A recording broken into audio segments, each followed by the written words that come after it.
Drawing Restraint 9. Now you may be asking, why in the face are you making a video on a 2.5-hour experimental Björk movie when you have the obligations of talking about literally anything else like The Last of Us TV show, Megan, Film, or the first chapter of JoJo Lands, which has a literal cross-dressing stand user, buff fashion mob bosses, a CG looking the world, and a stand named after a Sade song. And whatever this Lovecraftian nightmare is. Well, I briefly touched upon this movie in the Björk video back when I used to make actual videos instead of YTPs, and I promptly made a promise that I would make a separate video on it if I ever get around to seeing it. And thanks to a few people on Reddit who are as big of Björk fans as I am, I was able to find this one. Goddess, if you're able to find this, let me just say that I cannot thank you enough. You are the best. Anyways, now that I finally have been able to see this movie that has been bugging me for so long because I hadn't seen it yet, what do I think of it? Yeah, I liked it. I am so glad that I watched this movie because it is... just look at it. The cinematography is beautiful. Like, really beautiful. This is one of the best shot movies that I have ever seen in my life. It gives you a calming taste on what the Japanese culture is like, and the natural lighting really works in its favor. It's also a very experimental movie, which means it's going to be a little difficult to talk about in the same vein as the movies that I would usually cover on here. But this gives you a vast landscape of chances to appreciate other aspects of filmmaking, like linear storytelling, costume design, cinematography, or even the editing. Seriously, the editing reminds me a lot of Koyaanisqatsi, and I adore every second of it. Now, if I did have to nitpick this movie a little bit, I could say that most of it drags on just a little too long. It doesn't really help that we're pretty much stuck on a boat for the entire movie, making it a little easier to feel the runtime. But in its defense, it's 150 minutes. Even the all-time greats can't reach that length without you actively feeling the runtime at one point. The romance here is extremely subtle, and done to absolute perfection without even saying a single word. Sure, they do pipe up every now and then, but for the majority of it, they're completely silent. Like me during a self-loathing family dinner. It also goes without mentioning that the soundtrack done by Björk is also amazing. It's very ambient and it wears its Japanese inspirations proudly. It would have most definitely fit right at home in Björk's main discography. And that had a record that was done entirely through a cappella. So yeah, that was Drawing Restraint 9. Does it overtake Dancer in the Dark as my favorite Björk movie? Far from it. But I did get a lot more out of it than I was expecting. I wonder what other movies she's worked on that I haven't seen yet. Where is that girl? What the fuck? No, seriously, that isn't the real movie, is it? Nag. That's surprise. No, this can't be! The result is shocking. Anna and the Moods. I'm done. No!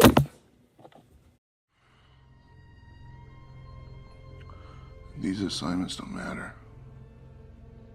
This course doesn't matter. College doesn't matter. These amazing, honest things that you wrote, they matter.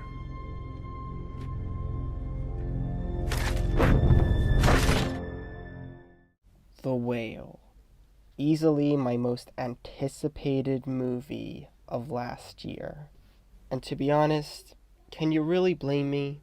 It was being directed by one of my favorite directors of all time, being helmed by one of my favorite companies of all time, and it was filmed in the 4:3 aspect ratio, so of course I made it an obligation to watch this movie as soon as possible.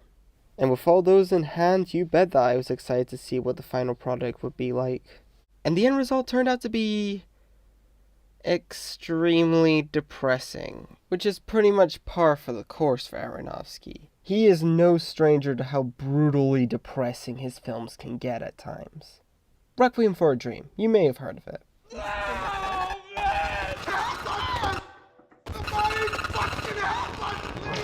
Just a fair warning, I did write a script for this review, but all the aspects I discuss in this video are out of order, so I'm gonna try my best with what I got, I guess. Let's start off with the side characters. Considering that this is a very dialogue-heavy movie, and we only ever see 6 people throughout the whole thing, it's best to make these characters as memorable as possible, and for the most part, this film succeeds at it. Song Chill is delightfully funny. Ty Simpkins would have been another bland slate if it wasn't for his surprisingly interesting backstory. Samantha Morton is almost just as tragic as Brendan in this movie, which makes their interactions all the more harrowing. And Sadie Sink... Trust me, we'll get to her later. A lot of people seem to really like talking about how obvious the set is in this movie, but knowing that this was originally a play before it became a movie, it sort of gives the set its charm. The writing in this movie is also fantastic. Every line, every piece of dialogue muttered in this movie has so much meaning put into it. It's honest, it's brutal. Especially near the end, it gives you a sense of life that you've never really thought about before. Oh, and speaking of the ending, oh, and by the way, once again, spoiler alert, the ending is definitely a massive contender for last year's most beautifully shot scenes. Sure, it's a pretty bittersweet ending, but the way it's shot and edited are both beautiful and, dare I say, original? Which may I say, I didn't think that original shots in a movie that was released in this modern of light would be possible, but Aronofsky found a way, and I'm proud of him. The only thing I didn't like about the movie was Brendan's grunt as he died. The movie would have been better off without it. And the direction with the cinematography is so good. I swear, A24 can make a movie about my dog and it wouldn't be thought of as anything but a masterwork. And last, but certainly not least, we need to address the elephant in the room. Brendan Fraser. A comeback performance that was deemed so good, it garnered him both the 28th Critics' Choice Award for Best Actor and a 10-minute standing ovation when the movie premiered at the Toronto Film Festival. It's the kind of performance that people would probably riot for if it doesn't win an Oscar.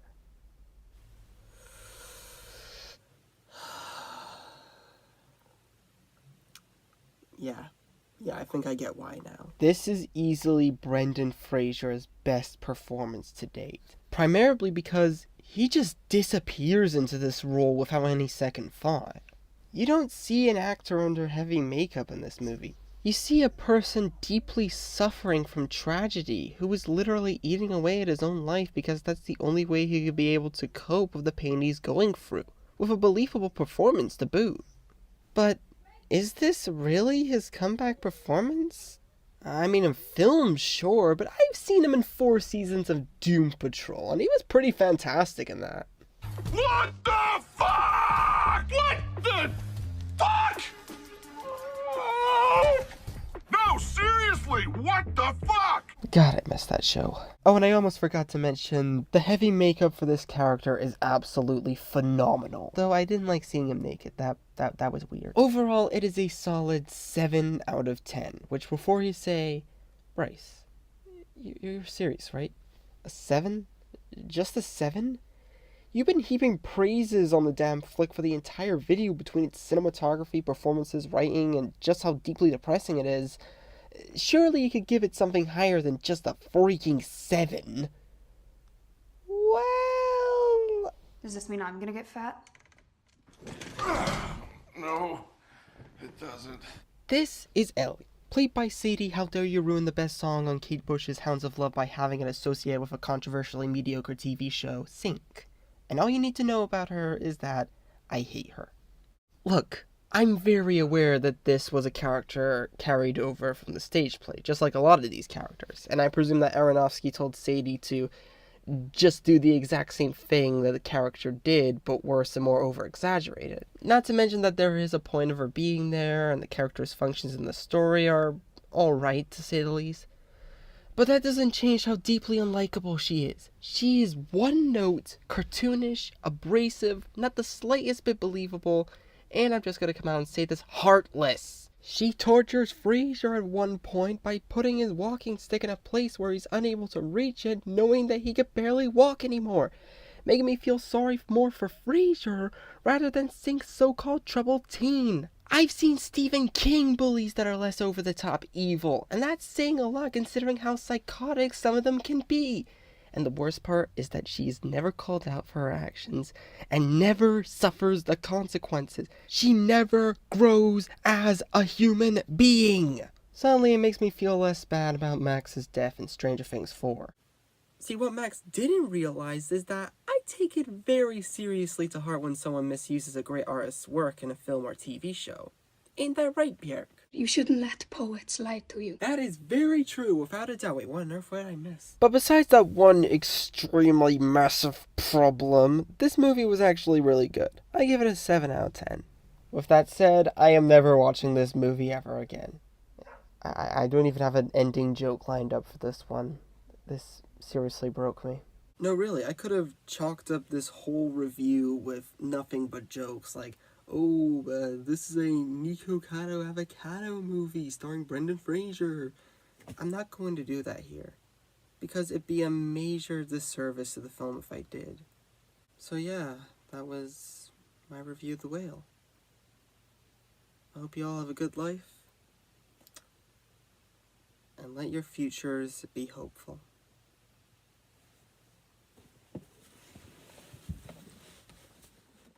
Experimental movies. What else do I need to say about them? They're bizarre and non-linear, which normally makes them near impossible to review. They're in their own little world of nonsensical activity that tries to hit us over the head with a meaning, even if it's told in a very clunky manner. And I love them. In fact, back when I first made Wolf of Potter over 4.5 years ago, Jesus Christ, this exact thing was what I was going to originally focus on. But instead I had to settle for Jeff Dunham besides himself. Yes, that's really how I got my start. I spelled review wrong! I'm a horrible human being! Why did I mention this? Because I'm ready to crap on another popular movie. And it's starting to get really sore. Yep, today we're looking at Skinamarink, the latest in both experimental and analog horror that somehow got really popular off of the talk.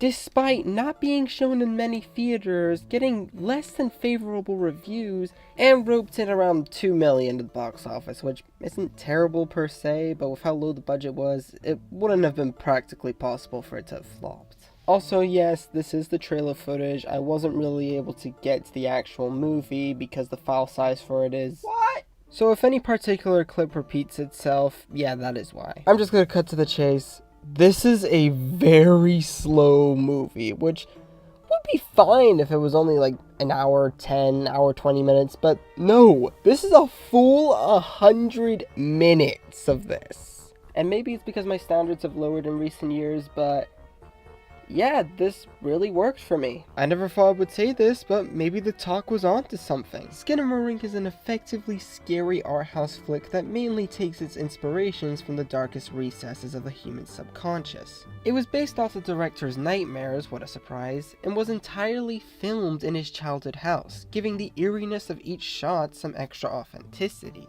Oh yeah, and for a first-time director, Jesus is the editing really good in this. Each shot has you actively scanning the frame to see if something is lurking in the darkness, which makes it even scarier when you had no clue that you were looking at it the whole time. The whole thing is framed like a never-ending nightmare. There's this one shot of all the toys glued to the roof by the ambiguous creature that goes on for nearly 2 minutes, with each fade pulling away from the shot in a seamlessly endless hallway. It's hands down my favorite shot of the year so far. And lastly, sure, this would have easily been yet another YouTube release, but you gotta commemorate the director and Shudder for even managing to release this to a wider movie-going audience at all.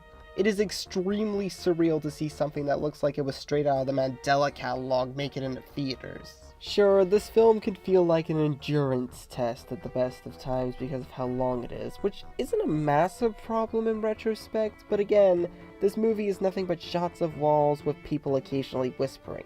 You're gonna feel a little bored at some point.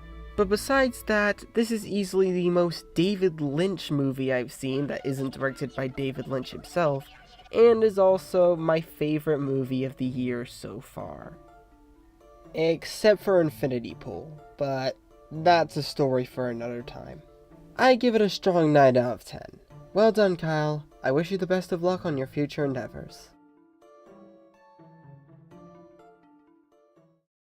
Speaking of Skinamarink, I've just recently uploaded a new short film that's more so in the same vein of it in style and tone. I'll leave it below the like button if you're curious. Catch you all later.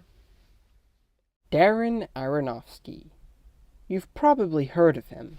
He's kinda like the Björk of mainstream cinema, mainly because you have no idea what he's going to make next. It's like a Russian roulette of quality. One minute he would send us on a harrowing and suspenseful journey for the psyche of a dancer who is destined to play her part to perfections that are unheard of, and the next you're knee-deep into the struggles of a retired wrestler who hangs up his belt so he can pursue a serious relationship.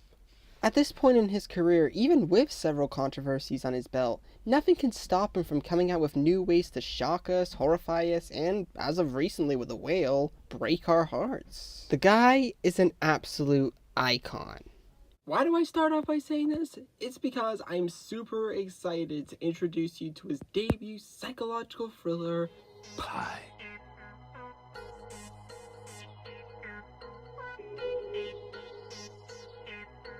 Released in 1998 about a man risking his own life to pursue a dangerous obsession, this terror of many forms shows that even from the beginning, Aronofsky had something to say. His ability to thrill with such a low budget will never fail to impress me, even for a movie that many people would pass on as either pretentious or something that'll make zero sense. Well, I'm here to say that those opinions are extremely valid. Most of this movie makes absolutely no sense whatsoever.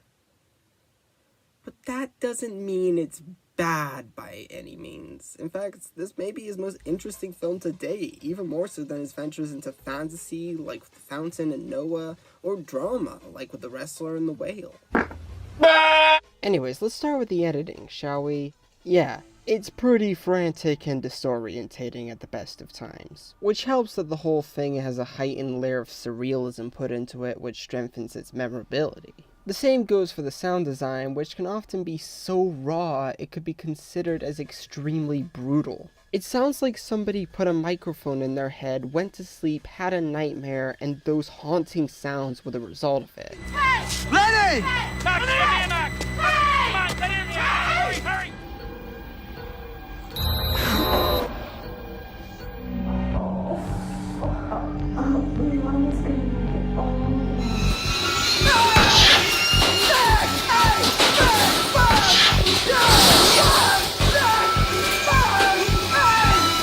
Also, I feel like I have an obligation to mention this because people in the comments would kill me if I didn't. But some eagle-eyed fans of TV may recognize this old fella right here. A chap named Mark Margolis, star of the groundbreaking crime drama that you all know the name of, The Blacklist. Oh, and I guess he was also in this little show called Breaking Bad. You probably may have heard of it. He's also pretty great here, as is with everybody else. They're all just so weird.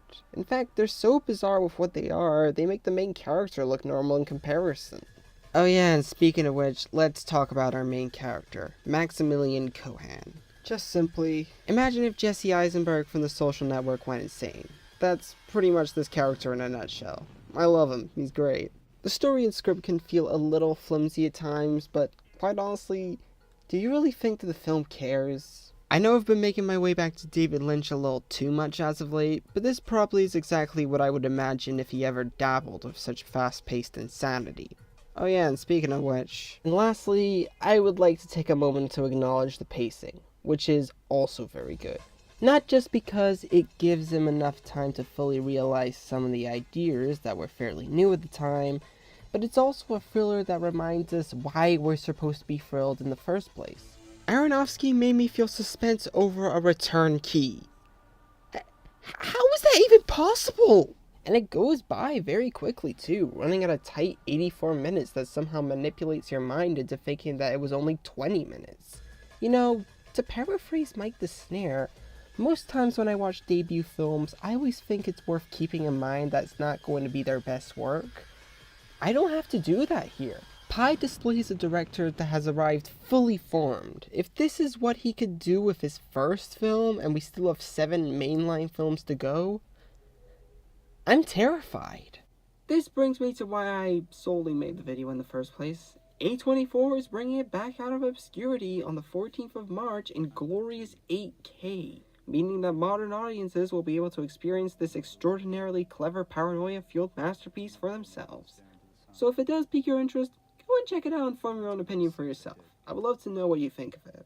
Also, Aphex Twin is in this movie.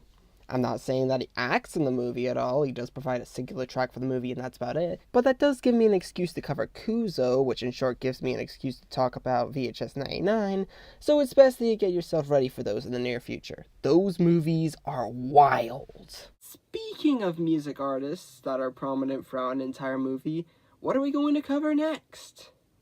And then, Bryce had a thought. A movie that has been on his mind for nearly a millennia. A movie that's ugly, nightmarish, devoid of fun, and won't stop until every single one of his emotions that gave him the gift of goodwill in the first place have been fully destroyed.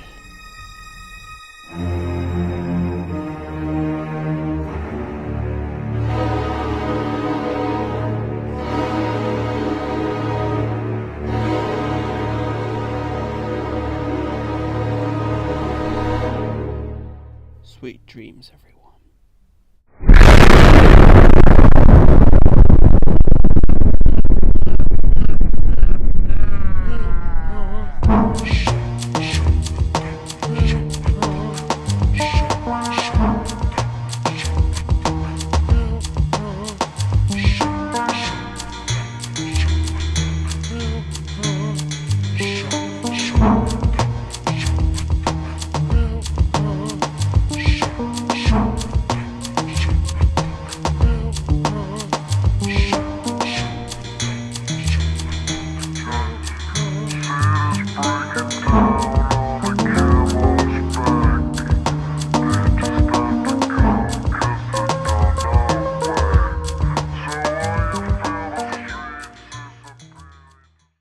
Warning, this video is going to be a little more joke-based than usual. Sure, it's still a review in the sense of the word, but it has a lot less emphasis on the main points of the filmmaking that I usually have in my videos. Now that we got that out of the way, the jokes or accents I do make in this video are purely for satirical purposes and are by no means made in any negative light unless it's to solely point out a film's flaw. Thank you for your understanding, now enjoy the video.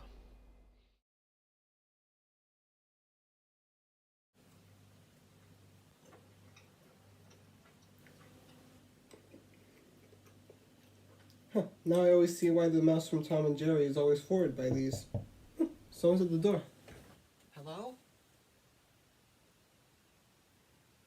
Okay, thank you for your time. I'm going insane, aren't I? You know, this kind of reminds me of the time when Björk had her own noodle brand, where every single strand of noodle had her face on it. Don't know why it always has to include a British David Albarn and a clinically insane Sean, but, you know, it's a good way to get your marketing up.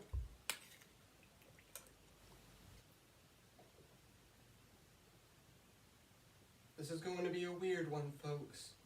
Be very afraid.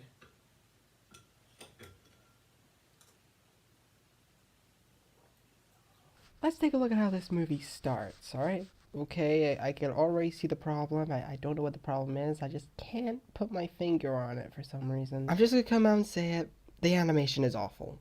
Like, really, really, really bad. Don't get me wrong, I can see where they're coming from with the style and all, but the execution of it just looks extremely uncanny. It's like if the Klasky Super Masquerone episode of Oh No, It's an Alien Invasion.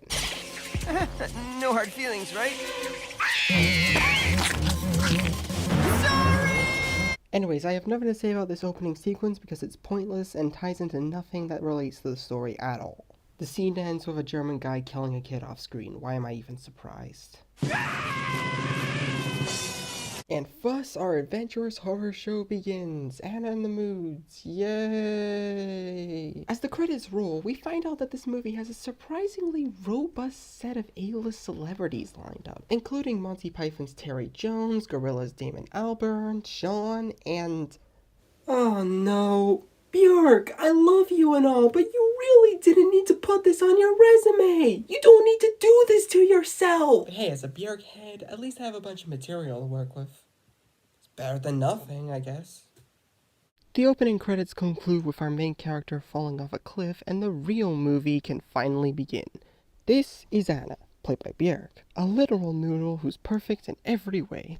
She's constantly being envied by the people who encounter her, and knows so much about swallows that it would make King Arthur proud. Who do you know so much about swallows?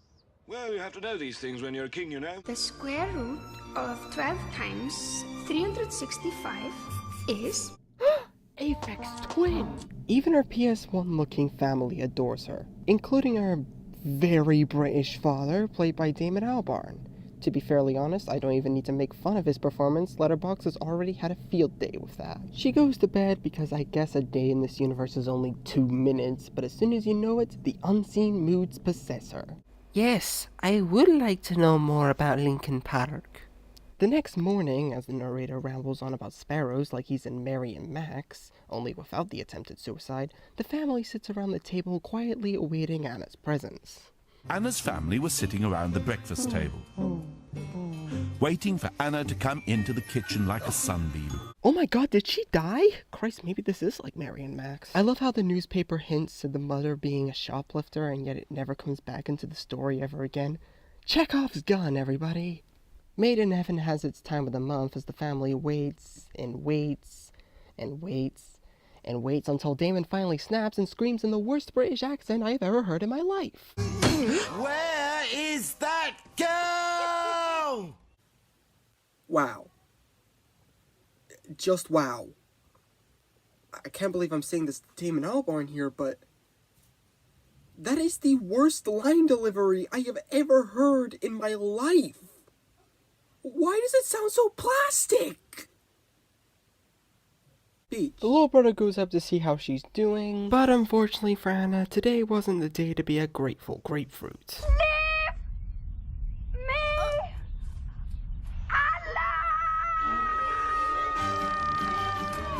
Damn tabloids from Bangkok. Why can't you just abide by your word, huh?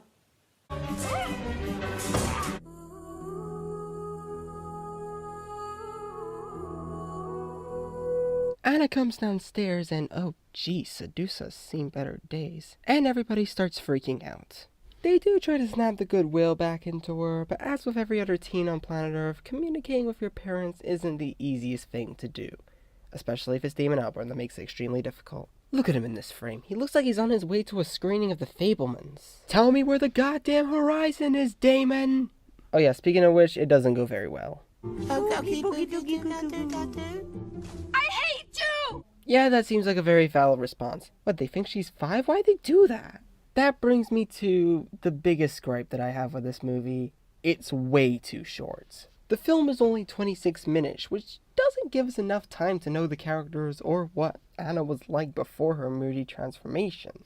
Perhaps that's why there was a narrator in the first place, because all of her pre-mood characteristics are summed up in a single scene. The same goes for her moody self's introduction, by the way. I really wish there were more scenes of her causing chaos before her kidnapping so that the parents would actually have a justification on why they took her to the mad shamanicist in the first place, either than I hate you! her responding to someone getting one of her riddles wrong. But even if those were fixed, that doesn't give them an excuse not to flesh out everyone else. The emo boyfriend barely gets a line, Anna only has a brother for like 30 seconds, we don't get to spend enough time with Anna's relatives outside of the parents. Like, seriously, I want to know the story behind her uncle's obsession with vintage duck artifacts. That's surprisingly more interesting than the movie itself.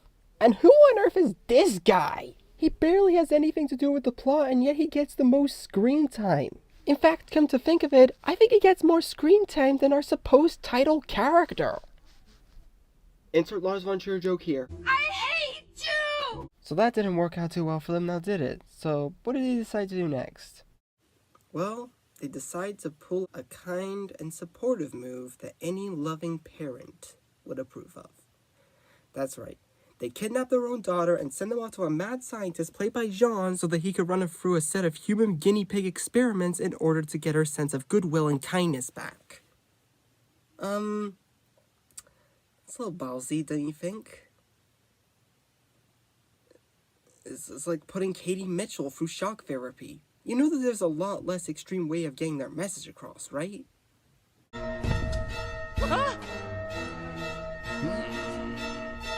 I bid you welcome. It was Dr. Artman himself. He towered over them like a monolith. Because if he were to actually be a monolith, 2001 would have ended a lot differently. Also, you gotta love a character who just Chad strides on Damon Albarn upon introduction. I know he's only been on screen for 3 seconds, but he is already my favorite character. Do we leave her with you?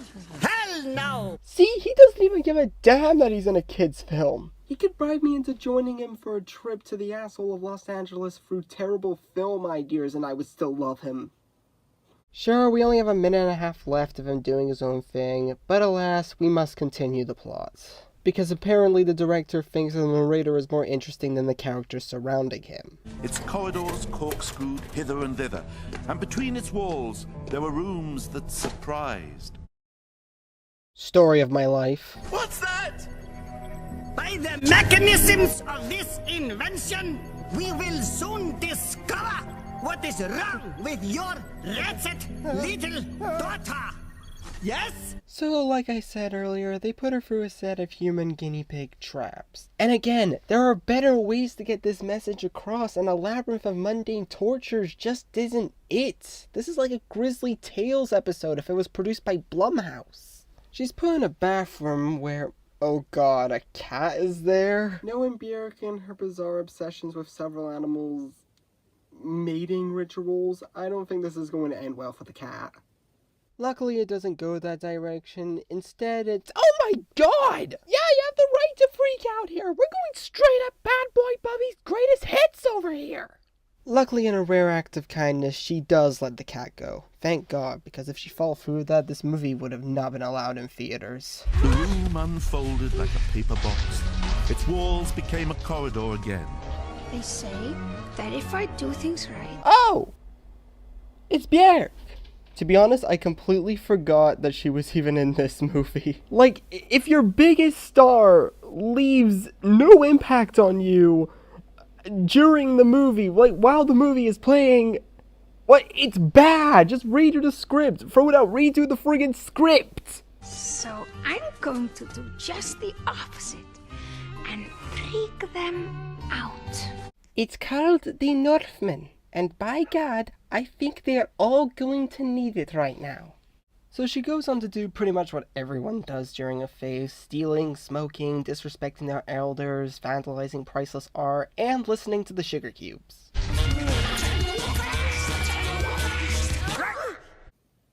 If they did a collaboration with Shoo Shoo and Machine Girl. That then leads on to, oh, who am I kidding? Just watch it. That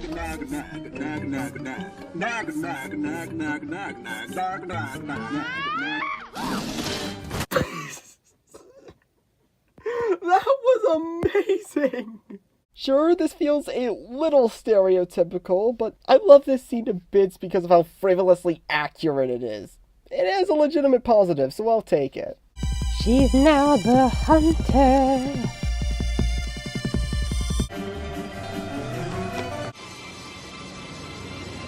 This leads on to our final task, in which the narrator describes as easily the most revolting one. Her eyes fell upon a truly gross sight. Cupcakes? Oh yeah! No, it's far worse than that. It's a David Lynch sequence that somehow snuck itself into a kid's film. Look at that tie. Gosh. Jeez. Look at that hairdo. Oh no. Please don't. You know what? I'm going to have to agree with Björk on this. I don't think I'm emotionally ready to see Damon Albarn's first face. I beg of you, please don't give Tomorrow Comes the Day a whole new meaning.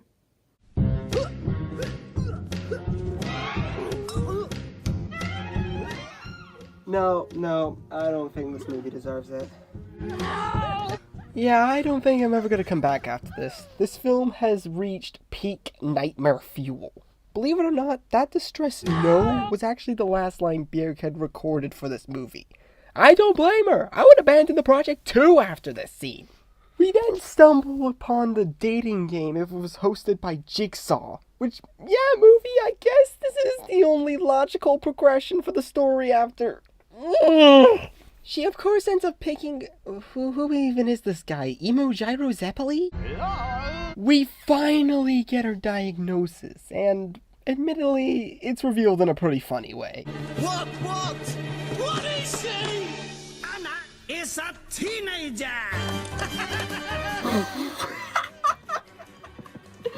I get it. This movie is absolutely horrible, but Sean is giving it his all as this character. Just look at him go. I think this movie's finally going to kill me. Unfortunately, though, her parents don't really take it that well. Is there anything we can do for her? Money is no obstacle. Yes, I say, chaps, we need her to sit down by the telly so that we can stuff our gob with crumpets and watch the Top Gears with Jeremy Clarkson, Richard Hammond, and James May. You're in gorillas, man. Show some respect. They're told by the scientists that they're going to have to wait for her to calm down or whatever, and they're kicked out of the institution. And that's pretty much it for them. We never really see them again after this.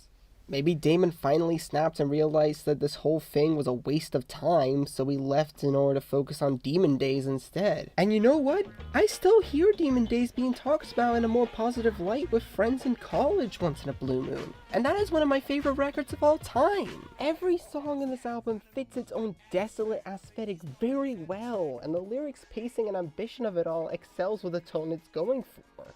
This movie is like Madonna's American Life. It's distraught, shallow, and has no idea how to justify its own existence other than bewildering the hell out of the people who see it.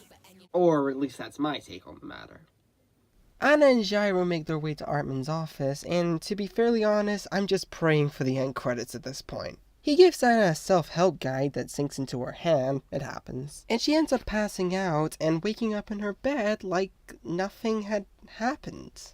So, does that mean that the movie's over? Well, I don't know. It doesn't really end as it just stops. She yells at her brother, causing her to revert back to her moody self, and it just rolls the credits. Huh? And that was...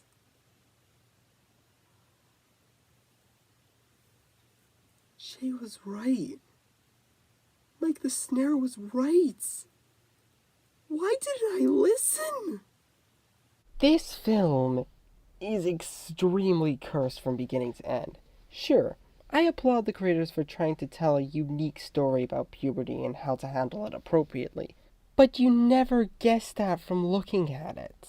It is chock-filled with horrible animation, cringeworthy voice acting, pacing that's pretty much non-existent, questionable motivations, and character designs that are straight out of my nightmares. Thank God this whole thing wasn't done in black and white, otherwise that would have been enough for me to never touch another film again. I guess if I had to compliment this movie a little bit, John is enjoyable enough as the mad scientist. The soundtrack done by the Brodsky Quartet perfectly captures the film's chaotic nature. And as per usual, Björk, despite not saying much, does a pretty good job as the main lead. I really like the design for the clinic of unruly children, but besides those minor upsides, this was a deeply uncomfortable experience, and I'm so glad that now this video is done, I'm obligated to never look back on this movie ever again as long as I live.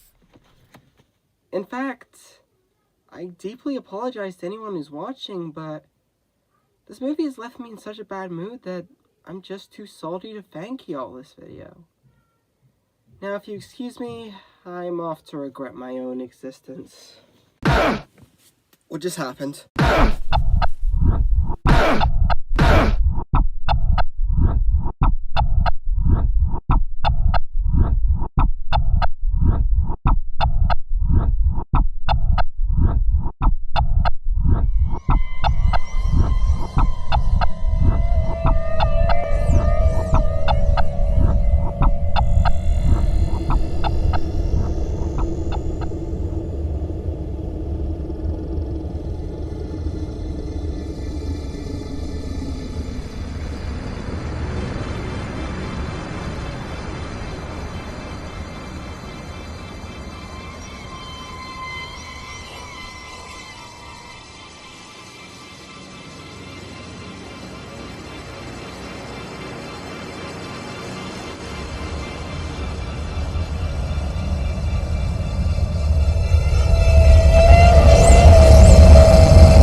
This is a spoiler-heavy review for a movie called Cocaine Bear, which is a fairly recent movie, so if you haven't seen it yet, please do so before watching the video. It is thoroughly appreciated.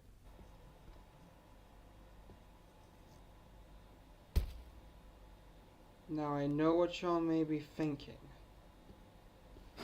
Cocaine Bear, now this one's a long story. Released in February of 2023 and directed by Elizabeth Banks of all people, this movie has been getting quite the cult following because of how...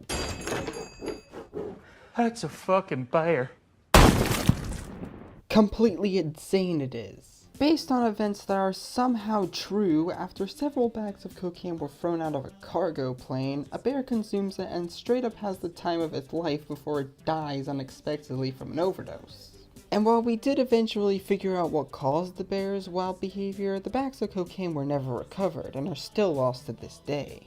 This whole movie is an overly exaggerated take on the story, with even a kill count to boot. Seriously, this movie could get pretty bloody at times. Side note, I did see some people online describing this movie as an 80s action set-piece type movie, sorta John Carpenter-esque, but I more so saw it as a tribute to the killer animal exploitation flicks like Roar, Cujo, or even the TV show Zoo, which is way too underrated for its own good. Please watch it if you have the time, I beg of you. This is a deeply unhinged movie. It's the type of adrenaline-pumping excitement that most people have been missing for quite a while, and it's the only film that's playing in cinemas right now that I can confidently say will give you that dose. For now, at least. John Wick 4 is on its way. At least for when we actually get to see the bear on screen. The rest of it are some pretty awkwardly done dialogue sequences, which aren't entirely bad by any stretch of the means. The performances are still wild and eccentric enough to keep you entertained.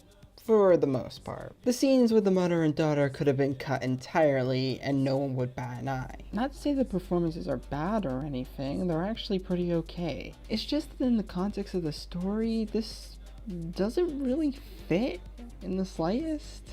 Also, as someone who loves to trash modern CGI whenever I get the chance, even I can admit that the bear looks friggin' amazing in this. I do wish that they'd follow through with making the bear more cartoony with its approach though, even if I do like how human the bear is with these current approaches in mind. That's not to say that this movie is flawless. There are a few things that do hold this film back quite a bit. Like I said, the mother and daughter scenes could have been cut and none of it would have changed, and it could also be a little too campy for its own good. So with all those thoughts in mind, I will have to give this a 6 out of 10, but hey, major props to Elizabeth Banks for actually being able to destroy any doubt about a movie with cocaine in the title not being a smash hit. Also, I'm just glad to see that Depeche Mode is back. Winnie the Pooh, for the lack of a better word, is iconic. The story of a lazy, gluttonous, soft-spoken teddy bear and his quirky gang of stuffed animals living with a human in the 100-acre wood has been warming the hearts of many for almost a century, and has pretty much sealed itself into pop culture history with many a film adaptation to its name, mainly from another lazy, gluttonous creature who probably hasn't washed in over a decade. And after idolizing the silly old bear myself for almost 2 decades, the original book by A.A. Milne had finally hit the public domain, and lo and behold, like they were actively waiting for this to happen, there was already a film based on Pooh Bear ready to go, and it's a horror film. Damn it! Now in the film's defense, I was actually really excited to see this one, because how are you supposed to turn something that is this wholesome into something this terrifying? Well, the short answer is, they don't. This is one of the funniest horror movies I have ever seen in my life. And that's the problem. I don't think it was meant to be funny. The tone is way too serious for its own good, and there are no signs of the whole ordeal being a little tongue-in-cheek, but it's a horror movie about Winnie the freaking Pooh. How would you not burst out into laughter because of that premise alone? But besides that, it is just your run-of-the-mill slasher with annoying characters getting axed off one by one, which results in the final girl facing off against the big foe at the end. And that's it. It is your typical slasher movie. It also has a premise that is as scary as a bad creepypasta. I'm surprised they didn't make this a found footage movie and renamed it to something like 100 Acres EXE or something like that. But besides all those, the rest isn't really worth talking about. Looking back, it is kind of boring. This movie is so generic that the only joke I can make about it is, hey, Pooh and Piglet kill people. Ha ha. Seriously, you have to try this hard to make a movie that is so boring that even I can't muster up the urge to joke about it, since what am I even supposed to work with here? Either than, of course, making fun of Pooh Bear's character design.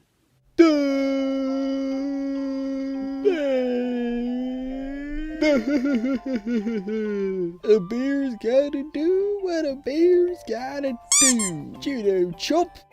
I will say, though, that the practical effects are pretty good, and I do genuinely like the design of, well, I can't really call him Piglet anymore because of his size, so Hog?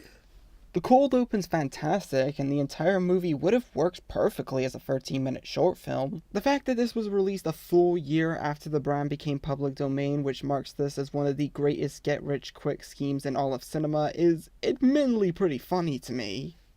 It came out around the same time as Cocaine Bear, and that's all she wrote. Yeah, I'm sorry, but I can't really think of any more interesting things to say about this one, so I'm just gonna stop. Winnie the Pooh, Blood and Honey did live up to its name, though.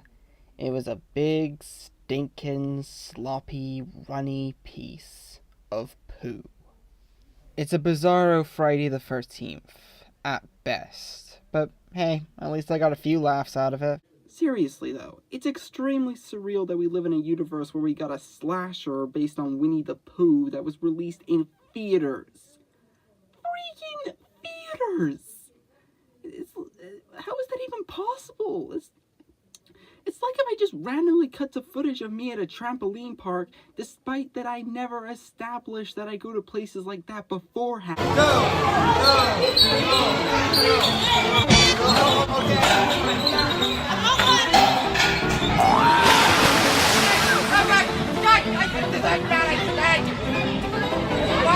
Okay, I'm rolling around a public ground like a little bun rabbit. Bang.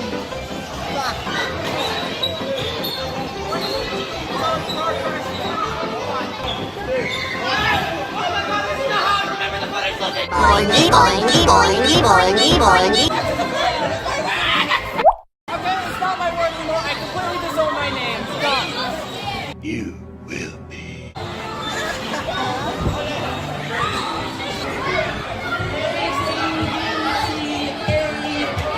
Hello, Kitty.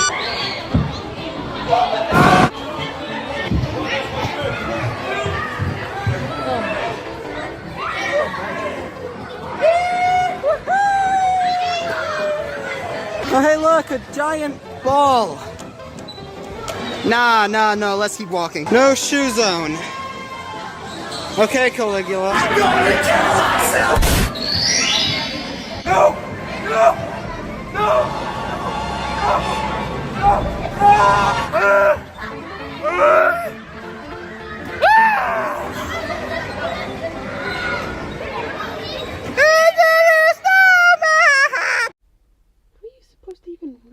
The lettering is so small.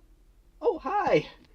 You just caught me reading one of my favorite books, The Godfather, by Mario Puzo. I'm just reading this book to remind myself that I am never going to review the Godfather movies. Seriously, I'm never going to do it. Please don't request it. But it's also because... Okay, fine, I was reading The Handmaid's Tale. What do you want from me? See, this is exactly what I do when I don't know what to review next. I just sit back and read about dystopian labor.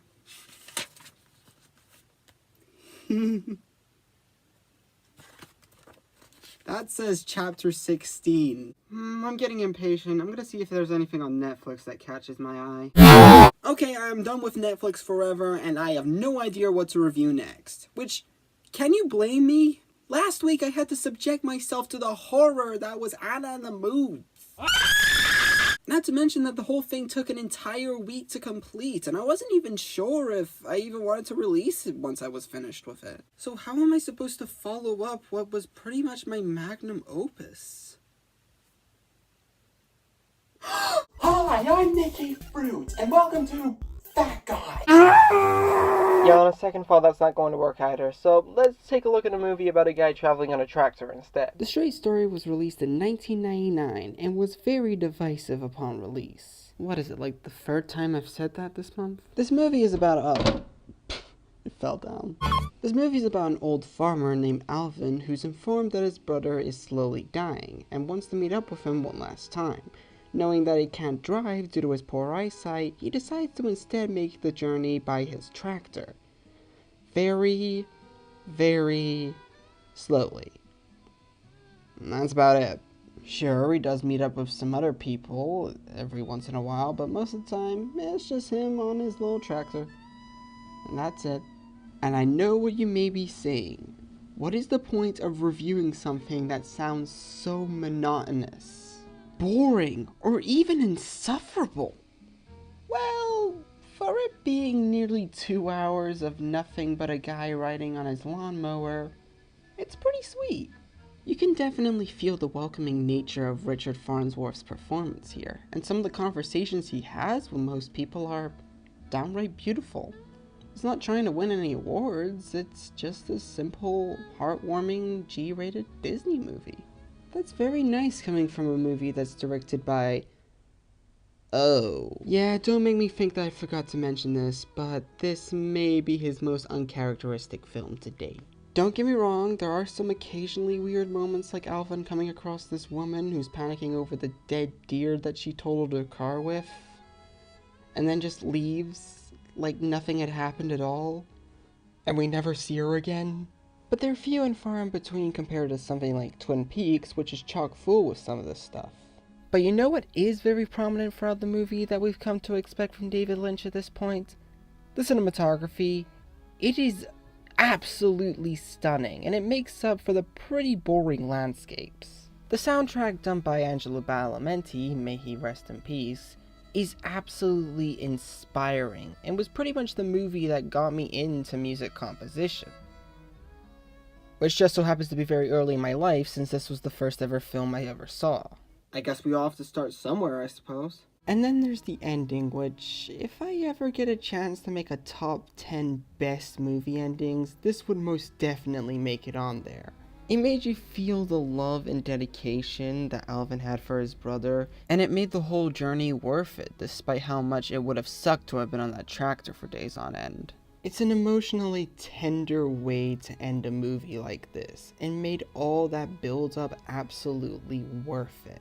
Unlike another one of my favorite movies, The Big Lebowski, where all that build-up just led to nothing, The Straight Story is the opposite. It starts off as one of the most tedious and boring movies in existence that could be the equivalent of watching your chia pet grow, but by the end it all makes sense. Or it doesn't, either way it's understandable. It is David Lynch after all. And that right there is how I would sum up this whole movie. It's kind of like we were all going to the World's Fair, where the meaning of the whole movie would sort of be lost in translation depending on who watches it, but hey, it doesn't matter if you liked it or hated it, but you could at least say that you found it interesting. And that's the key word here. Interesting. I know there are a bunch of other keywords that would sum up this movie perfectly, but interesting's the main one in my eyes. It's not getting invested in this guy's journey that's the problem, it's the way it's shot and edited that gives off an illusion of pointlessness. But at the same time, there's some massive heart behind it, with the heartfelt conversations with the people Alvin comes across the first half hour, and of course, the obscenely beautiful ending. This movie doesn't have a deeper meaning, and quite honestly, I don't think it should. It's just a simple story about a man on his lawnmower, and it's beautiful. So yeah, that was The Straight Story. Overall, not one of Lynch's best films, but it made me feel a sense of hope and warmth, unlike the previous one we covered. That's all I really have to say for now, other than... Actually, I don't really have anything else to say. See y'all later. Today's movie is going to be on something called Death and Teen. You've probably heard of it, you probably haven't. It's made by some hack that I don't really know the name of. And, I may like it, or I may hate it so much that I want to shove it up the nearest duck's anal passage. But who knows? We can give things the benefit of the doubt if we want to. So let's take a look at this 2020 presumed masterpiece, if you will. After opening with a 5th grader's idea for a movie logo that he probably forced his mother to animate, the movie begins like every other bad movie with a bunch of establishing shots. Which I admit would look pretty cool if the cameraman didn't have only one arm. Seriously, why are these shots so slanted? We're then introduced to our main character, Brother Twisted, played by a pretentious and paranoid-looking fella that would look like he would name his purple chubby after a David Lynch movie. He's worried about the rising cases of an unknown illness that's scouring the globe at a very high rate, and is somehow not fazed by the fact that he has a Captain Marvel poster on his wall. His preferred movie would obviously be We Wish You a Turtle Christmas. He abandons his college dorm room and journeys far and wide to stay with his family in the house he once grew up in which will definitely not collapse in the hands of a psychotic child molester. Definitely. Definitely. Definitely.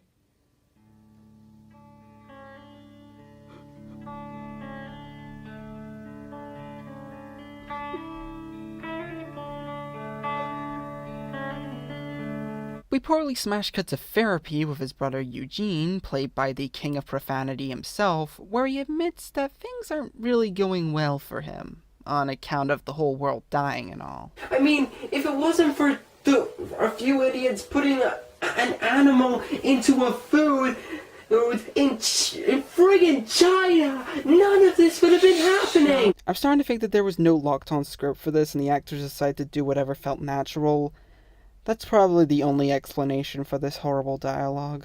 Eugene doesn't like the fact that Twister's just rambling on, so he tries to talk some sense into him. And that gets him killed. Accurate response. And after that, he just ignores it. Yeah, just ignore the dead body in the other room. Back to business as usual. And it really is back to business. He's still unpacking, washing his hands, getting cereal all while humming Too Many Cooks. It's just some of the most mundane stuff. Like, there's nothing interesting of the sort being portrayed on camera. This is just the journal of the director's descent into madness. This is completely disjointed. Finally, something of interest does happen as an Iranian cosplayer breaks into Twister's room, somehow bypassing everybody else in the house. Now, it could be argued that everyone was out, but narratively it would make no sense if you factor in the time period this movie set in. Craziness. All this madness. Craziness. And gladness. Oh hey, a Peter Rabbit 2 survivor! We then have a scene where Twister is talking to his dad, Jared. I don't even know why it's even in this movie. In fact, it ends before it even starts. Yeah, the movie's interested in showing the mechanics on loading a gun more than its main character's deep psyche, which, if you don't know, is not how a movie like this should work. The music supervisation. I can't believe I'm saying this all out loud. The music supervisation is trying a lot harder to tell a story than the supposed narrative is. And that's because it has some pretty amazing songs. Pink Floyd's Is There Anybody Out There, Tom Jones' Delia, Ren's Steal My Sunshine, Radiohead's Daydreaming. Those are some pretty awesome songs, and yet they're stuck in such a delusional attempt at filmmaking. We then cut to Twister unveiling a dead body that belonged to some guy named Punko, and he has a conversation with it. And then he throws it to the ground. Okay. He then gets attacked by it, he fends it off, and that's also it. Okay. We then cut to the past where Twister visits his fiancée, and oh my god, what is this? Are you sure this isn't a hidden sequel to those Japanese guinea pig movies? Because this could definitely benefit from a Charlie Sheen calling the police on this crime against humanity. Oh yeah, and before you ask, he kills this character too. Don't ask why, this movie makes no goddamn sense. Whoops, it looks like the director actually got a good shot. Okay, this is where things start to get interesting. Almost out of nowhere, this movie becomes an experimental art house flick. It has it all. Leggetti-style photography, silhouette contemporary dancing, portals that create clones that cause you to watch Animats videos for some reason, Nintendo Switches being used as phones with ringtones that sound like the compactors from Totally Spies, hallucinations, wacky camera angles, dual roles, animated sequences, pop culture references! Go on! You will never leave lunch at this town again! Sure, it's still shot in the exact same horrific style that the rest of the movie's been filmed in so far, but I gotta give it credit for at least going in a very bizarre direction, even if its presentation is unbearable. But it ultimately goes nowhere since Twister gets run over by a car, ultimately killing him. And we would have all been free too if it wasn't for those meddling 2 months later title cards and their mangy dog too. Oh yeah, speaking of which, during that time, Brother Twister uses a blood-red housecoat and a Spencer's mask to revive himself, and... oh god, the movie just called time out. And thank God, since this may be one of the most unbearable films I've ever had the privilege to watch in a long time. While I do appreciate it going in a more surreal angle near the end, between its nauseating editing, horrific acting, non-existent plot, awful practical effects, even worse visual effects, and the setting that made the whole thing feel dated, it ultimately felt disjointed with the message it was trying to deliver. Apparently this movie was majorly rushed in order for it to be released during lockdown, and it definitely shows. Shows how much of a waste of time it was, if you ask me. Like seriously, especially in this day and age, who in the right mind would release something that's this unfinished?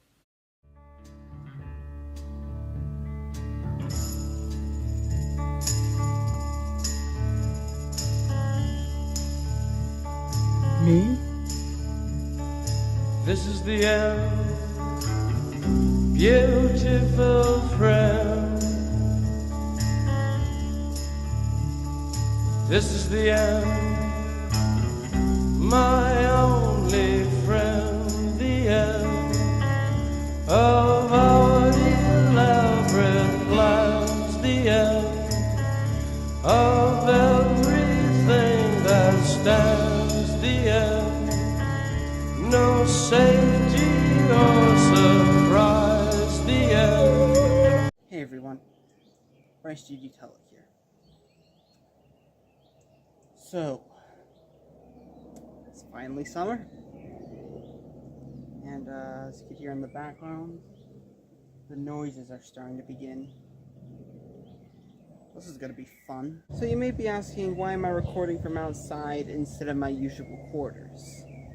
Well, just to give you a heads up, I'm going away very soon, and that means I'm not gonna have any time to edit and upload the summer special for this year. Kind of unfortunate, but hey, the summer started. Who the hell wants it to end? So I think I'm gonna leave you with one last review before I go away. Something that, quite honestly, I wanted to get to ever since I started this channel. So sit back, stand up, lean forward, lean back, or whatever suits you personally, as we take a look at the 2006 experimental movie, Electroma.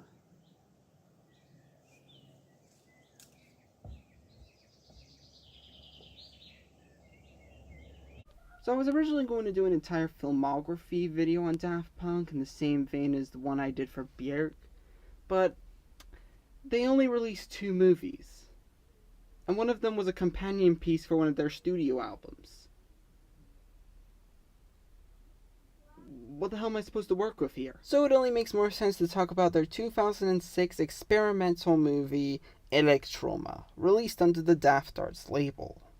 This is one of the many films I've seen where I'm not 100% sure what to make of it. It's very unorthodox. So unorthodox, in fact, that it's kind of disorientating.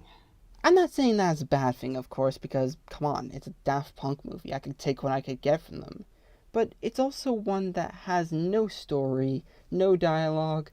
I don't even think there's any Daft Punk music, something that the duo were most well known for. Half of it is just them walking through deserts. Again, pretty unusual for a Daft Punk movie. But where it does stand out, though, is with the visuals, because, well, look at it. Everything is Daft Punk in this world. The people are Daft Punk. The children are Daft Punk. The rock carvings are Daft Punk. Even JonTron is Daft Punk. This movie's trippy and surreal visuals are easily my favorite part of the movie. Like, they could spend 6 minutes in a room disguising themselves as humans and it would still look great. Even the back end of the film could get into some really strange places, with one of the characters spontaneously combusting and the other would just explode out of nowhere. It's some pretty surreal stuff. And because no one asked, those are the only 2 deaths in the entire movie. Hey, I never said that Daft Punk were massive with everything. Not even Interstellar 5555 had that high of a body count. It's also no surprise that the soundtrack is also pretty great, with some of the music's supervision setting the film's overall tone, like with songs by Todd Rundgren, Curtis Mayfield, even Brian Eno at one point. But when the tracks get liminal, good god do they sound great. Going back to Interstellar for a moment, while I do love it as a companion piece to the album Discovery, some of the tracks just don't fit with some scenes' overall tone at all. Like, take a look at this for example. A little distracting, don't you think? Like, imagine if the soundtrack for Tora Tora Tora was done by Blank Banshee. That would have worked as a charm now, would it?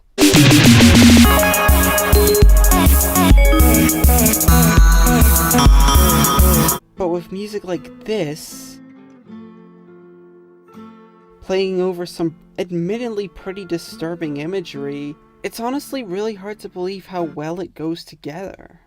But if you had to put me up at gunpoint and force me to admit the one thing that is wrong with this movie, I guess you could say that the pacing's a little too slow. Like, the only reason some of the shots are as long as they are is so that they could reach the minimum runtime for your average feature film, which even then they're still a tad short of, given that it's only 69 minutes without credits. Yes, I know what I said. Shut up. Overall, I'm almost certain that this won't win everyone over considering its unconventional structure and bizarre imagery. But if you like seeing Guy-Manuel and Tamar walk around the suburbs and deserts for 70 minutes, I'm sure this is worth viewing one more time. But enough about robots disguising themselves as humans and walking through the desert so that they could get horribly maimed on their own terms. I want to talk about a screaming Icelandic vocalist singing about big band tunes, ambitious ambient alien planets, mushrooms, her own country, and screaming at 2D to leave her alone. Yeah. Next week, we're coming full circle. Stay tuned.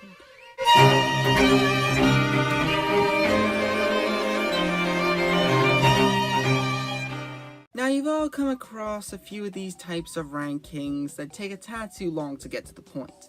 But let's face it, we all know why you're here. You read the title, you saw the thumbnail, a few of the past viewers of mine already know how obsessed I am with this Icelandic goddess among music, and some of you are either already familiar with her discography, an expert on everything about her outside of her music, or is just here to say that Fantano had already done this video half a decade ago. You just want to hear some random, mentally ill stranger from off of the street rant about Björk for half an hour. So I've decided against an intro this time around and want to get right into it.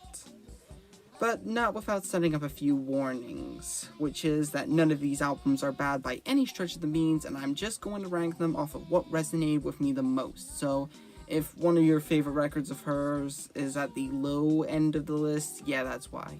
Without further ado, in honor of debut's 30th anniversary, get ready for some ethereal production, chaotic beats, and a hell of a lot of screaming. Since today, we're going to be ranking the discography of one of my favorite singers of all time, Björk. He has amazing abilities. You can feel his childlike presence. Volta is not here. The only reason why is because people would kill me if I didn't mention this particular album in some capacity, so yeah.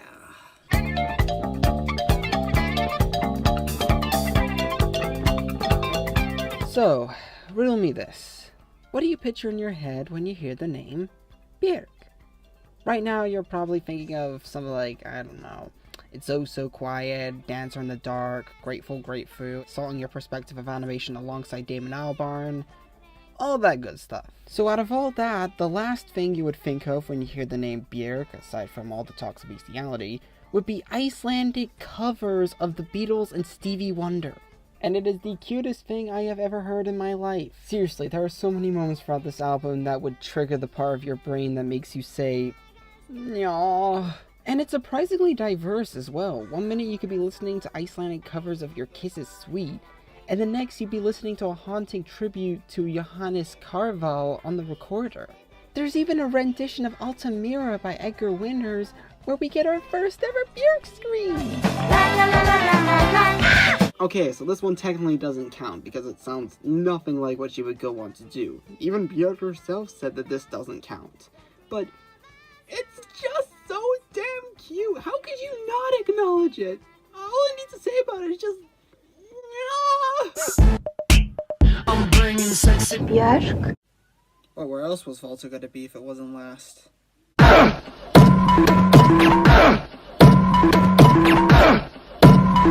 Now, I hate to kick an old man while it's down because I don't actually hate Volta. I actually think it's pretty alright. But the reason why I consider this to be the weakest official Björk record is its pacing, which isn't entirely bad either. There are some moments like the last 2 minutes of Earth Intruders transitioning seamlessly into Wanderlust, which are effective with the wild tone it's going for. It's mostly the length of the songs that bumps the albums down for me. None of the songs are under 4 minutes, and most of them would have benefited from them being shorter. Dull Flame of Desire is 7 minutes. 7 minutes. Maybe if it was a minute or two shorter, I would have given it a pass, but 7? This alone made me extremely worried about Vonacura and Utopia, since they're almost double the length of this album. But as you probably already guessed with the album placements, they did work out in the long run, unlike Volta here. But that doesn't mean there aren't any good songs on it. While it does get off to a rough start with it doing what the album does best, which is that it takes too long to start, The Clear Independence has some fantastic and intense production, and the pummeling build-up to an explosive finale gets me every time. The opening track, Earth Intruders, is the only track on the album that benefited from a longer runtime, and it's at least catchy enough to keep my interest for its 4-minute runtime. Even if it does go on for a little too long, the duet of Dull Flame of Desire is hauntingly beautiful regardless of its shortcomings. I love Innocence, it's so weird. The violently muddy synth samples of what I'm going to presume is a silencer that James Bond uses to sneak around an enemy's lair or something like that. I might have to run that by my friend Calvin Dyson, maybe he knows. The upbeat tone sounding like FF going to the club, it's immaculate how well things turned out in the long run. I See Who You Are works great as an intermission between the former and latter half of the albums, and My Juvenile is a pretty great album closer. But even with those legit positives, there are plenty more problems with this album, so much that I could probably write a book about it. I could go on all day about the politically charged lyrics that feel a little too all over the place, the horn sections that, while unique, come off as lifeless and somewhat overbearing, and the songs on their own feeling like they don't pack as much of a punch as their previous work. Who knows, I might make a full review of it, which I won't do and probably never will. I'm not a music critic, okay? Leave all that to Fantano and Broad Taste in Music, who pretty much have this thing down by now. Overall, the album isn't terrible. The production is still as top-notch as ever, and the self-sampling works wonders for a record like this. But it's easily one I could describe as the least credible, in part due to most tracks' pointlessly crushing length and those lifeless horns. God, I hate those horns. But it got me thinking, if this is the worst that Björk can get, and we still have 11 more albums to go, hey, maybe this ranking's not going to be so bad after all.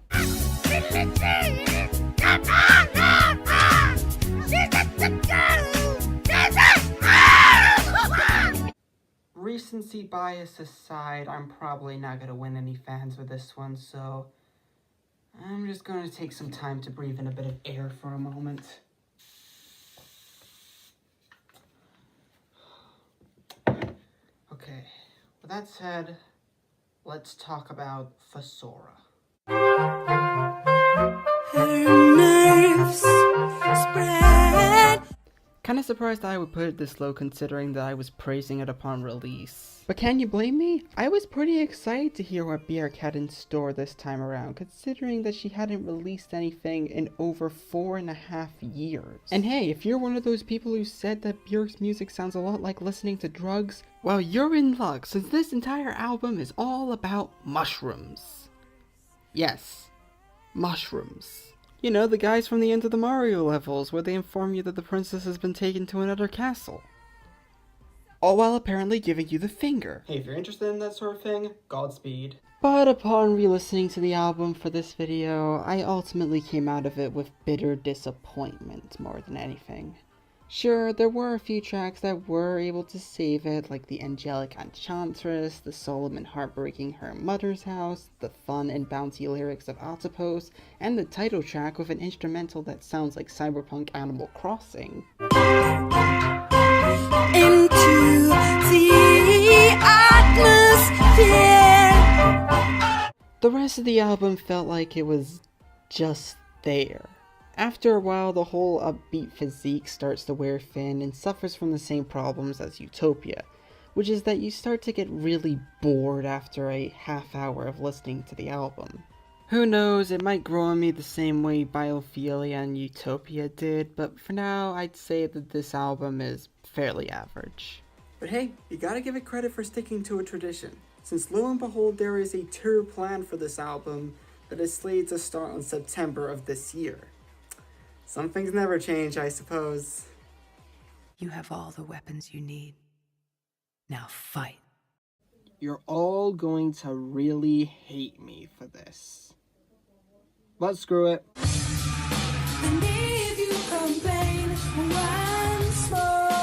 Now, I'm sure some of you are having simultaneous heart attacks over the fact that one of the most beloved records in her discography is this low on the list, let alone the 4th worst. But don't get me wrong, it's still a great album by all means, but when you compare it to her other records, this one holds up the least. The production isn't too in your face or anything, but it's very apparent on tracks like Enjoy and I Miss You, and some of the ambient tracks like Headphones or Cover Me feel like they don't advance much in the grand scheme of things, even though those songs are great. I told you, this was a very difficult list for me to make. As for the good songs, the opening track, Army of Me, I cannot stress this enough, but I love this track. I love the chaotic dystopian nature of it with a distorted bass riff and a snare that was sampled from Led Zeppelin, and the music video is also pretty great as well, even though it was banned from MTV after a real museum bombing occurred. Sure, Björk does have opening tracks that I would consider to be better than Army of Me, but do those tracks have a Locrian measure?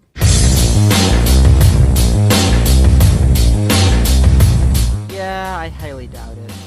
Possibly Maybe is beautiful with how it lowers the keying that sounds like it's about to collapse on itself. Isabel is a song that was able to make a sprawling string section as isolated as possible, which is fitting because the song itself depicts an isolated woman.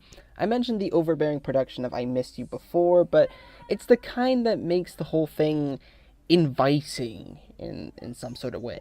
Also, shout out to the music video directed by Ren and Stimpy creator John Chris Falusi, who gets the honorary quote of, "For a minute, I had you confused for Ralph Bakshi." What's not to love about It's Oh So Quiet, which is a German big band tune filled with catchy lyrics, calming coda-esque middle sections, a music video directed by a young Spike Jonze, and Björk doing a scream that reminds me of the assistant from Austin Powers.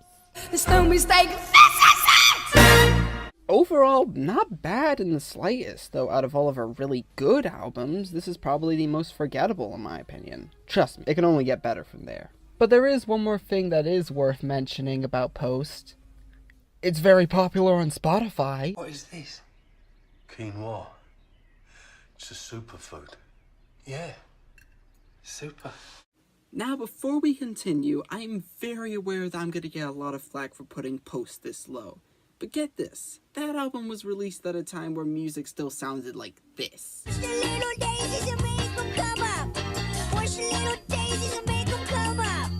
So I'll give it credit for being one of the many albums and artists of the time to have pushed the boundaries to further stray itself from what was popular at the time.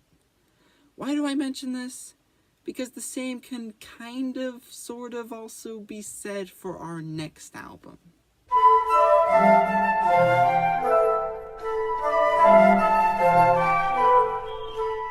One fateful day in Iceland, Björk looked at her song Unison off of her 2001 album Vespertine, and thought to herself,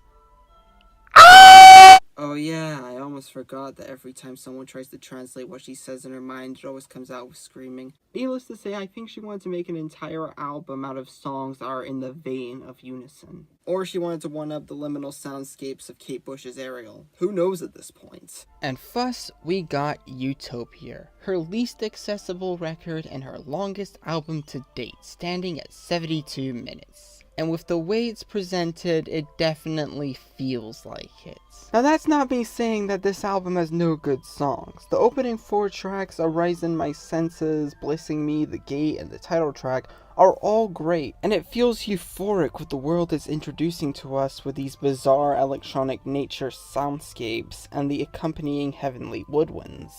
Arise in My Senses especially, I love how ethereal the strings are, almost making it feel like the song is ascending above you. It is definitely the peak of the album by far.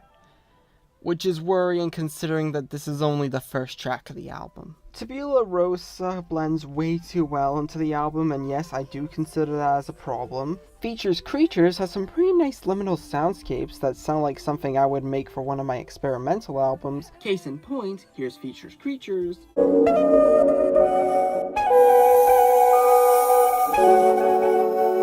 And here's a track called Time Travel off of my album Madness Consumes the Masses, etc.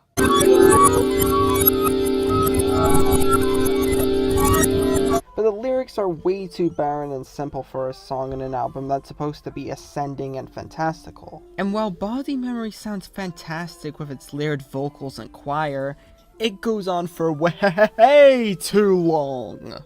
By the end, I just felt like nothing had stuck, and songs that aren't The Gate or Lost are in one ear and out the other. And just like the 4 other albums I've talked about so far, they work much better as standalone songs than they do on a whole album. But even at its weakest, the songs itself are still as fantastical as ever. And it hurts a lot to see this one constantly getting overlooked in favor of the other albums. Bottom line, this was for Björk what Maladroit was to Weezer. Yes, I actually went there. Life on the outside ain't what it used to be.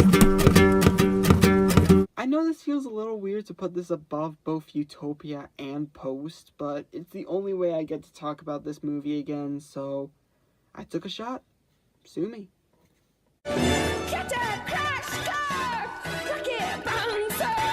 Yeah, kinda surprising that something relating to one of my favorite movies of all time didn't even crack the top 5. Since as at least 5 of you may know, I love Dancer in the Dark. It is a wonderful piece of artistry, and if you want to know more about why I love it so much, I went into more extensive detail about it when I talked about her filmography a while back. But enough about the movie itself, what about the soundtrack? Well, it's good, but none of it really resonated with me. There were a fair few that managed to slip through the cracks for me, like Valka and I've Seen It All, but everything else just felt like they were written as a side thought. Even in the film itself, the song sequences are shot and edited like they want to be done with them as soon as possible. It almost feels like Von Trier didn't even want to do a musical, and only did it out of spite because Björk was willing to sign on for it, and her name alone would nab him a bunch of Oscars. How do I know this? Well, the alleged sexual charges, difficult filming sessions, and the first song not showing up until a quarter of the way through raises a bunch of concerning red flags. But even with that going against songs like New World, 107 Steps, and In the Musicals, the sweeping orchestral styles of each song really adds to the hopeful nature of the film, and are so pleasing to listen to that it even makes counting sound like a full-on opera. 41, 42, 43, 44, 45, 46, 47, 48, 49, 50, 51. Overall, these are a fantastic set of songs that set the tone of the movie perfectly. But I do consider this to be the weakest out of the 2 soundtrack albums she did, even though the songs in this one are pretty catchy. Wait, hold on. Tom York and Björk both simultaneously wrote I've Seen It All for a movie about a person who's blind, who is played by Björk. Her video for Human Behavior, which aired on MTV 7 years prior, featured a guy hunting down a bear. The Radiohead album Amnesiac, which was released a year after Dancer in the Dark, features a song called Hunting Bears, which was on the same album as You and Who's Army, and Björk released a song called Army of Me 6 years earlier. The same year, they both appeared on the same episode of Space Goes Coast to Coast, which was made by Adult Swim. But I'm going to put a pin in that and come back to that later. A year earlier, Queens of the Stone Age released Rated R, which features a song called Better Living Through Chemistry, which sampled Isobel. Isabel? Animal Crossing? The title track of Fesora sounds like Animal Crossing. The album Fesora was released 20 days and 9 months after Smiling Friends, which was released by Adult Swim, which had an episode where Charlie and Pym enters an enchanted forest and are forced to complete several quests alongside a satire of the Rankin-Bass Lord of the Rings movies, to which they accidentally kill at the end of the episode by impaling him on a spike. And get this, by the end of the episode, it is revealed that Mip was the princess's stalker and was the reason why she wasn't able to smile for a good long while. And the present Mip was going to give to her turned out to be a bomb, which parallels the real-life events of... Oh God! Oh God! Oh God!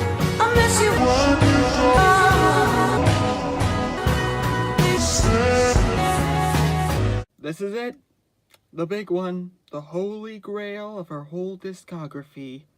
Now, all the albums before, they were good, but they had flaws that kind of lowered their places on the list. This is the point where they start to get good. Like, really, really, really good. With that said, let's take a trip down memory lane and discuss something that I have already discussed before. A Japanese love story on a boat.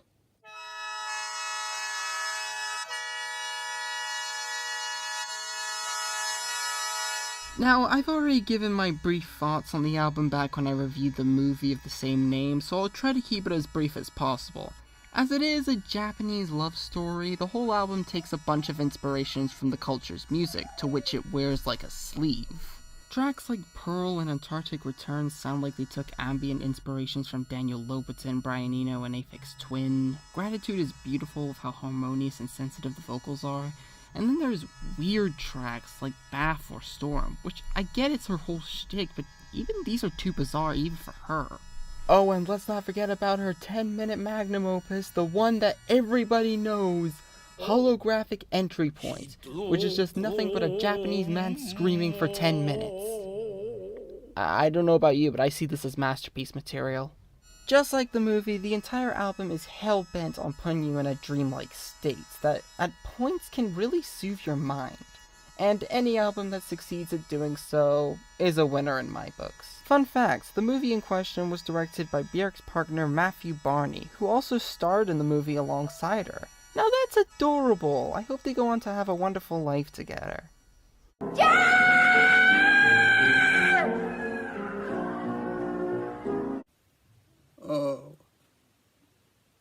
Oh no. Maybe he will call out a sin. Yep, this is the one you all wanted me to talk about. Volnakura. Easily her darkest record by far. She made this around the time she had split with Matthew Barney, and the brutal lyrics and sound design heavily focus on that, with her desperate pleas for clarity present in every song. I spent the first few tracks bawling my eyes out, and by the time I got to her 10-minute motif Black Lake, I just couldn't take it anymore. I had to pause the album because it was so harrowing. Major side note, in the time I took to recover from that album, I decided to listen to Frank Zappa and the Mother of Inventions for the first time, specifically their album Uncle Meat, which is a sprawling 2-hour double album with an unfocused, chaotic edge to it. Check it out if you haven't yet. It's the kind of chaotic playfulness that you just don't see in music anymore. I eventually soldiered on regardless, and you know what? I really liked Volnicura. Right off the bat, the album hits you with Stone Milker, a gorgeous concoction of lyrics that depicts someone who's trying to get an emotion out of their partner, but just doesn't have the time to muster up an emotion right now. The vocals are great, the strings are great, it's a beautiful way to open the album. Also, I gotta mention the music video for this, which was done entirely in VR. It's probably the closest anyone has gotten to hanging out with Björk. There's Björks everywhere! Lion Song has these really uncomfortable vocal overlays which matches the song's focus on the search for clarity. History of Touches has this ethereal sound to it all that I love so much, but knowing that every single one of these songs is over 6 minutes, I can't help but to think that this is more of an interlude that shows up a little too early into the album, because this one's only 3 minutes. Black Lake is brutal. Like, I don't even have a joke lined up for this one. This is actually really sad. Family, Mouth Mantra, and Adam Dance sound fantastic. Not Yet sounds great too. I especially love the comment that somebody left on the music video saying, Björk doesn't do drugs. Drugs do Björk. Words have never sounded more wiser. And the closing track, Quicksand, sounds amazing with its presentation and production, and this one needs more love, god damn it! Overall, the album is incredible, and is the first one on this list that I would give an easy 10 out of 10 to. And surprisingly enough, it wouldn't be our last. The moon! Fun fact, one of the music videos from this album is the first thing you see when you click on my first ever Björk-related video. Sure, my barely audible voice could be considered as the right answer as well, but just the fact that no other album of hers would ever hold a seal such as this one, that's a surefire way of saying that I like this album.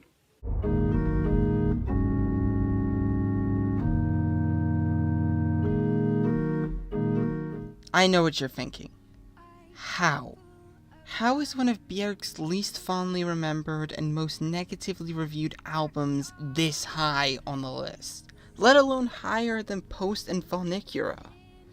And to that I say, I have no clue. A lot of the tracks here really have stuck with me after my first listen, probably because I'm a massive sucker for the art of liminal music, and quite frankly, when am I ever going to say no to listening to an entire album of nothing but Björk singing about how the Earth is her moon, and how that would belittle the point of her moon, which is the moon. Oh yeah, and speaking of which, Moon is a beautiful opener that sets the tone for the entire album, with this melodic loop paving over a series of Clarsak rhythms. Crystalline is a personal favorite of mine, with a slow motif from a gamelist, which is an instrument that Björk created solely for the album, by the way, which perfectly builds up to this electronic breakbeat insanity by the end. Dark Matter has these eerie layered vocal effects layered over an ambient organ and apparently doesn't have a time signature. How about that? My music doesn't have a time signature either. Could we be friends? But then there's Mutual Core, which conducts a masterful shift from a lush melodic verse leading a melancholic pipe organ to the intense breakbeats and rising vocals of the chorus that sound immaculate. This would have sounded amazing as the album's closing track. But I guess Solstice will do. The melancholic instrumentation of it all is a cute enough way to end the album. The entirety of Biophilia has this larger-than-life atmosphere that's more prevalent on tracks like Thunderbolt, Cosmogony, and Virus. In fact, the unconventional rollout of this album is massive unto itself, with it receiving a world tour, a concert movie about said tour, a sensory app she did alongside David Attenborough which features a few songs off of the album, several instruments that were created specifically for the album, a tie-in song from Moomins and the Comet Chase. See, this is clearly of equal importance. All this alone thoroughly elevates the album into ambition that is worth the price of admission. Also, the tie-in clothing to this album is really cool. Where can I get myself a pair?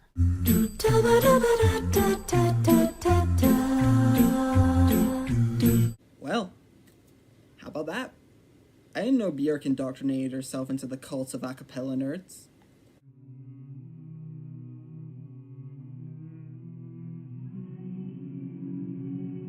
Now, I am aware that Mike Desnair has already done an entire video on this album, so I'll keep it brief. Medulla expresses the power of the human voice with vigorous emotion, which at times can often be ominous or downright scary.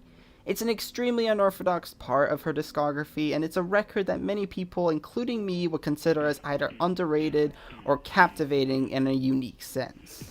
It also shows that pretty much anybody could do a cappella. No matter how talented, you're bound to dip your toes into that medium eventually.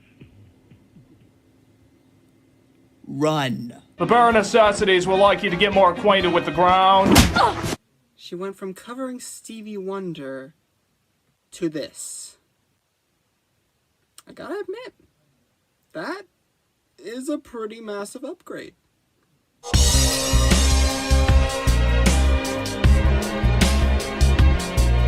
Yeah, I'm probably the only person on planet Earth who would put Debut as Björk's third best record, but it's for an extremely good reason. And is that for a debut record, this thing is absolutely incredible. It shows how far she's truly come from her humble beginnings, and the conceptual ideas bloom to their fullest potential with themes of shyness and the start of something new, which really shines through with the album's biggest highlights. But before we get to them, I need to mention this album cover.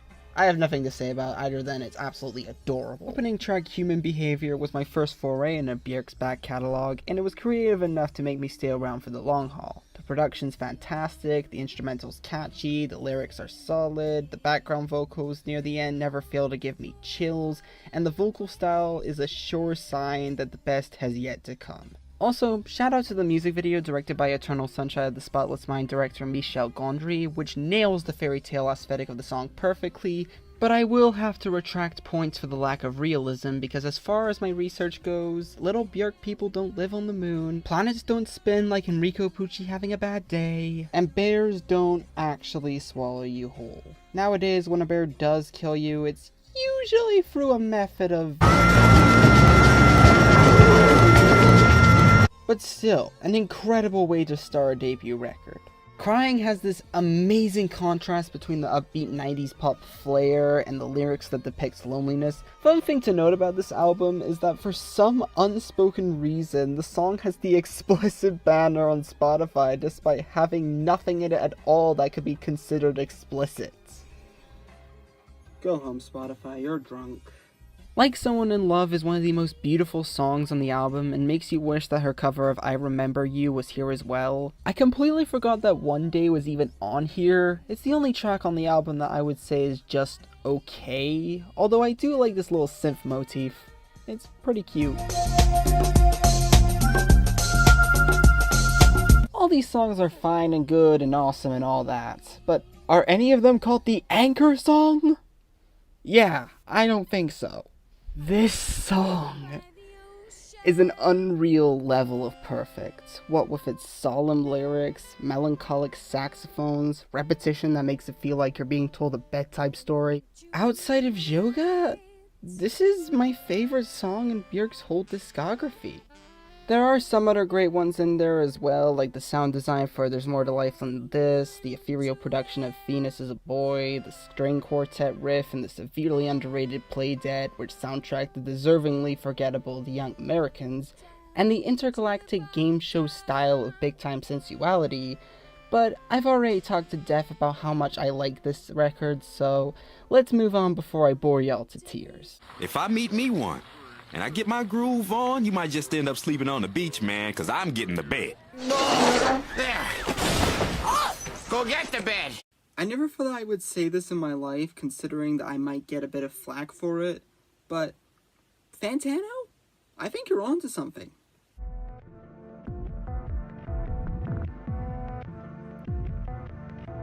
Okay, this and my number one pick were a very close call. In a perfect world, I would mark them both up as a tie, but you all would hate me for it, so I have to choose one or the other, and can you blame me? Both of them have fantastic pieces of production, both have lyrics that are beyond what anyone could consider as a masterwork, both have tracks that are extremely experimental with their execution, and both of them were released in between Dancer in the Dark. But this one does something that's very different from the rest. It compresses footsteps. Vespertine introduces a brand new style of percussion into the mix called microbeats, which were made by heavily compressing sounds that you would hear in everyday life, like a stack of cars, the clanging of glasses, the aforementioned footsteps, and sometimes even her voice to make it sound like she shrunk herself down, planted herself in your ear, and is singing exclusively to you.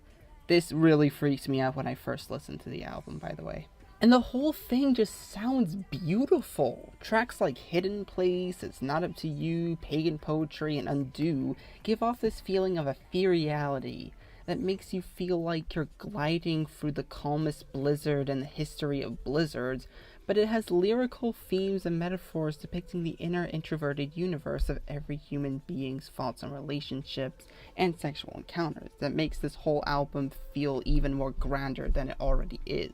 Cocoon and Pagan Poetry are both about the narrator imagining herself in an intimate and lustful relationship. The former sounds very liminal with its production, especially with how Björk sings it, which kind of reminds me of Tom York's vocal style for Radiohead's Kid A. And I love how the latter has an instrumental that at times sounds like it pops straight out of Minecraft. Also, I'd be kicking myself if I didn't mention the closing track, Unison. It's a nearly 7-minute ballad that depicts an oddly erotic fairy tale with an ethereal string section that gives you a sense of euphoria. The way the vocals ascend when the song gets to its peak, good God!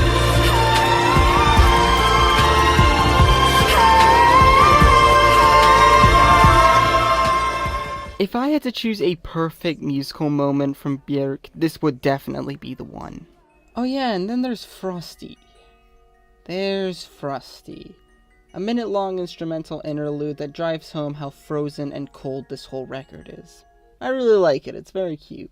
Bottom line, please, please, please listen to Vespertine. It's a massive step forward from her first 3 albums and offers up some new concepts while expanding on past ideas. This album truly is one of a kind.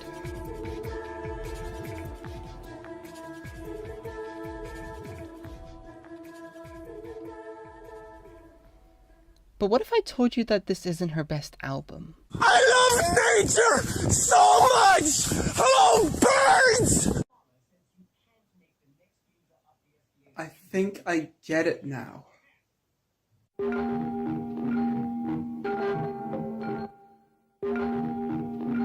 I mean, what else did you expect? Everyone that has lived on and beyond planet Earth has said that this is her most consistent, ambitious, and well-written album to date.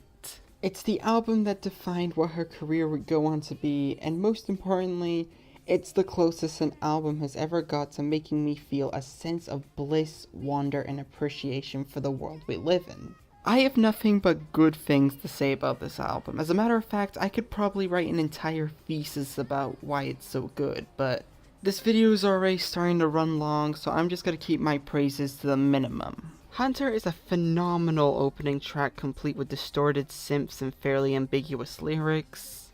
Also, shoutouts to the music video directed by her longtime collaborator Paul White, in which after her Human Behavior music video where she got eaten by a bear, she then becomes the bear. She also eats a school of fish in the Alarm Call music video, so yeah, a bunch of carnivorous themes going on in her videos.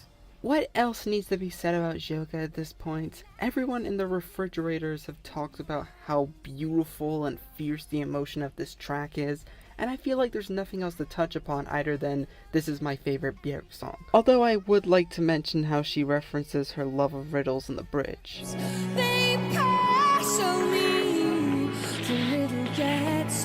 Also, that string quartet at the beginning is Chef's Kiss. But wait, why does it sound familiar? Sometime I feel like doing a beat, sometime I don't. Is that a Björk sample on a Missy Elliott song? Yeah, I would be hit or miss if I didn't mention the fact that Missy Elliott sampled the song on her song Hit 'Em With a He. But surprisingly enough, this wasn't the only time Yoga was used as a sample. The party never ends. In a motel land with my sands. Yeah. The next song, Unraveled, is exactly what the title suggests, and that is unraveling a multitude of elements that could be found in musical composition, something that she would later use for Dancer in the Dark. Alarm Call is gorgeous. It's a very Sen song too, with it being about how much she loves humanity, and how hell-bent she is on making a tune so joyous that it could free them from their sorrows. Fair warning though, she does throw an F-bomb in this, but it's used in a very positive manner and strengthens the song's sincerity, so as long as you have that in mind, it's fine, you'll be fine. And then this happens.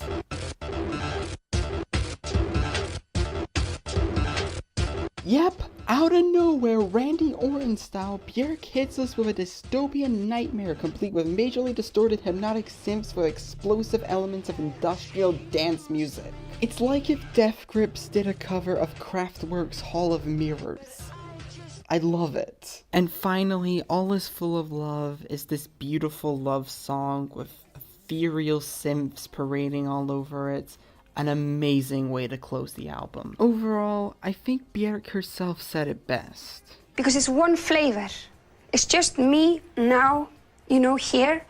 And it's gonna be, instead of like all these different instruments, it's just gonna be beats, strings, and voice. And there we have it, the definitive ranking of all 13 Björk albums. And you know what? I wasn't kidding when I said that she was a near flawless artist. The heart and soul that goes into each of these albums is just astounding, even at their weakest. And it shows that there is still some originality in the world. And in the end, that is a huge commemoration to the art of music. Thank you for watching. Now, if you excuse me, I am going to take the time and listen to her entire discography all over again. Huh. I hallucinated all that, didn't I? Yeah, don't ask why I have a cloth on my face. It's a long story. So anyways, I just got back from watching Wes Anderson's most recent outing, not the French Dispatch, that's his previous one, Asteroid City. And speaking of French Dispatch, while that one felt like a bit of a step forward in his career, this definitely feels like we're going back to basics with the typical Wes Anderson style.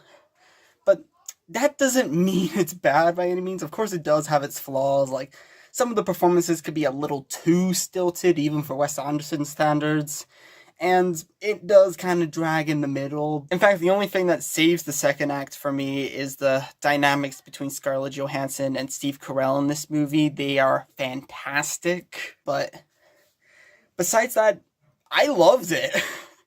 Everything that makes for a great Wes Anderson movie is here. Like, most of the performances are great, and the cinematography, the story, the setting. Good God, the setting is amazing. I love the solemnness of the desert setting a lot. And sometimes they just even cut out all the music just so we could appreciate the ambience and even the setting and location. It's great. I also love the design of, I'm getting a bit of spoilers here, but I also love the design of the alien. It looks so earnest. And I don't really have much to say about it other than, Adrian Brody, it is good to have you back. We have not seen you in so long.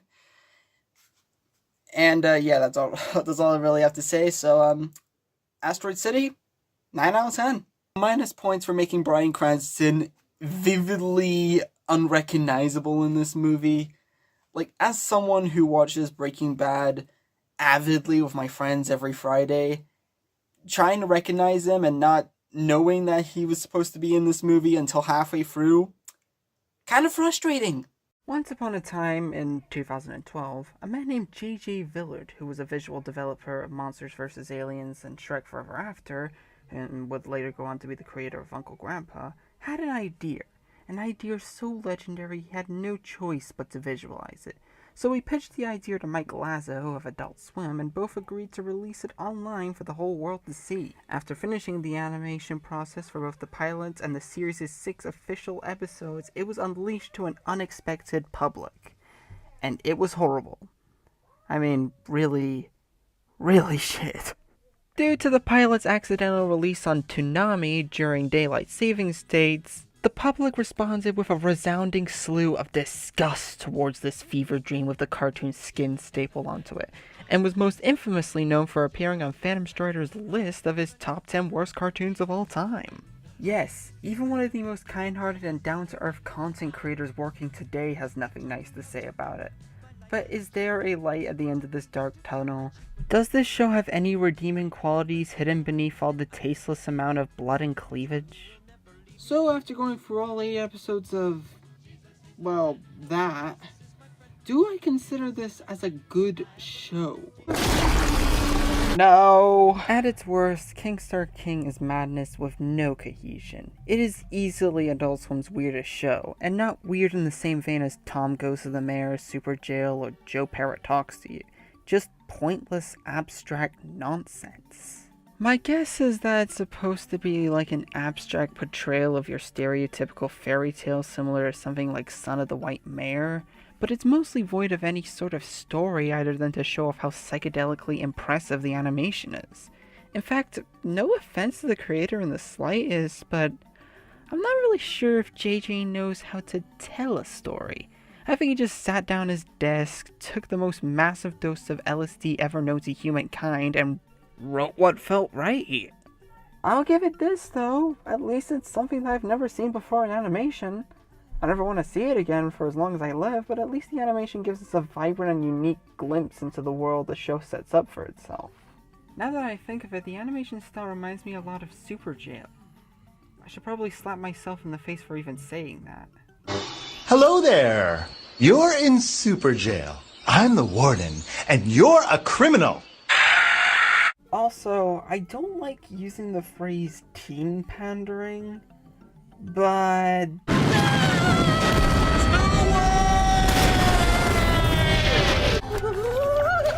I can't stop the wiggling and squiggling. Smokey, I'm gonna make you forget all about that murdered princess. I recognize those legs. Mommy! It's weird, don't ever make videos about cartoons. But for the people who aren't into that sort of thing, there's also...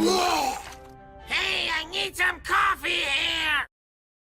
It's disgusting, don't ever make videos. I do like the main character though. Philip wants to describe the titular King Star as He-Man on drugs. I personally got more of a Hulk Hogan meets Sylvester Stallone vibe from him, but that doesn't change the fact that he's the only consistently funny character in the whole show. As for the rest of the cast, they're just there. They're not funny, nor are they even memorable. They're just there to make King Star seem normal in comparison, and an excuse to make more abstract jokes, and this duck is absolutely terrifying. Surprisingly enough, the most interesting thing about this show is that it's really hard to find, at least getting a physical copy of it. The only way I was able to find a good copy of it was by full-on pirating it off of the Adult Swim website, because the Kim Cartoons version was all squished, darkened, and horrible. Overall, King Star King is getting a 4 out of 10. It doesn't make for a good parody, it's rarely funny, and the abstract animation makes viewing a single episode absolutely exhausting. At least for its original run. Yes, I did say original. The show actually came back with a special earlier this year, and you know what? I liked it. It's gotten a lot funnier, and the wacky randomness of it all works to its advantage as opposed to the original, where it works against it. That episode alone definitely bumps it up from a 4 to a 5. But one good episode doesn't make for a good show. It's still bad. Thanks for watching, and JJ Villa's Fairy Tales was better. That is all. A year and a bit later, and I'm finally coming back to this concept. Sorry for the poor mic quality.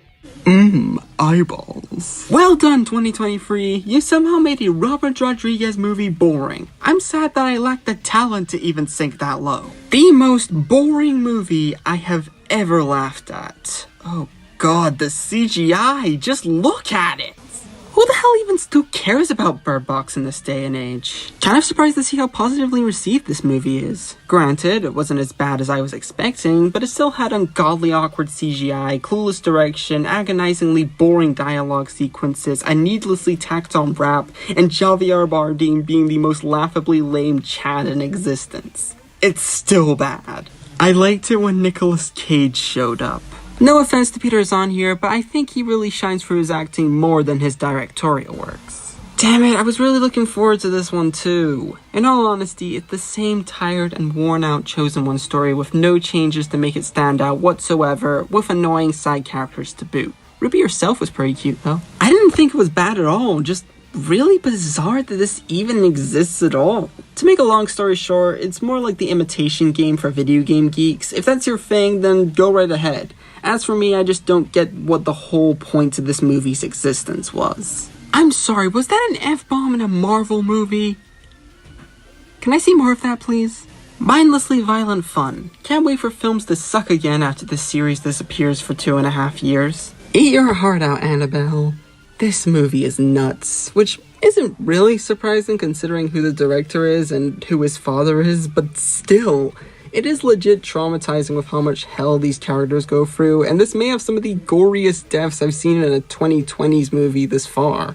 I won't spoil them for the people who haven't seen it yet, but I pray for the people who have, since Jesus H. Christ are they obscenely cruel. It's also one of those films in the vein of Babylon, where the negative reviews sell it for me.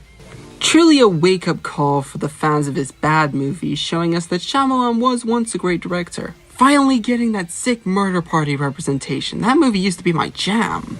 If your movie looks more like a high-budgeted documentary that was filmed in real time than a movie that could be made today, that's a surefire way of saying that you fully succeeded at capturing a time period. The strangest summer blockbuster of all time, practically because it doesn't feel like one at all. It's 8 minutes short from being the same length as Babylon, and the technical aspects feel ripe for a Best Picture nominee. Did I mention that I like 3-hour movies? Is this the poor man's The Truman Show, or the superior Lego movie but with commentary that lasts for 80% of the movie? Yes!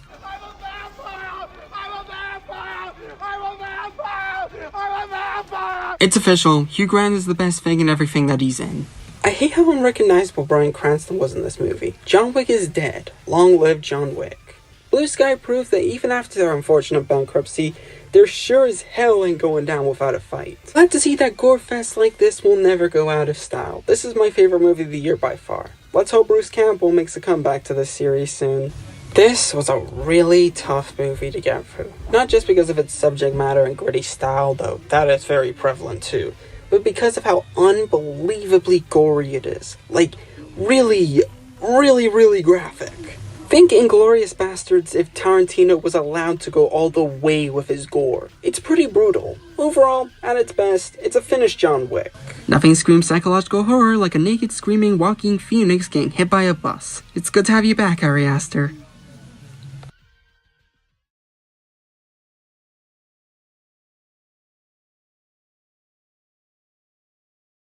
It's Babylon. This is a movie I showcased at Eden Court's Youth Film Division in Inverness last week. It's called Bleak Dreams, and it's nothing but overlaying distorted stock footage playing for the better half of 5 hours. No music, no frame narrative, not even a single edit. It's just nothing but a single shot of free, distorted, overlaid pieces of stock footage playing for over 300 minutes straight.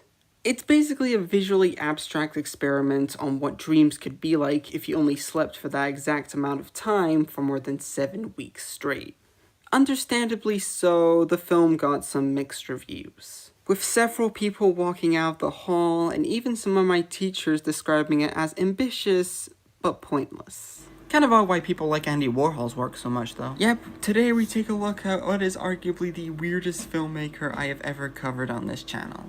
Known for being the lead figure of the pop art movement in the 60s and birthing his infamous 15 minutes of fame quote, Andy Warhol is probably the most celebrated producer in the realm of underground avant-garde cinema. Even after his death in 1987, he had become so influential to the type of style that he popularized and has garnered tribute after tribute, even if it's not always in the best ways. Suck my dick, Warhol! As iconic as Warhol has grown to be, though, he's also a very elusive fella, especially with his filmography, directing and producing over 600 movies during the 60s. Most of them either being lost media, like the 90-minute magnum opus from 1967, simply known as Taylor Meets Ass. See what I mean, Adult Swim? Andy Warhol is kinda sorta bet you has had another director's name on it, as with the case of Paul Morrissey's Trash or Chelsea Girls, which may or may not have been an influence on the editing of Gaspar Noé's work, but that's just clueless speculation on my part. Or even claiming the title of the movie for himself, like Blood for Dracula, which was eventually turned into Andy Warhol's Dracula, which was probably done to cash in on the Hammer horror craze of the 70s, but what can I say, the guy just really liked the pointy tooth count from Transylvania, okay? And the 1977 comedy Bad, directed by one of Warhol's proteges, Jed Johnson. So you may be asking, what's the point of his work? Why is it like this? Well, to the best of my efforts at least, I think he wanted to capture life at its most mundane in tiny chunks. Whether it be 5 hours or just half an hour, the whole purpose on why he makes the films the way that he does is to see time go by. But here's what I think. He uses the film as a canvas, but instead of bringing us to worlds we've never witnessed before, he just paints a chair and stares at it for over 8 hours, waiting for the chair to combust and degrade over time, for the wood to rot or burn. And as soon as it's finished rotting or burning, he throws up his hands and says, "There, I've created art." I could say that all of his work's pretty mundane, but then again, 19 minutes ass. Which transitions pretty well into the subject that, let's be honest, you've probably all been waiting for me to talk about. It's already a pretty well documented fact that Warhol is practically obsessed with the sensual world in every way, shape, or form. So much that he wrote a book about it and then turned it into a Netflix documentary from beyond the grave. And so the best way that he could showcase that is through some of his movies. Which, yes, means that with every movie about an art curator smoking a cigar and becoming increasingly uncomfortable for 97 minutes, there's going to be 50 minutes of several couples spit swapping or 23 minutes of 3 people having a couch orgy. He was fascinated by the many ways that the human race can fornicate, which is why I'm going to try to keep this segment as short as humanly possible. Which is saying a lot, considering that he never did it himself. His only experience with the self-erotica was through... Yeah, you can read. We're done here. And hey, while we're on the topic, let's talk about... Oh, God. Blue movie. A movie so explicit it caused more problems than it did solve. The manager of the new Andy Warhol Garrick Theater was fined $250 for just showing this movie, and it was later confiscated and banned, which really bewildered the hell out of Warhol, stating that the movie was merely misunderstood. Which, surprisingly enough, is more interesting than the movie itself. I actually highly recommend reading up on about it. Sorry to any erotica fans out there, but I just never cared for this movie. It's just boring. It feels like Warhol was just spitballing ideas out of a hat and then decided to make an erotic political drama out of spite. There's no passion here. I guess you could say that Warhol cited the film as a possible influence on Marlon Brando's very own Last Tango in Paris in 1972, which I guess is pretty cool. I should give it credit for being influential with what erotic dramas are capable of, but outside of that, there's just no value to it. And I guess that's that over with. Told you it was going to be brief. Now, how the hell am I going to transition out this one? Metal machine music joke, I don't know. We're talking about the Velvet Underground.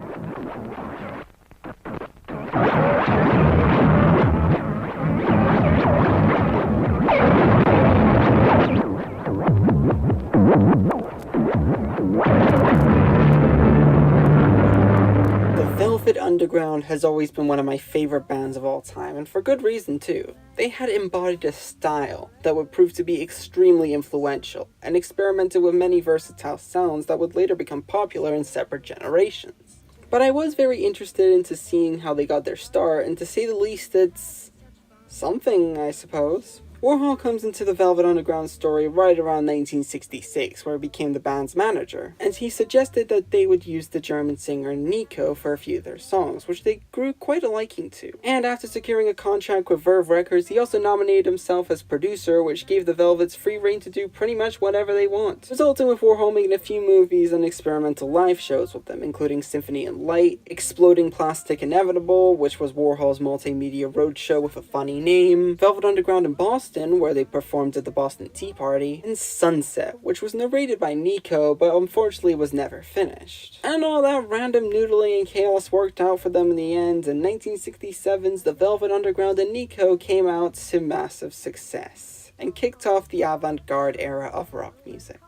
And now, just to pad the runtime as much as possible because I may never have the chance to do this again, here's my worst to best ranking of all the Velvet Underground albums, except for Squeeze, because that's more of a Doug Gill solo album, and the rest of the band had pretty much left at that point. Number 4, The Velvet Underground, 1969. I kind of feel bad for putting this near the bottom because I really like the more laid-back approach to the VU sound, but none of the songs have resonated with me nearly as much as the rest of their discography, with the exception of I'm Set Free and Pale Blue Eyes, which would both be a perfect song to put on if you just want to lie down in the grass for several hours.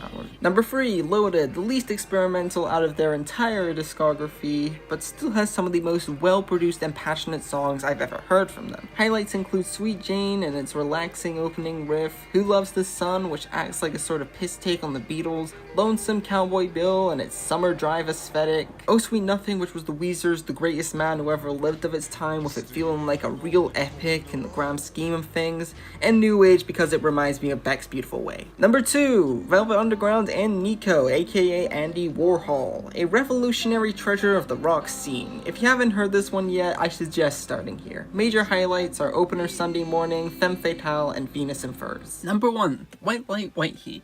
A milestone in every way possible, the band's harsher and more experimental progression after their first album could be compared to something like the Rocky Horror Picture Show. An album that a lot of people didn't really get, but the people who did praised it for how unique it was, and it would eventually grow on the people who didn't get it at the time, including me. White Light, White Heat is way ahead of its time, and Lou Reed's lyrics are a perfect blend of bleak and humorous. The biggest highlights off here are The Gift and Here She Comes Now. And that's all we have for today. I mean, we're done, right? I think we've pretty much covered everything. Well, you're mostly right. But I'm dedicating an entire segment to this movie for one reason.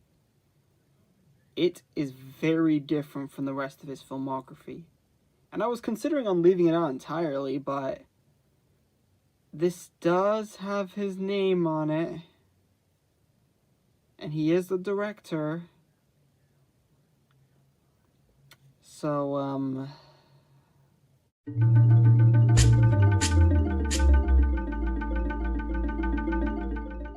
seen as both Warhol's masterpiece by audiences and his biggest low point by critics, Chelsea Girls is a 3-hour-long exploration into an unpolished time period done in a split-screen style that was earlier used in films like 1927's 5-hour epic, Napoleon.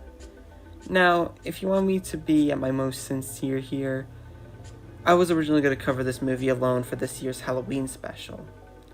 Because in all honesty, this might be the most terrifying movie I have ever seen. Between the audio channels fading in and out to each scene, to the psychedelic 26 minutes at the end, Chelsea Girls offers us an honest glimpse into the slimy, scummy reality of the 60s. And Warhol did a pretty good job in showing us that it wasn't all Beatles and having a good time. This was the closest a movie has gotten to make me question my own existence because of the way it's made. Was it improvised? Scripted? Or was it a psychological experiment that involved a bunch of adults shooting up highballs? A pure mind-fucking experience. It also has to be mentioned that Paul Morrissey helped out with the cinematography and directing here, who's already very prone to going above and beyond when it comes to realism.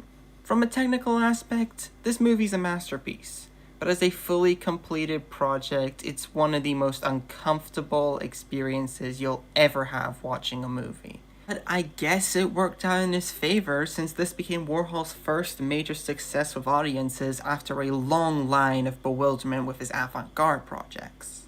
So, overall, despite the extremes that he had to go through to make the films that he wanted to make, Andy Warhol is probably the most determined man in his field. And sure, it's fairly understandable if you think that he's a pretentious hack because he has made and done things that the world itself might not be proud of. But the guy made Taylor Mead's ass. And in the end, I think that's all that matters. Good night, everyone. Okay.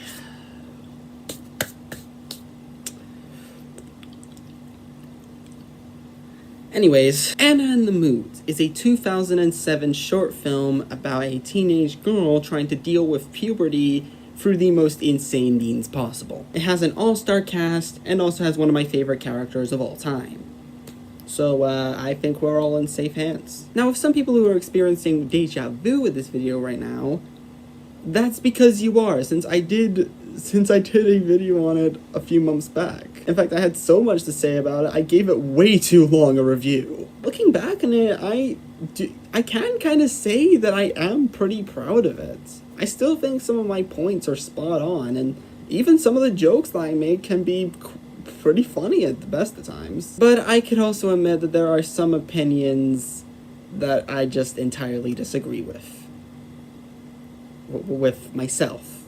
I'm bitter. Because I did rewatch the movie recently, and contrary to popular belief, especially people on Letterboxd right now, I kinda liked it! And yeah, looking back, there are definitely some opinions on that video that I definitely don't agree on anymore. Especially this guy who had made full-on analysis comment on my review video comment. Letterhosen. That kind of perfectly portrayed the thought that I have on this movie right now. So think of this as a bonus reaction video to myself. I have a bit of an ego, where I take a look at some things that I got right, some things that I got wrong, and some major missed opportunities. Like seriously, it baffles me that I never made a Plastic Beach budget joke once. It just baffles me. So let's take a look. I'm gonna skip over the opening skit because I can't shove blasphemy into myself in live action, but only in recorded form. So let's take a look at my first major opinion. I'm just gonna come out and say it. The animation is awful. Like, really, really, really bad. Don't get me wrong, I can see where they're coming from with the style and all, but the execution of it just looks extremely uncanny. This first point goes into agreeing with myself. With some exceptions, you might want to split it in half for this one. Because while the animation is bad, and it's always very comical to make fun of the bulging eyes and Damon Albarn's soap chin, at this point it's kind of a cliche to make fun of the animation. Like, it's sort of expected. We all know that it looks very uncanny and is like an episode of Oh No, It's an Alien Invasion if it was unrendered, which, yes, is a joke I do make in the review, and nobody really got because nobody has ever heard of Oh No, It's an Alien Invasion. So that's why I'm kind of splitting the point in half for this one, so it's kind of like both agreeing with myself and disagreeing with myself, because it's a point that everybody has already made, and it didn't really need me to elaborate on, so let's move on. Anyways, I have nothing to say about this opening sequence because it's pointless. Oh boy, to the point with agreeing myself switch teams fast! Yeah, believe it or not, this scene actually does kinda sorta have a point, because that little boy right there is Dr. Artman, which I have described plenty of times in that review as the most based character of all time. Sure, at this point in the scene he hasn't developed a very weird speech yet, but this does kind of throw in a bit of irony into the character. Like, he used to be an unruly child himself, but then was studied and then became a scientist who would eventually open the Institute for Unruly Children, which kind of adds to the whole genius of the short film. Why am I doing this with my hand? Because it does very well with putting all these very small plot threads into 26 minutes, even though I would have loved to see an entire movie about Dr. Artman and how he kind of pioneers the Institute for Unruly Children, but you know, with the movie bombing, I feel like we're never going to get that. Hey everyone, it's me from a few days later. I just want to rectify a mistake that I made during the recording about this movie being a bomb, when it was actually anything but. If we go back to the comment from earlier, I said that it mentioned that it won a bunch of awards and such, so I probably should have taken that into account. I cannot apologize enough for leaving that out. So yeah, so far this isn't really going well for my past self. The scene ends with a German guy killing a kid off screen. Why am I even surprised? As the credits roll, we find out that this movie has a surprisingly robust set of A-list celebrities lined up, including Monty Python's Terry Jones, Gorillaz' Damon Albarn. Ah yes, David Albarn, the frontman of the punk rock band. Why did I say his name like that? In fact, why did I say Gorillaz? He was the frontman of Blur. Although Albarn did have a massive contribution into making Gorillaz into what it is today, so I guess I was half right on that one. The square root of 12 times 365 is... Aphex Twin! Okay, I have no joke for that. I will admit that was pretty funny. I love how the newspaper hints at the mother being a shoplifter, and yet it never comes back into the story ever again. Chekhov's gun, everybody! It was a visual gag. Not everything has to tie into the plot. It's like Beetlejuice. Why is Alec Baldwin and Gina Davis stripping water and then suddenly isn't in several scenes? Never explained. And why in my favorite movie, Britannia Hospital, are a bunch of cameramen laughing at chickens dying on the TV? Never explained. That's what I love about surreal movies. It completely breaks the boundaries of what could be seen as reality and non-reality, which is another thing that I do really like about Anna and the Moons. Its very surreal nature. Like, look at these character designs.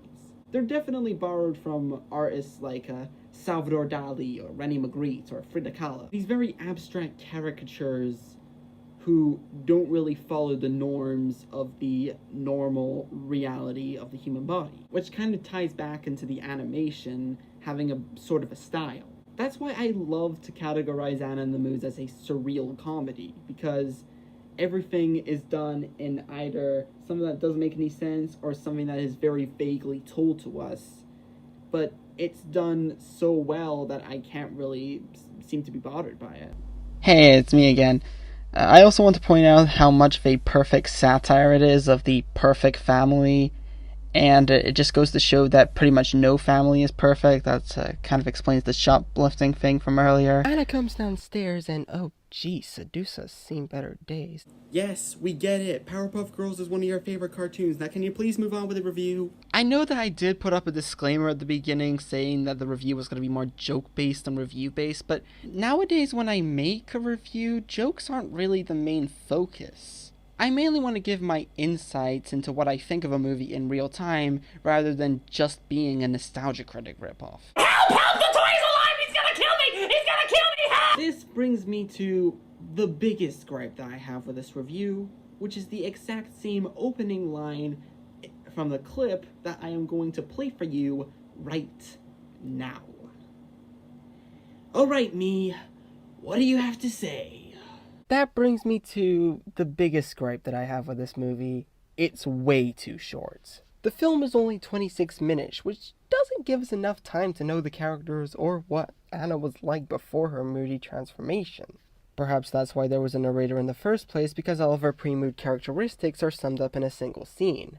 The same goes for her moody self's introduction, by the way. I really wish there were more scenes of her causing chaos before her kidnapping, so that the parents would actually have a justification on why they took her to the mad shamanicist in the first place, other than I hate you! Her responding to someone getting one of her riddles wrong. Okay. Now, I was attending film school at the time. You know, one of those small institutional film classes that kind of go over briefly with what a film is and what story beats go into them, cinematography, acting, and all that. So at the time, I had a more conscious, sort of pretentious feel on what a movie should be like, which I still kind of have senses of. For example, my favorite movie is Britannia Hospital, which... That's not a spoiler, do you, Midfire? Features Malcolm McDowell getting his head torn off by bumbling idiotic scientists, and then having his consciousness being uploaded into a living pulsating brain with him declaring as a god. And then the credits roll. So, I do kind of see where I'm trying to get at, but just by rewatching the movie recently, I don't know what I was smoking to even come up with these points. Like, oh my god. Like, the genius behind this movie is through its simplicity. Like, a story like this doesn't need a Lord of the Rings level runtime. But most importantly, I cannot see a universe where this movie would actually benefit from being longer. A lot of these side characters don't even get the main focus because they're mostly visual gags, which mostly work in the movie's comedy. The main focus should be on the parents and their emotional attachment to Anna, because they were so hung up about the recent change of attitude that they pretty much had no choice but to send her to the Institute of Unruly Children. Which leads to the movie's very wacky second act, and even the smallest side characters have their own stories that do have a beginning and end, that don't really need a middle half to work. Like these two poor parents who are very sick of their children being the dirtiest of habits, and then are brought to Dr. Arman and are seen later on with a pretty big facelift. And even people that we only see briefly at the end, like this guy, which I call Emo Gyro Zeppeli, where we do see him pull up at a bike and noticing Anna at the end of the movie, which is a neat bit of continuity and doesn't just serve as a one-off joke. And it also talks about the benefits and flaws of being a teenager without over-explaining itself. So, I think I've just given up on the point system entirely, but just in case I haven't, I'm just gonna slap an extra 20 on me disagreeing with myself. Who on earth is this guy? Terry Jones, man! You know, Monty Python, Holy Grail, Parrot Sketch, Salad Days, Man Turning into a Scotsman. Oh god, this review is so clueless. Insert Lars von Trier joke here. I hate you! Low blow, man. Low blow. He towered over them like a monolith. Because if he were to actually be a monolith, 2001 would have ended a lot differently. Okay, there's a decent laugh every once in a while. Also, you gotta love a character who just Chad strides on Damon Albarn upon introduction. I know he's only been on screen for 3 seconds, but he is already my favorite character. You know, if it wasn't for me being short or have hair, this would have easily been my Halloween costume. Dr. Arman has already cemented itself as one of the most iconic characters in my channel's history, even though he's only been here for like 3 months. Just the way he's animated, the way he speaks, the way he phrases himself half the time. It's just an iconic character in the making. And somehow I consider him as more iconic than David Albarn's father character. I'm kind of surprised I made very little jokes about Damon Albarn now that I think of it. It's like, it's very tame compared to the other jokes relating to Anna and the Moods that just talks about Damon Albarn's performance. Sean's performance as Dr. Arman shouldn't be one that should be overshadowed. I mean, it is iconic. I mean, I praised it enough in the review, but it needs to be praised more. It's that fantastic. By the mechanisms of this invention... She's put in a bathroom where, oh god, a cat is there? Knowing Björk and her bizarre obsessions with several animals' mating rituals, I don't think this is going to end well for the cat. Luckily, it doesn't go that direction. Instead, it's, oh my god! Yeah, you have the right to freak out here. We're going straight up Bad Boy Bubby's greatest hits over here. Luckily, in a rare act of kindness, she does let the cat go. She gave a cat a mohawk. Like, you didn't notice that, me from the past? They give the cat a mohawk? You even know what a mohawk is? It's like a little fuzzy thing. It's just a little fuzzy thing on her head, kind of looks like Jake from the Tweenies! So So she goes on to do pretty much what everyone does during a phase: stealing, smoking, disrespecting their elders, vandalizing priceless art, and listening to the Sugar Cubes.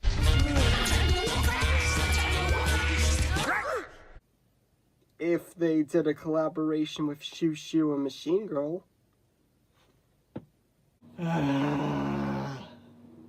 This hurts me as a Ghost Digital fan. Like, granted, I didn't know what Ghost Digital was until after I released the video, but it still hurts. Like, go listen to Ghost Digital. They're a great band. If you're a big fan of insane breakbeats, experimental rock, and pretty much anything that comes from Iceland, then I highly recommend their album In God We Trust. It's probably one of the best albums that I have ever listened to in my whole life. But still, looking back on this bit in the review, just... why did I compare Ghost Digital to Shoo Shoo? Like, I like Shoo Shoo, but I don't think it deserves that comparison. It's its own thing. Look at that tie. Gosh. Jeez. Look at that hairdo. Oh no. Please don't. You know what? I'm going to have to agree with Björk on this. I don't think I'm emotionally ready to see Damon Albarn's first face. I beg of you, please don't give Tomorrow Comes the Day a whole new meaning.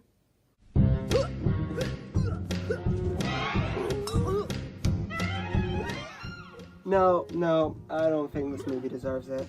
No! Yeah, I don't think I'm ever gonna come back after this. This film has reached peak nightmare fuel. Believe it or not, that distressed no was actually the last line Björk had recorded for this movie. I don't blame her. I would abandon the project too after this scene. Oh, I don't know if laughing at myself is a bad thing, but this whole 19-minute review is worth it just for those 50 seconds. It's priceless. Even the rest of the review, it kind of goes into me being absolutely traumatized by the movie, which, don't get me wrong, I was.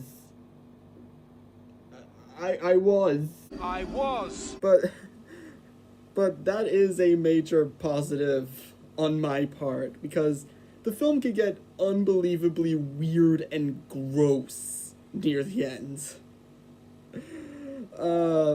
And yeah, that scene is just, it's freaky. It's genuinely freaky. So, yeah, out of like 4 points on me agreeing myself, I'm gonna give myself a 5th one. Unfortunately, though, her parents don't really take it that well. Is there anything we can do for her? Money is no obstacle.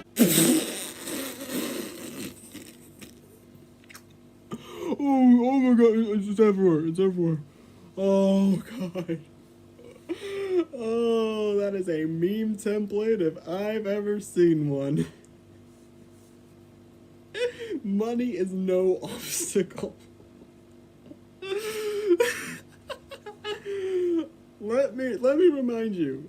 This is the same guy who suffered major financial problems when making the album Plastic Beach. Money is no obstacle, Plastic Beach. Wait! I don't understand why this isn't a bigger meme than it already is. Like, good freaking haste. I don't even understand why this movie isn't a bigger meme. Because it feels like everything is there. Like, it's like the Xavier Renegade Angel of relatable animated movies. Like, it's so filled with meme potential that, quite frankly, it's perfect. It's downright perfect. Forgive me, Father, as I tell this bastard to take that! Face the pain! Take that! He gives Anna a self-help guide that sinks into her hand. It happens. And she ends up passing out and waking up in her bed like nothing had happened. So, does that mean that the movie's over? Well, I don't know. It doesn't really end, as it just stops. She yells at her brother, causing her to revert back to her moody self. and it just rolls the credits. Huh? Okay, allow me to interject with me originally not liking the ending earlier, because I haven't been talking for over an hour already. The more I look at it, I do think the ending does kinda make sense with it just abruptly stopping. Moods and emotions are ones that can change over time. So depending on how you're feeling at the moment, something will eventually agitate you and cause you to repeat the cycle over and over and over again. But this time it's more manageable because you're becoming more self-aware about it. And I do kind of get the public consensus behind this movie. It looks horrifying, like it's a fever dream directed by Alejandro Jodorowsky, but it also has a lot of heart going towards it and tries to tell a story that is simplistic but also very well-meaning, which is something that I had completely glossed over when I first did the review, leaving with things that just annoys people more than it does with helping things. And yet this is my most viewed Björk-related video that isn't my Björk worst to best. I felt like I had improved my craft so much with the worst to best, between mixing humor with actual points that I kinda had with not liking or liking an album. And it was a pretty difficult task for me to finish. Like, Post was only at number 10. That's how difficult of a list it was for me to make. Now, if you excuse me, I'm off to regret my own existence. What just happened?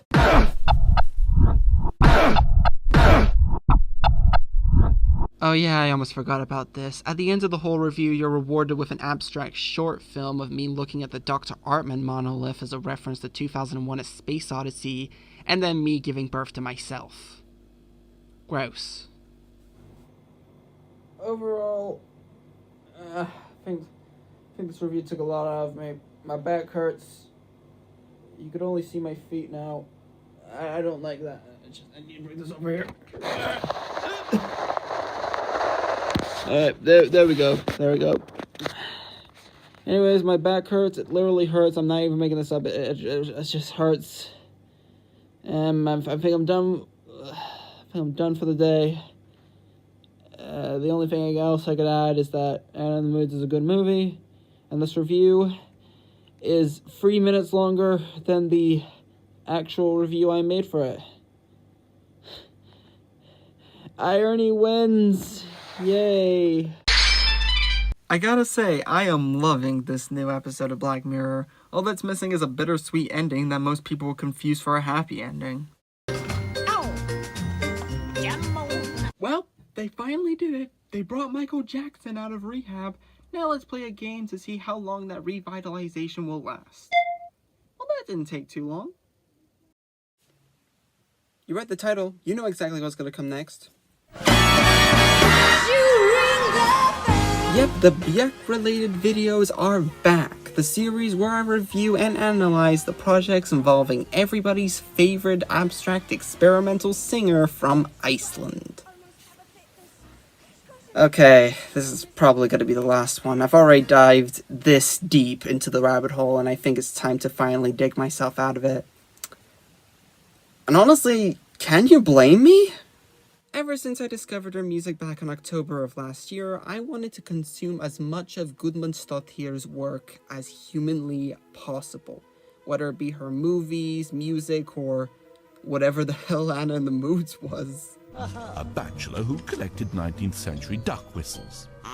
Even with this video, I'm already scraping the bottom of the barrel, trying to come up with something new to talk about relating to Björk, aside from me finally learning how to pronounce her last name. Gudmundsdóttir. So I think this is gonna be it. We're done.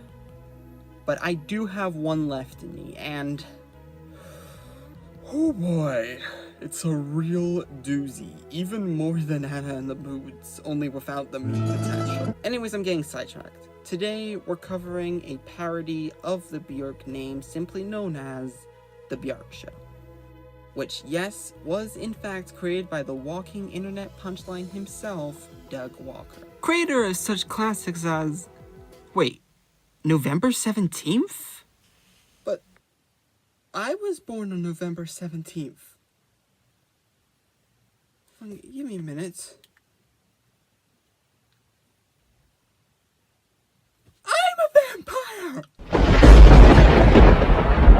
Anyway, screw the history, let's get right into the meat of these greasy fingers. Doug wanted to make a surreal talk show parody to coincide with his one and only show at the time, The Nostalgia Critic, and his brother suggested that his then friend at the time, Victoria Turner, should be the host of it, with Doug making appearances as well-known celebrities.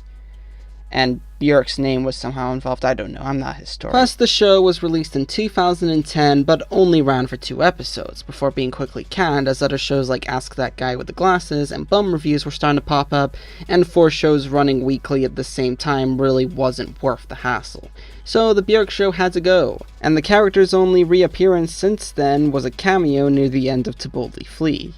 Which is honestly a damn shame too, because this was one of the most innovative, unique, and experimental Channel Awesome projects that I have not seen yet. Yeah, I recorded all of this elaborative information, and yet I haven't even seen the show that the information's coming from. So that's why this is going to be kind of like a reaction video, kind of like a review, kind of like a piece of spaghetti that is dried out in the summer sun and then went up to visit its dad's house for the weekend. Alright, so I was originally going to record through one of these little things, one of my old pairs of earphones, but one of the earbuds is broken, so I have no choice but to listen to mono stereo.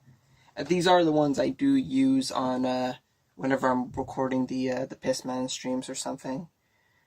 And the only reason I'm not really using these for this is because I tried to get a screen recorder with a face cam onto my iPad, but they're forcing me to pay for all this stuff, so I was like, no.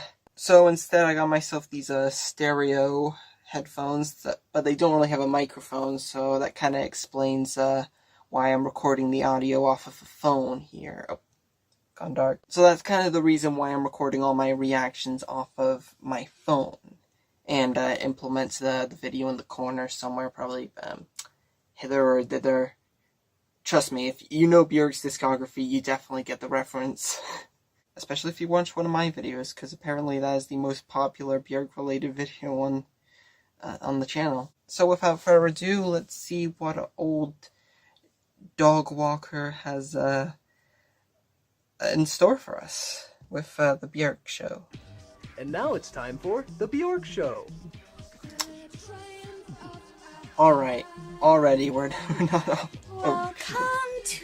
not off to a good start. They pronounce Björk instead of Björk. What's on your mind? Butterfly. Butterflies? Butterfly. Butterfly. You blow a fuse. Sing from. What? That's the use. Wow. Why does that always get me? Even if I listen to that song a million times, that scream always gets me. And now I'd like to welcome Who was that? Edward Norman.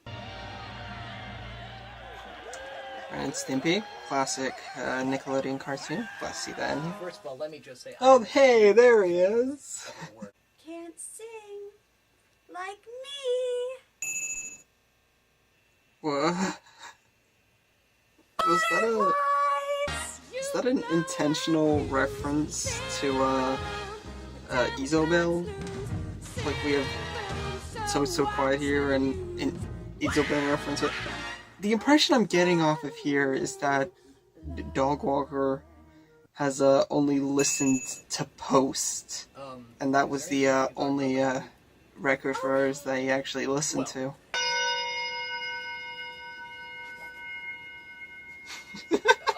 It's about a guy who used to be a cop. But we actually worked together on a movie called Frida, which is a fantastic movie. I suggest you look it up. Oh, Frida.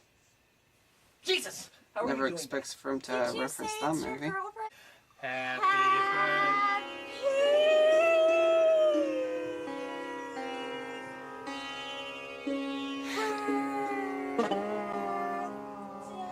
Happy birthday to you. Well, I gotta say, it's been a slice of... yeah, I don't know what, but it's certainly been a slice. It's been an experience. If you're ever in the neighborhood, okay, where did you go? What? Oh god. At least they credited Björk.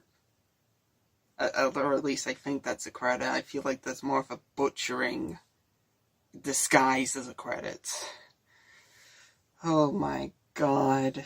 I will give this, it could work if this was in a much bigger project, like if this was in a kind of Tim and Eric's type sketch show, and this was one of the reoccurring side skits, one of those reoccurring skits, then this could have gone somewhere. This, I could definitely see the appeal of this, this thing. I'm not even gonna call it a project, it's just a thing.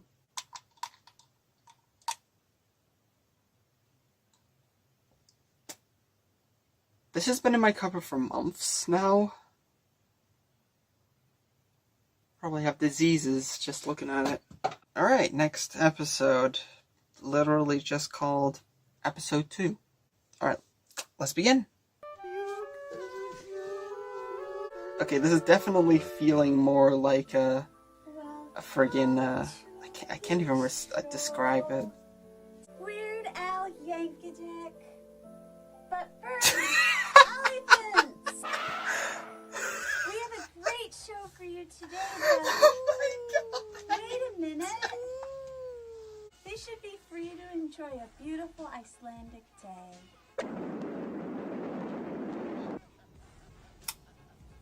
Well, Cuts to footage of Greenland. Make it. Well, neither do unicorns, silly. Unicorns do not exist. But first, we have to talk about Weird Al Skanky Bitch. Wow, it is such a pleasure to be here. Isn't it? Oh, I like the little green screen. Evolution of a song. Actually, has a budget this time. I wish for the children of the world to go on a mountaintop with a radio and good batteries and sing a joyous tune and save the world. Are they seriously? From succotash. Are they seriously just referencing Alarm Call? Okay.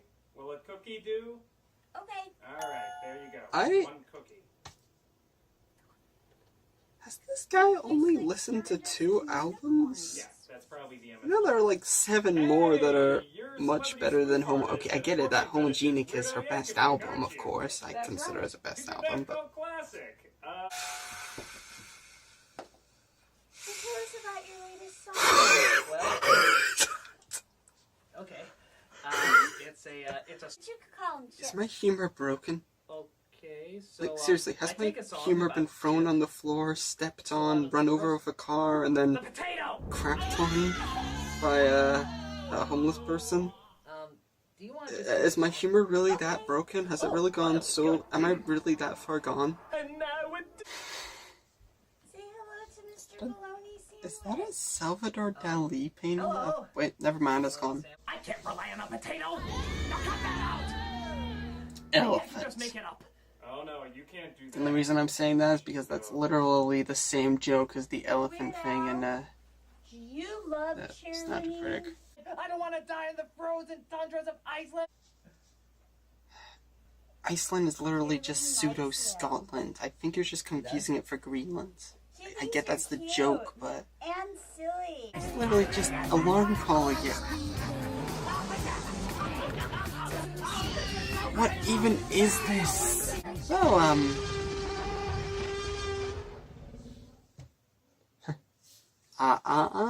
you didn't say the magic word. You know, I literally have nothing to say. In fact, my mind is so blank that I'm kind of considering stopping this video here.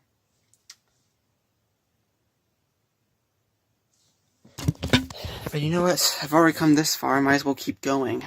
So yeah, as you could probably tell from that reaction alone, the premise of the show is similar to the likes of the Eric Andre show, where Björk interviews a bunch of random celebrities, played by Doug Walker, and makes their lives a living hell. But how do they hold up? To start, even for a very out there show, some of the jokes make absolutely no sense and somewhat feels a little mean towards the celebrity they're parodying. Seriously, that joke about her being bad at singing just felt tasteless. Secondly, this isn't really a jab at Doug's performances as Edward Norton or Weird Al Yankovic. He played those roles fine and shows that there is definitely a lot of potential to his acting. But it would have also been really nice to see a few celebrity caricatures being portrayed by other Channel Awesome members who were working with Doug at the time. But even with that at play, what would Todd Nathanson of Todd in the Shadows be a caricature of? Banksy? Some of the more overwhelmingly surreal skits are cut down to make way for jokes that are random for the sake of being random, but outside of those, I am genuinely struggling to find any problems with this show. In all seriousness, I love the chaotic and disjointed structure of these two episodes. The caricatures are a lot of fun to watch, the cheap production adds to the show's overall charm, and its nonsensical tone elevates the birth of some of the funniest jokes the Walker brothers have ever written. And he's debating whether or not he should still stay on the force. I have a clip. Very good. You want to see it? No. Okay. If I watched this as a kid, this would have been the same vein as Last Object Standing, Treats for Beasts, and Tim and Eric Awesome Show Great Job as a show that shaped my sense of humor into what it is today. It feels like something I would make nowadays, except it's somehow even cheaper. And it's just... I love it. Okay. Happy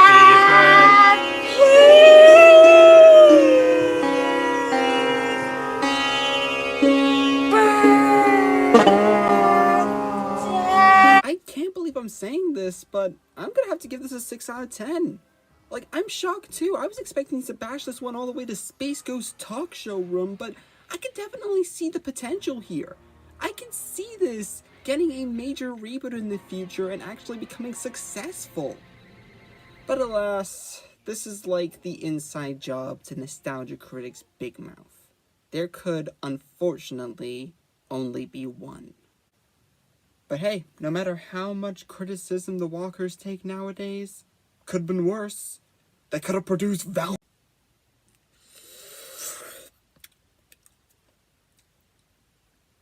You know what is my biggest pet peeve? Like, the biggest out of every pet peeve that I have with the film industry? It's some claims by big studios that animation is just for kids. It's an accusation that I have never agreed with, even when I was just a toddler.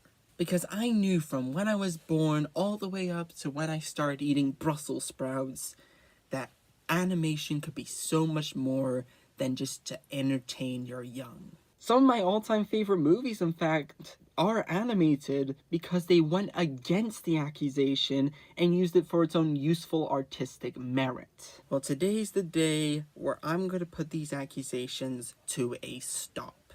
So, I made a list of movies and TV shows that use as more of a form or a genre rather than something that'll entertain your toddler for half an hour. Beauty and the Beast, Fantastic Mr. Fox, Kubo and the Two Strings, Coraline, Isle of Dogs, Sword in the Stone, Fantasia, Son of the White Mare, Yellow Submarine, Fantastic Planet, Waking Life, Xanadu, It's Always Sunny in Philadelphia, Who Framed Roger Rabbit, Aqua Teen Hunger Force, The Oblongs, Invader Zim, 12-Ounce Mouse, SpongeBob SquarePants. Just to name a few. Well, I don't want to name a few. As a matter of fact, I am going to name most all until the industry's ears bleed. Adventure Time, Powerpuff Girls, Metalocalypse, Samurai Jack, Into the Spider-Verse, Puss in Boots: The Last Wish, Beavis and Butthead, Love, Death and Robots, Smiling Friends, The Wolf House, Loving Vincent, The Thief and the Cobbler, Don't Hug Me, I'm Scared, It's Such a Beautiful Day, 9, Mary and Max, Totally Spies, Out on the Moon, Strings, Hoodwink, Nightmare Before Christmas, Super Jail, Fooly Cooly, Neon Genesis Evangelion, JoJo's Bizarre Adventure, Serial Experiments Lane, Ats, Mulan, Princess Mononoke, Cowboy Bebop, Perfect Blue, Alice in Wonderland, Alice from 1988, directed by Jan Smackmeyer, Akira, Kunskin, Heavy Metal, Electro Non-Tropu, Dragon Ball, Rock'n'Roll, The Flying Lunar Clipper, not you, The Prophet, Redline, When the Wind Blows, Peter and the Wolf, The Adventures of Mark Twain, Surf's Up, Tank Girl, Family Guy, Simpsons, Drawn Together, Rango, A Liar's Autobiography, Frank and Weenie, Corpse Bride, MFKS, Kuzo, Hell of a Boss, Extra Olympia Key Clues, Klaus, Primal, Salafingers, Murder Drones, Bad God, The Witcher, Castlevania, South Park, Guillermo del Toro's Pinocchio, Nimona, Cosmic Eye, Dumb Lad, The Free Caballeros, The Points, The Boy in the World, Talco Panic, Anomalisa, and last but certainly not least, Elf Bowling the movie. If that doesn't show that animation isn't for kids, I don't know what will! Hello everybody, and welcome to another installment in... I can't itch my face. Maybe if I take the mask... Nope, I have a blemish on my face. I'm too self-conscious about that. You know, it's honestly kind of a shame that this is going to be an audio-only installment, considering I had a bunch of elaborative sketches planned for this. But, nope. Instead, this is just going to be a very standard look at 4 exploitation movies.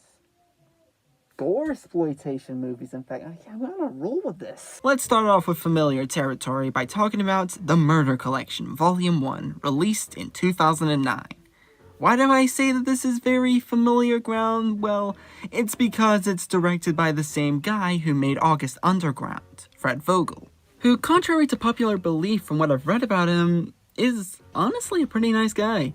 He's very passionate about his work and is very willing to talk about the movies that he makes in a very kind and supportive way, despite the disturbing subject matter. The premise for this one in particular is showing off 6 episodes of an illegal 90s web series created by a mysterious host named Alon, who has this really eerie voice and cut-up facial images to accompany it, which is a pretty neat stylistic choice, all things considered.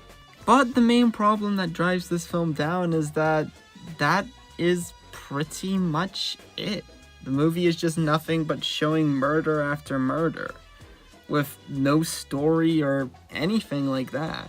I honestly wouldn't mind if it was only just 4 individual segments, but no, this is 11 separate segments in a movie that is 80 minutes long. Say what you will about August Underground, at least it managed to spice things up every once in a while. Here, it just sticks to the same old thing over and over again. I actually went onto Letterboxd to see what people thought of this movie, and as it is a Fred Vogel movie, it's bombarded with the same usual negative reviews that these exploitation movies usually have.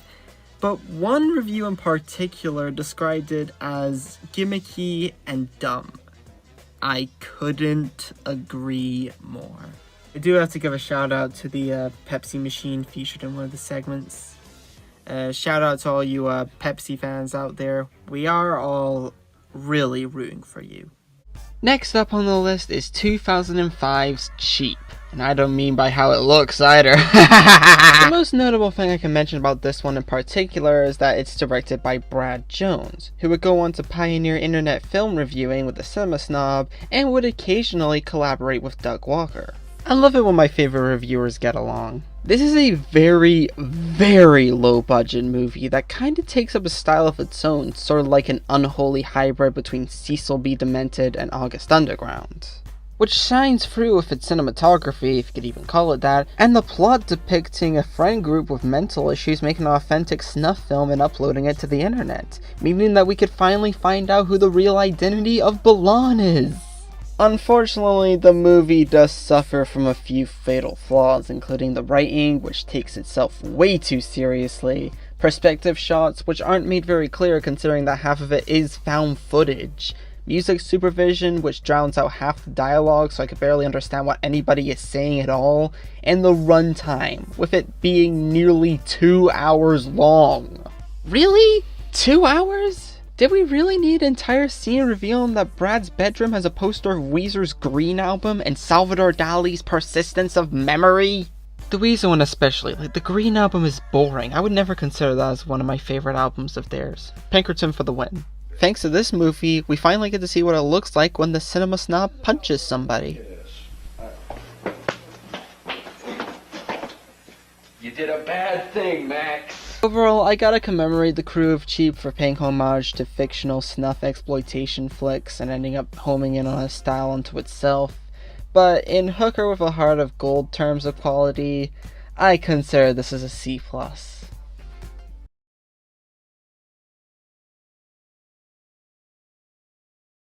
It just seems like it should work. But this is the world we live in, man. People are afraid to be challenged. We want easy.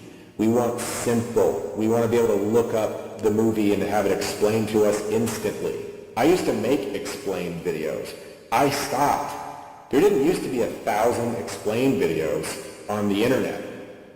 Like, at all. I was one of the few people who did it back in the day. But I think this is dangerously translating into us just being afraid to watch anything that might make us uncomfortable, that we're not instantly aware of, that we have to really think about a little bit.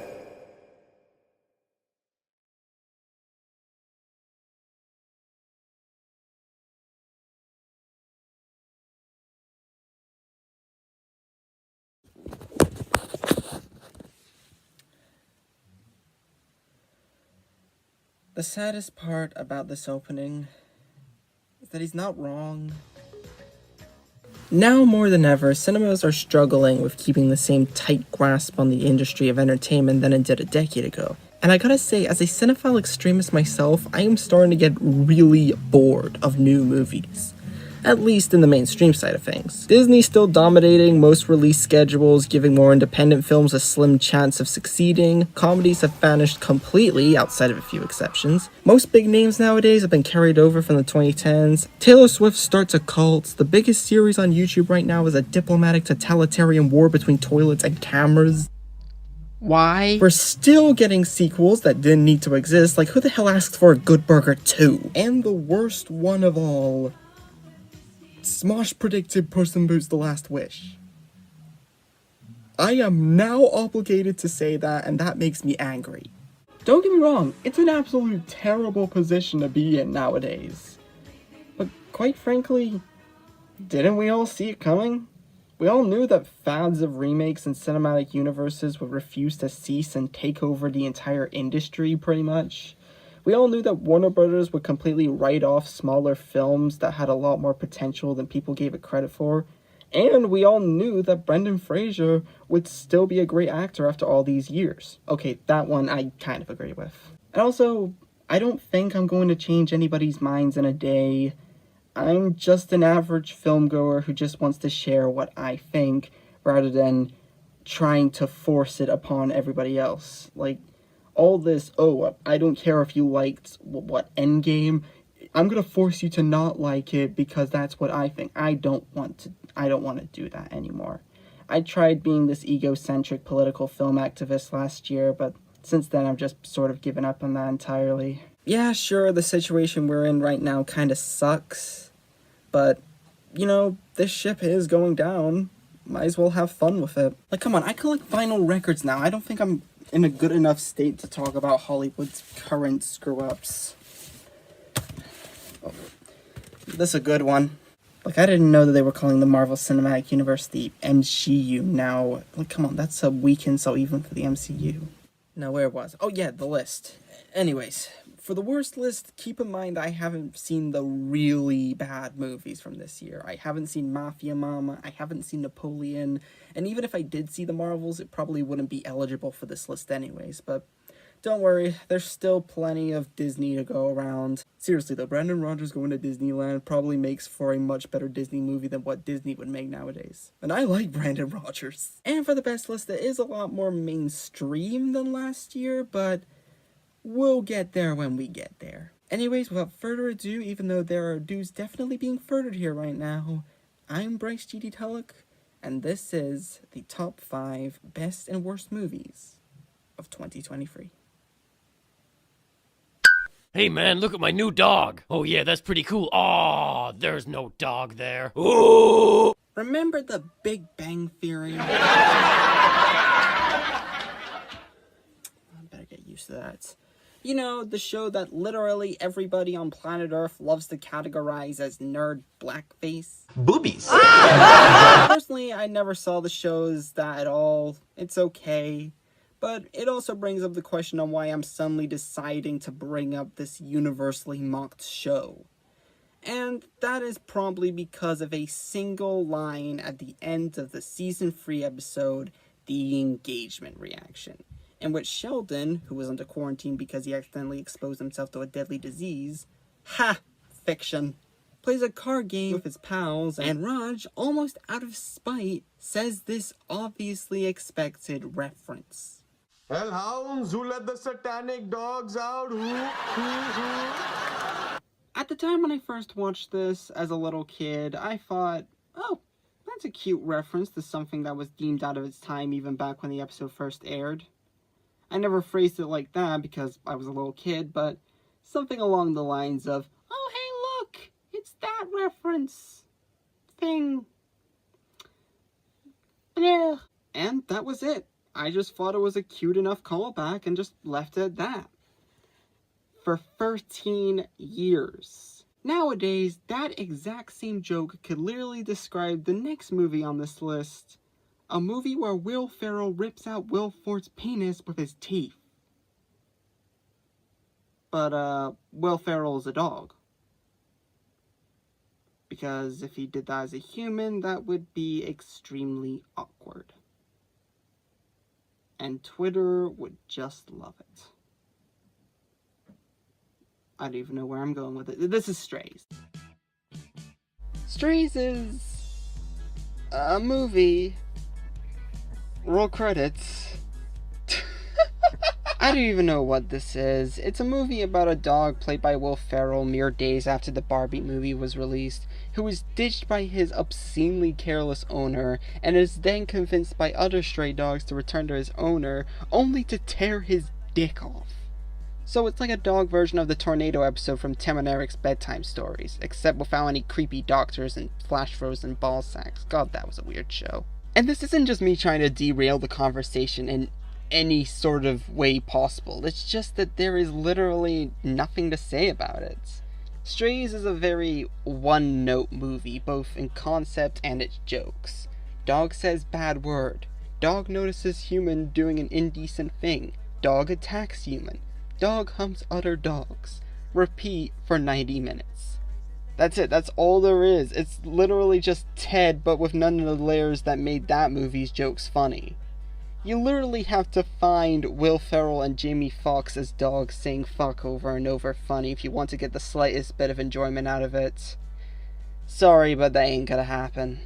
But unlike everything else going forward, at least I can list off a few decent things about this movie, like the surprisingly okay dog CGI, and how unapologetically mean-spirited it can get. But again, emphasis on few. The majority of the movie is still pretty shit. This movie, without a doubt, is getting a Lexi silently judging you out of 10. Found me and he touched me down inside. He is like a mountie. He always gets his man, and he'll zap you any way he can. You are so small! It's funny to me! Almost tasted that. Num num num num, eat it up. Hopefully, okay. I think it was a little too harsh on Phase 4. As with everyone as well, since last year kind of mimicked 2016 in terms of film criticism going right up its own ass.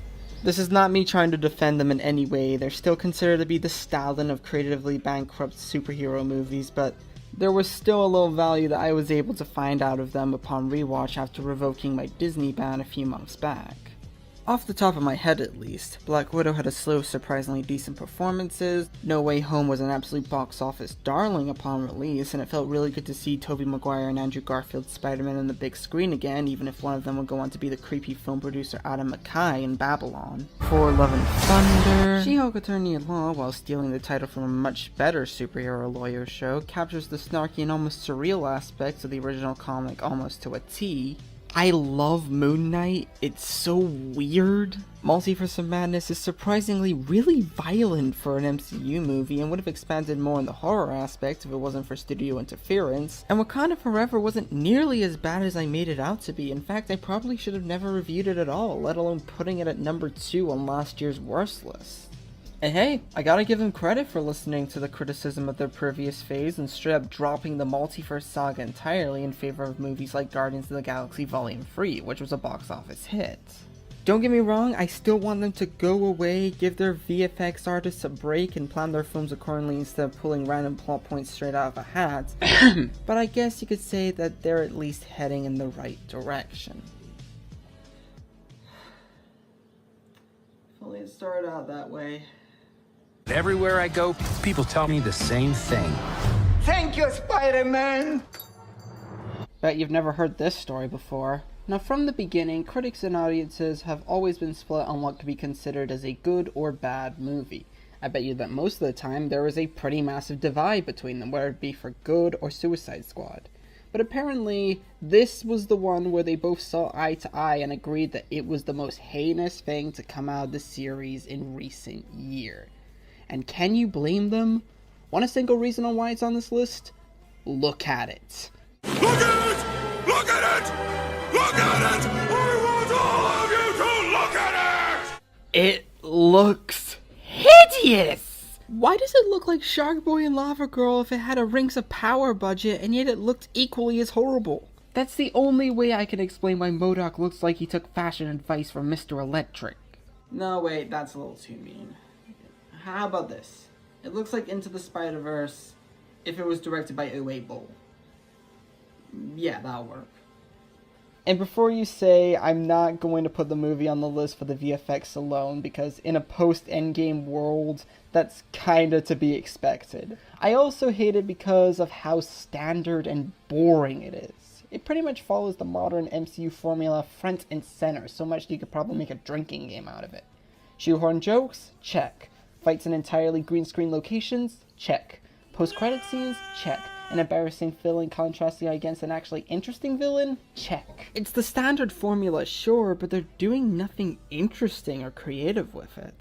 Though if I did have to name one thing that I thought was cool about this movie, it is the Quantumania ship itself, but even that is hindered by the obviously rushed visual effects.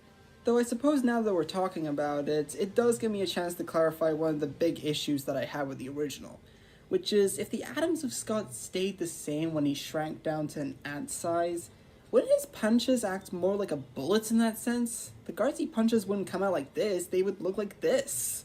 The point I'm trying to make is never over-explain Ant-Man, it would really hurt your head. To make a long story short, the size of it was underwhelming. I know what I said!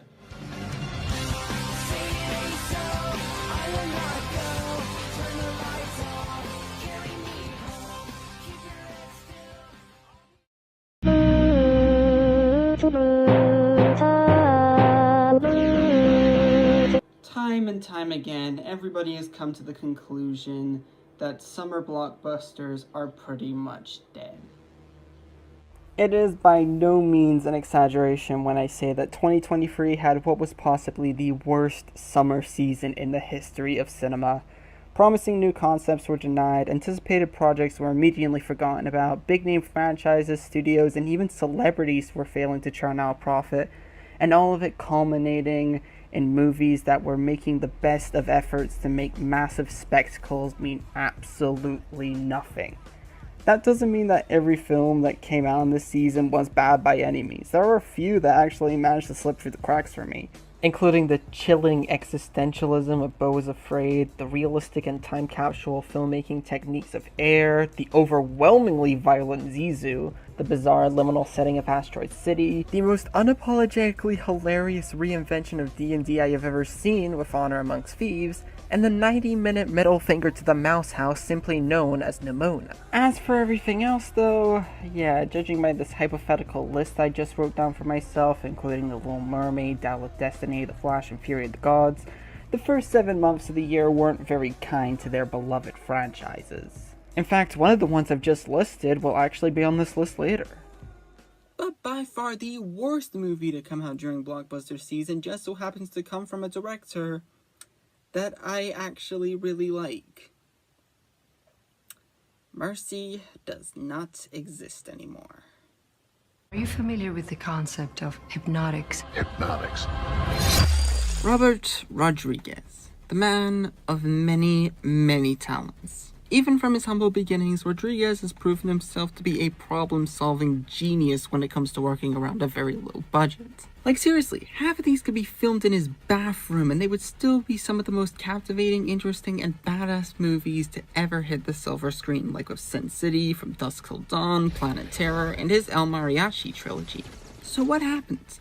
Why is a movie from someone who clearly knows what he's doing on the list? It's not the fact that it is the most frustratingly cliched movie on the planet, not just because so many great concepts were wasted, not just because of its weak as hell ending, but because of where it's placed in his filmography.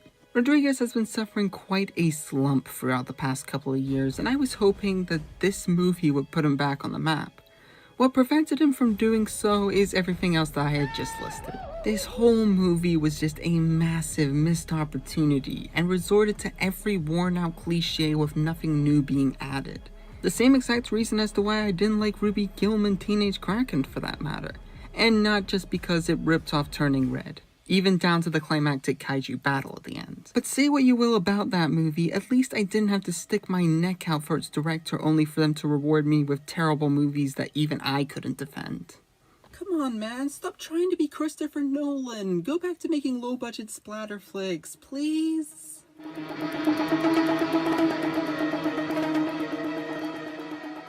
Why the fuck did you take him away from us, you motherfucker? Have you ever looked up into the night sky and thought that your life had no meaning? That no matter how much you contribute to life as we know it, time would not be kind to you, and you would end up being another no-name that faded into the ether with every memory of you fading faster than the speed of light? If you ever feel like that, just remember, at least you didn't make the ritual killer. You know what these writings are, don't you? Here I take the power. Here I become the power. Oh my lordy be, what the hell did I just watch? This is the worst kind of movie for me, and is that it is extremely bizarre, but not even the good kind of bizarre. This just feels like more like a bargain bin 7. None of it made any sense whatsoever, especially the ending where the main character goes full on Silence of the Lambs and straight up eats an eyeball. And then the movie just starts making up characters on the fly and pretended that they've always been there, like this Kate character gets an entire scene dedicated to her. Like, how are we supposed to feel remorseful for her kidnapping when we've literally just met her a minute ago? And please, don't get me started on Morgan Freeman's character. That is a whole nother layer of confusion in what is already a pretty clueless movie to boot.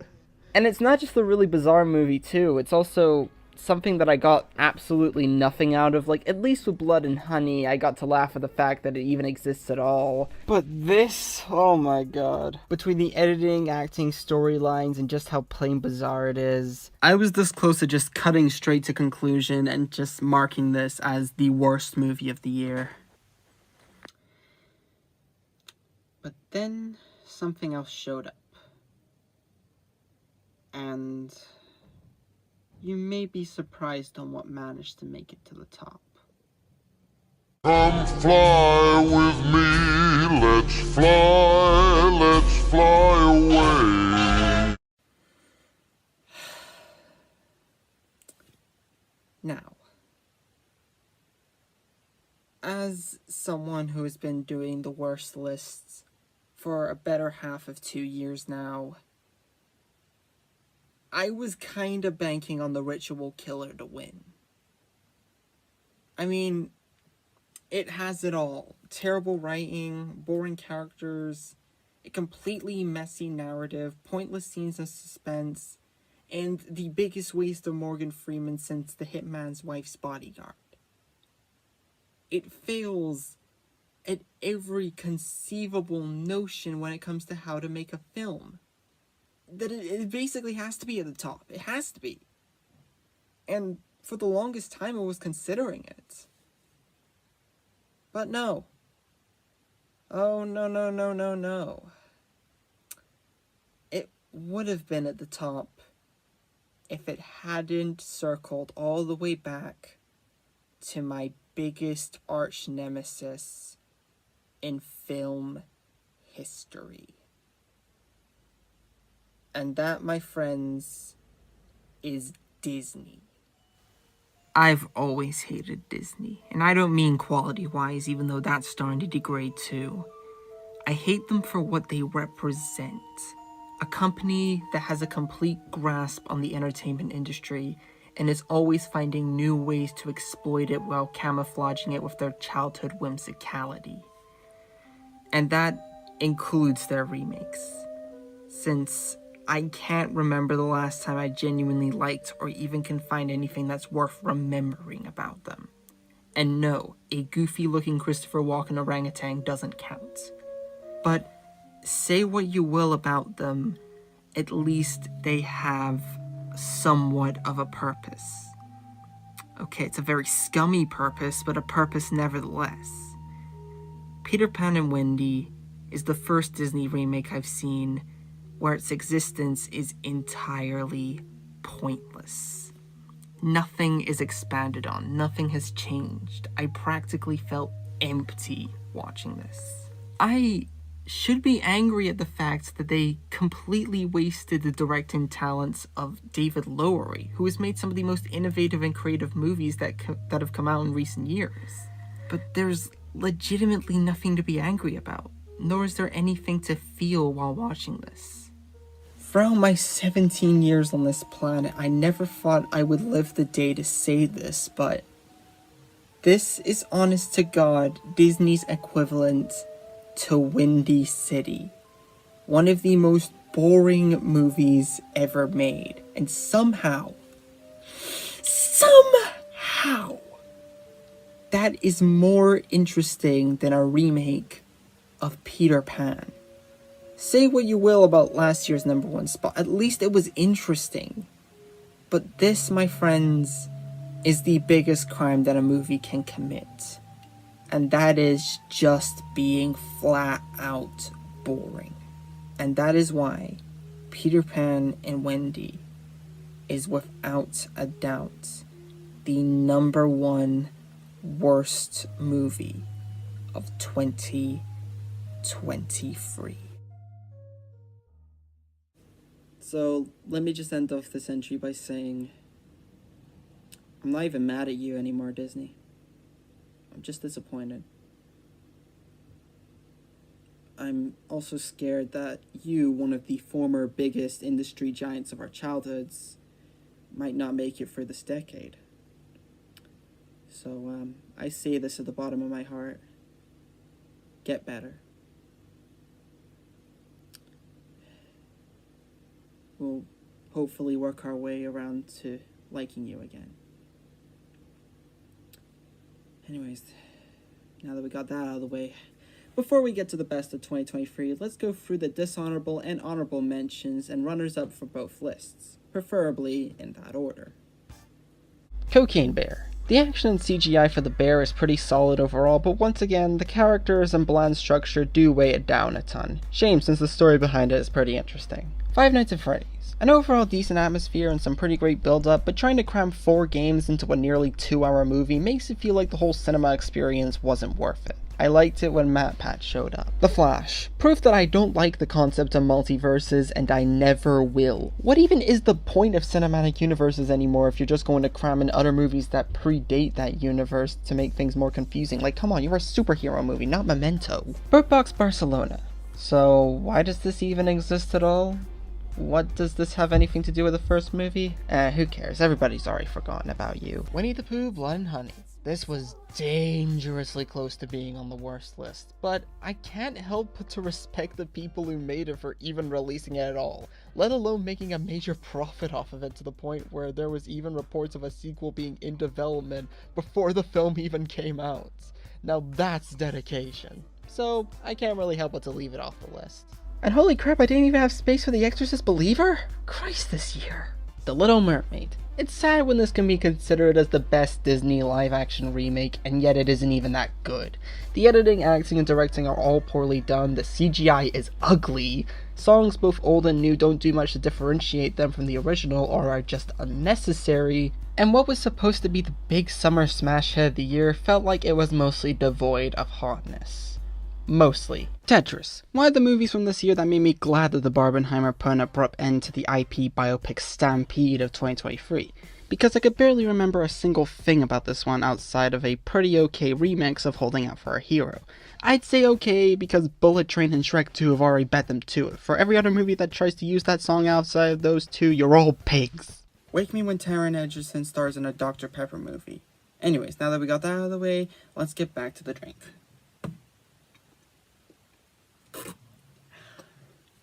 Oh shit, I forgot to do the best list. What is with the pie? Pizza pie! Every minute, every second, bye. You know, I was considering putting Across the Spider-Verse on this list. And honestly, I probably should've. This and the original movie are considered as not just technical masterpieces on an animation standpoint, but a full-on love letter to the character's history as a whole. It's beautiful, well written, funny, and wasn't too afraid to go to some dark places, especially at the end. I also have to reward this for being the longest American animated movie, standing at 140 minutes.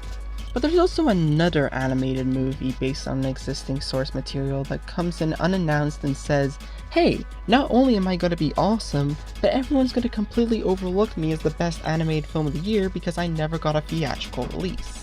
There's sadly a lot more than you think.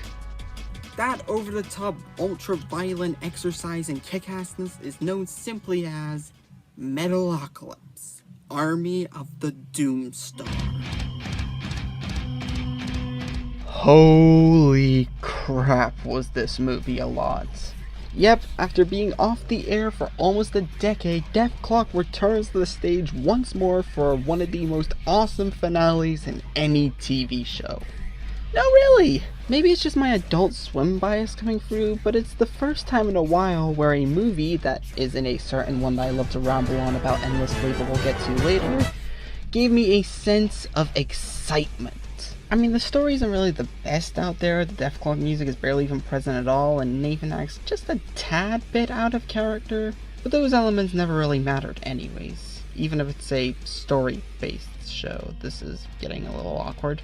But what truly matters about this show is its intense carnage and the music that accompanies it. Similar to Doomstar Requiem, most of the tracks are less death metal and more orchestral, which do elevate the intensity of a scene without having to resort to it all the time.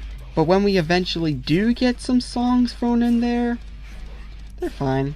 I mean, they're not bad at all, but I just felt like they never really had any sort of impact and is mostly in one ear and out the other. The mostly instrumentals and guitar noodling, which I guess fits the tone the film's going for, but when the comedic aspect of the show is pretty much gone, what is the point? With that said, the animation is good. Really good. As a matter of fact, it's beautiful. Probably the highest effort we've seen from something produced by Adult Swim. I wouldn't be surprised if they started off on black paper just to keep the darkness of each apocalyptic setting consistent. Note that choosing the number 5 spot for the best list was a lot harder than usual this year. Quite possibly because there were just way too many good films to pick from. Maybe it's because I'm becoming less of a cynical old fart nowadays, which is something I never thought I would write today, and... Wait, hang on, I never wrote that. But when it comes to overall quality and deep-seated bias, I gotta award it to Def Clock. Not a perfect movie, but it's an end-of-the-world event that is worth witnessing. All we need now is for Adult Swim to give Xavier Renegade Angel a proper finale and the Holy Trinity will be complete. Check, close, check, close, check, check, check. It's the claw! Oh, the claw's coming at you. Oh, you're scared of the claw. You're scared of the claw. Just to remind you, at this point in filming, I got myself a haircut. Not just because my hair in the previous 20 minutes of the ranking looked like a rake had its way with my shampoo conditioner, but also because my forehead looks big enough for me to be cast in a live-action Beavis and Butthead movie. I'd probably be General Buzzcut. Anyways, now that that inconsistency is out of the way, let's talk about Talk to Me. Talk to me. This is a movie that plays its cards carefully. An atmospheric horror that, while can be pretty fun and entertaining at times, isn't too afraid to go some really dark places. A personal story that delves deep into the supernatural while also keeping things as grounded as possible. And has the ability to warn you about certain dangers even if you're not aware about what the danger is. All that, and it's only the Philippa brothers' first movie. Yep, the same people who started off making home videos for fun on YouTube made a horror movie that's on the same level as an Ari Aster movie. That's honestly more impressive than it should be, and I gotta congratulate them for it somehow. Ergo, why it's on this list. I've seen many horror movies in my time, but never one that has successfully subverted my expectations this much. A demonic hand grants people the ability to talk to the dead. Whoop-de-doo, that sounds like something Blumhouse would write. And as some of us can agree on, they're not the best at writing this kind of story. Even if A24 did produce it, I thought this was going to be tacky, cheesy, cringe-worthy fluff. Instead, I got a psychological powerhouse with believable characters, strong horror set pieces, a terrifying possession scene involving a drawer, and a tone that, like I said, while can be occasionally fun, paints a tone that's as bleak as it looks. That's not what I ordered at all. But with the major amount of success and praise it got from critics and audiences, with even talks of a sequel coming out real soon, there's not a dying chance that this film will lose its grip on the horror fandom anytime soon. You have my thanks, Australia.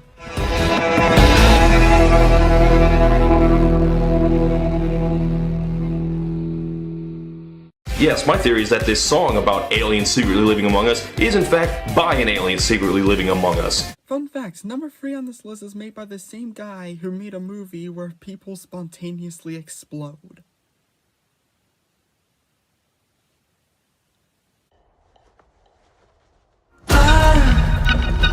I love the clothes you wear. Brian Duffield, the Harmony Korine of the 2020s.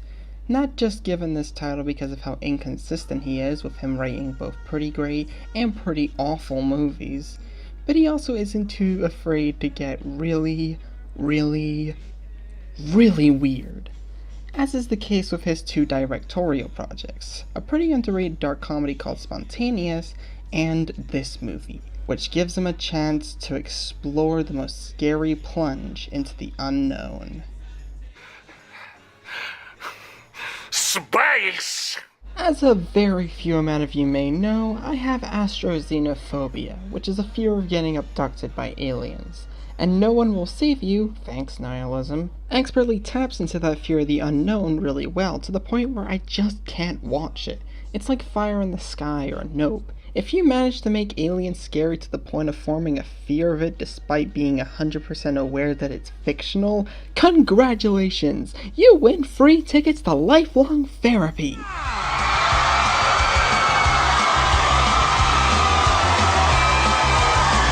Seriously, it was pretty hard to get to sleep afterwards. That and me worrying that I still don't have a job at age 18. I'm kind of a freeloader at this point. I'm still hungry. The thing that carries this movie, however, is the character of Bryn, played by Kellen Dever. She barely says anything throughout, which pretty much is the movie's way of saying, hey, you need to pay attention to the little things, such as facial expressions and body language, which this movie does in spades. This is true fear captured in one performance, and I will riot if her performance doesn't get nominated for an Oscar.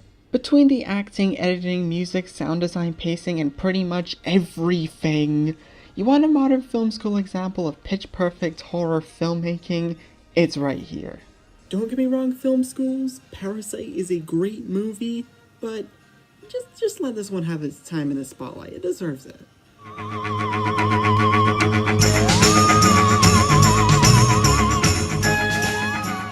I'll cut off your nutsack and nail it to my door! What do you think I should do? I'm sure you'll do the right thing, sweetheart.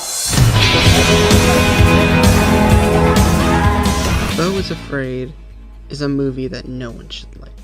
It's a capsule of all our personal fears wrapped into 3 hours of pure madness. It's a massive departure from Ari Aster's first 2 features, which were more straightforward with their approach to filmmaking. And this movie also has a main character that didn't deserve half of the things he ended up getting.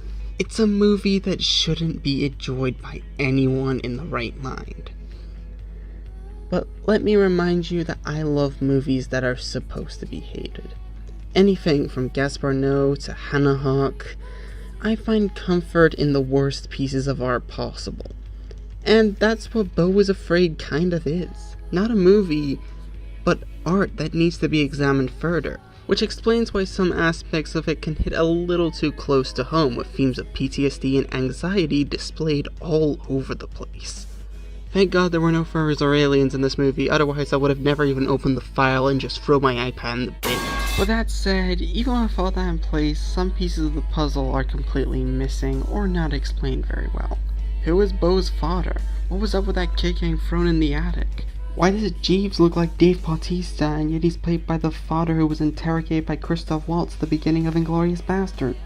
And what the hell was up with that dick monster near the end? All of these and more are never explained, and is left up for you to decide where the puzzle pieces go. It's painfully ambiguous in the most admirable possible way, and best of all, every aspect of it is still as professional as ever. Dare I say, even more so than Hereditary and or Midsommar. Also, I just love how the movie doesn't even end as it just stops. Like, yeah, just ends. Ari Aster, what a guy.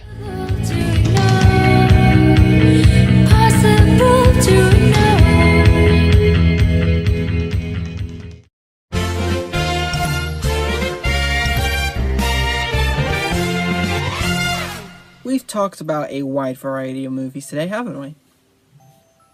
I started writing reviews when I was like 14 years old, and at this point in my life, to this very day, I thought I saw it all. The good, the bad, the mediocre, the blood and the honey. It's all there. But sometimes there's a movie that exceeds all expectations. A movie I thought was going to be the bottom of the barrel after countless disappointments that had exceeded last year's schedule. But contrary to what I thought, it was the first time in a good long while where I actually praised a movie with such passion to the point where I don't entirely care if it debuted in 2022. It didn't get a wide release until the dump month, so it counts. But let's ask the age-old question. What happens if you combine The Wolf of Wall Street with Once Upon a Time in Hollywood in this gargantuan explosion of bad taste and lack of sympathy? You get my number one favorite movie of 2023, Babylon. If you could go anywhere in the whole world, where would you go?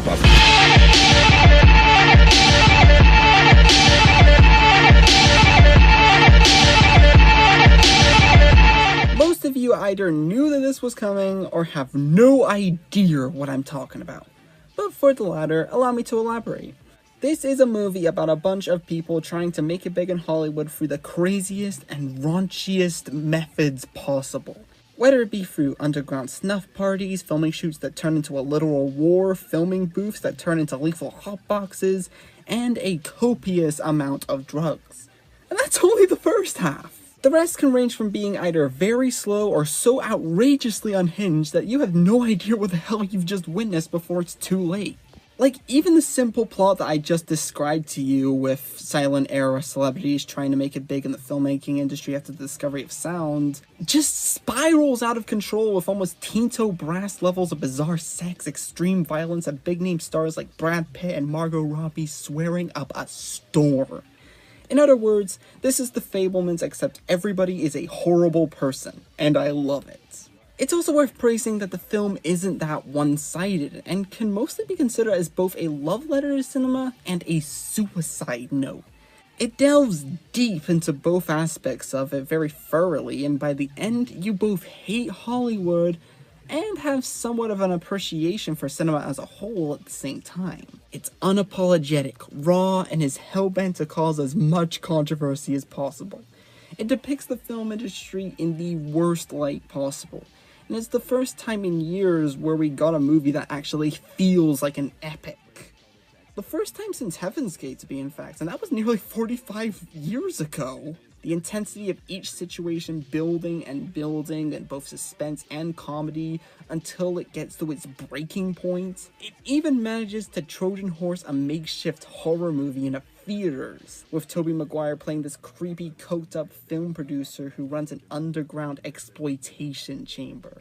There's only one thing that holds it back from being a masterpiece. Despite it being 3 hours long, most plotlines aren't given as much attention as others, causing the whole tone to feel scattershot at parts. And yeah, that last 10 minutes does weigh it down quite a bit. But besides that, there is no doubt that I am calling this the best movie of the year. I could probably go as far as to say that it is one of my favorite movies of all time. No, it's not a joke.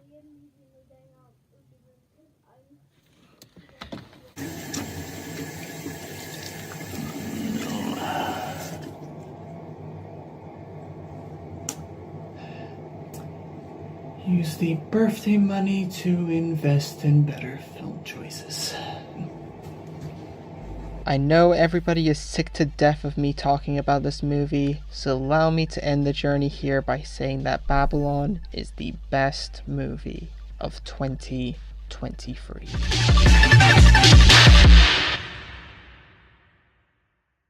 And it crushes me that it bombed the way it did, because this was the kind of adrenaline that Hollywood really needed right now. A slew of weirdness, a slew of originality, a slew of the most outlandish things you could see on the big screen. That is what Hollywood needs right now. None of this Marvel, none of this Amsterdam, none of this Napoleon, none of this. This is the kind of movie that I think would save the film industry. It bombs right now, but years later, people are going to see this as the next Citizen Kane, the next Sunset Boulevard, the next Casablanca. It is a masterpiece on every technical aspect. And who knows? Everything Everywhere All at Once managed to win Best Picture. So maybe this is the kind of adrenaline this whole industry truly needs. Thank you for watching, and I'll see you all next time. My bag was there a second ago. Come on, did I seriously just change location again? Okay, who's punking me? Seriously, why do I keep changing locations on the fly? And where did my black jumper go? And why is my room suddenly a mess? And where is my Igor vinyl? Oh. There it is.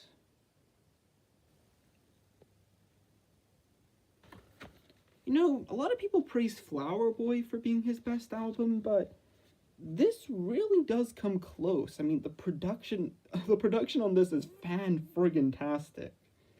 I mean, that 1-2 punch of Gone, Gone, and Thank You at the end. God, it's so good. Anyways, why is this out here? I need to put this back. It still pisses me off that Dr. Dre's Detox had to be shelved. God, even my wordplay is becoming all muddled. No, it was always like this. Yeah, that does kind of explain about Jesus! Who even are you, and why do you still keep coming into this house? What are you talking about? I've never even met you before.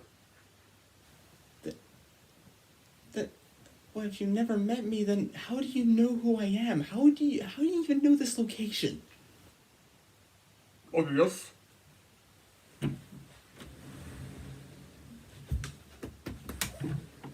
Best to say, on weirdness scale, nothing could ever top this. Time to get drunk.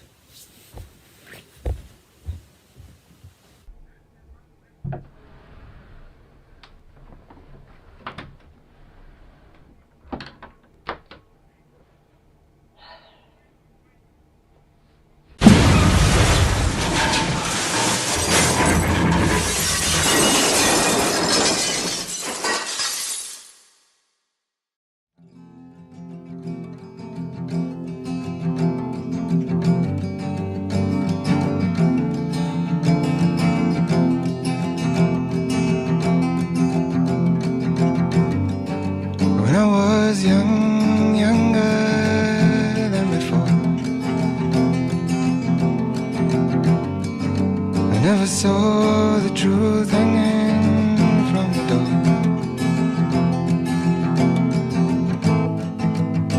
And I want more to see you face to face. And I want more to gotta get up, clean the place.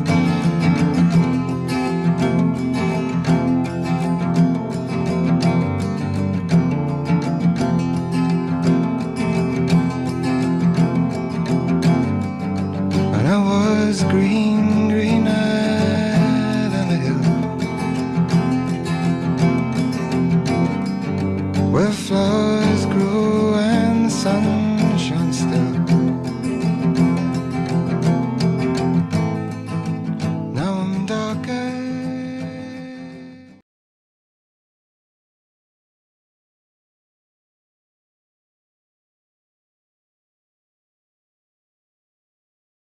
Is everybody gone? God, I hope not. I know I've been keeping you all hostage for over an hour to reminisce on a year that most people would rather forget, but allow me to be thorough with you for a moment. I am legit scared that this might be the end of entertainment.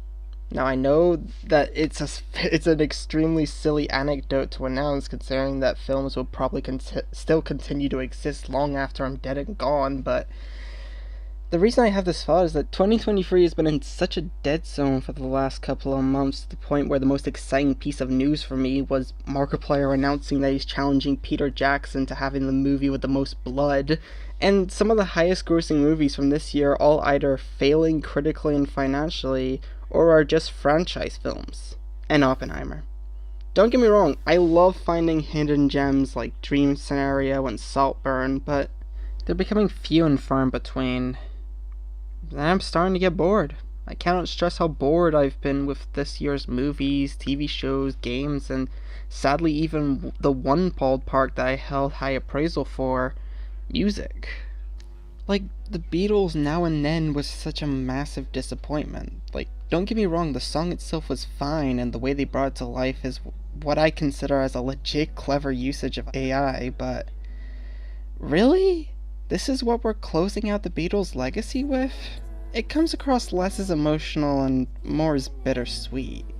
But the reason I've stuck around to talk about these films, and the reason why I'm talking to you right now, is that while it is fleeting, I still have hope. Hope that this year's Dead Zone would go in a completely different direction, launching us into a new wave of movies that wouldn't be considered as instant hits all because The Rock is in it. And if Hollywood managed to go that direction, I'd be happy. But that's sadly starting to become a major exception and not the rule. I forever will always go and see movies like Babylon over anything Disney comes out with nowadays, because in an odd and somewhat twisted way, I see films like Babylon as comfort movies. Comfort that there will always be a light in this hopeful hell that is Hollywood. Let's hope that 2024 will bring us towards that very light.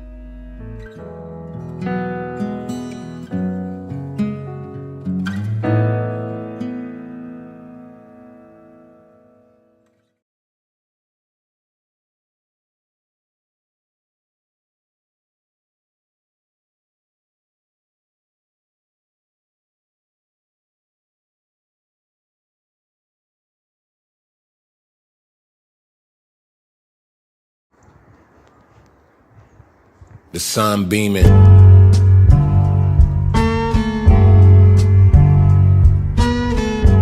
Tyler Gregory Akonma, an aspiring musician who started his career under the rap collective Odd Future, was born on the 6th of March 1991.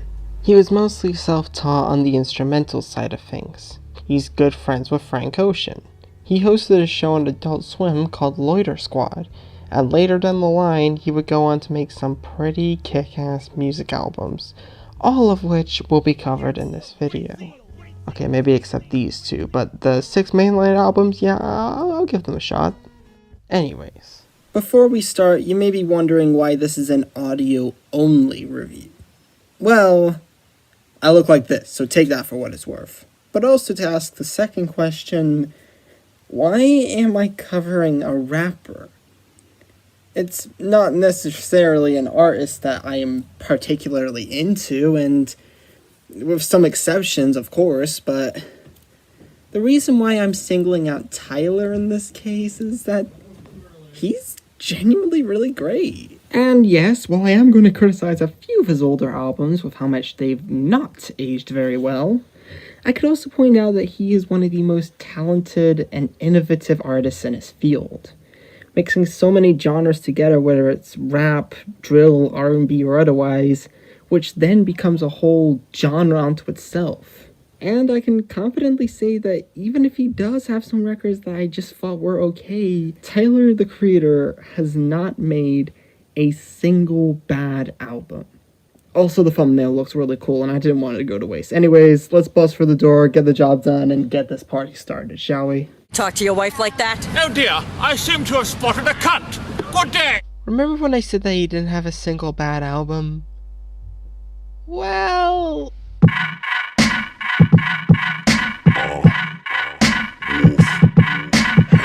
First up on the list is the only album of his that Tyler himself said hasn't aged well, his 2011 debut-ish album, Goblin.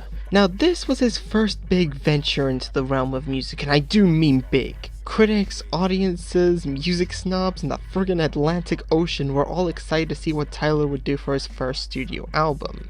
And when it came out, they were all extremely disappointed, citing it as lowbrow, boring arrogance. Since then, the album has gained quite the cult following amongst his fans, so I was optimistic as to what this mysterious experiment could be as a fan of his later work, only to be surprised by the shocking realization that everyone was right the first time. Now, it's not to say that I didn't enjoy any of these songs. She is one of the more tolerable songs on here, with a pretty neat synth line and a pretty catchy chorus. So I do consider this as one of his more underrated tracks. Plus, who doesn't love some Frank Ocean? And I'm sad to report that he's in fact 100% human and 0% ocean. Fuck you, reality. Yonkers has an instrumental that's almost iconic at this point, and Troncat just makes me laugh for the reaction it stirred when it first came out, which could almost be said about any track on this album. And it just makes me laugh reading the comments for these things on YouTube, mainly because most of the time the reactions to these songs are just of sheer horror from his later fans. And while we're at it, let's talk about the elephant in the room, the lyrics. Okay, I'm well aware that he came from a pretty difficult background, so it's understandable why he has these thoughts and wanted to express them through the music he makes, but I would also completely understand if you're having trouble with getting into Tyler's music because of it. To this day, people aren't sure if these are good lyrics or just shock for the sake of it. Especially the discourse surrounding the 213 uses of the hard F word. And no, I am not going to say what that hard F word is. I have my limits, okay? But I'm not here to talk about the discourse, I'm just here to talk about what I think of the lyrics. And I don't think they're good in the slightest. Don't get me wrong, I like the flow of these tracks, and even before Flower Boy, his instrumentation is top notch and fits the tone of his music perfectly. But half the time, I'm not entirely sure if half these lyrics are just to troll, offend, or even provoke people. And when it's happening constantly for a nearly 80-minute album, I feel less shocked and more so bored. And it gets worn out really quickly. Like, geez man, there's a wide variety of swear words out there and he sticks to mostly one? Calm down man, you don't want to get too overly attached to it. Overall, Goblin isn't a good album. At all. Every conceivable part of the album is messy and flawed down to the smallest atom. But in its defense, it has some interesting ideas that would be more fleshed out later on in much better records. So if this had to exist so that we could get Igor, I see that as a fair trade-off. At least he said he didn't regret making the album. That's nice to hear. But this album's still pretty freaking terrible. Wolf Haley robbing him. I'll crash that fucking airplane at that clam juice. Bob is in and stab Bruno Mars in his goddamn esophagus. I don't like that album cover. I know that this has nothing to do with the album itself, but I just can't imagine being on a car ride with a few drunk friends listening to someone's summer mixtape on Spotify, and that shows up on your dashboard.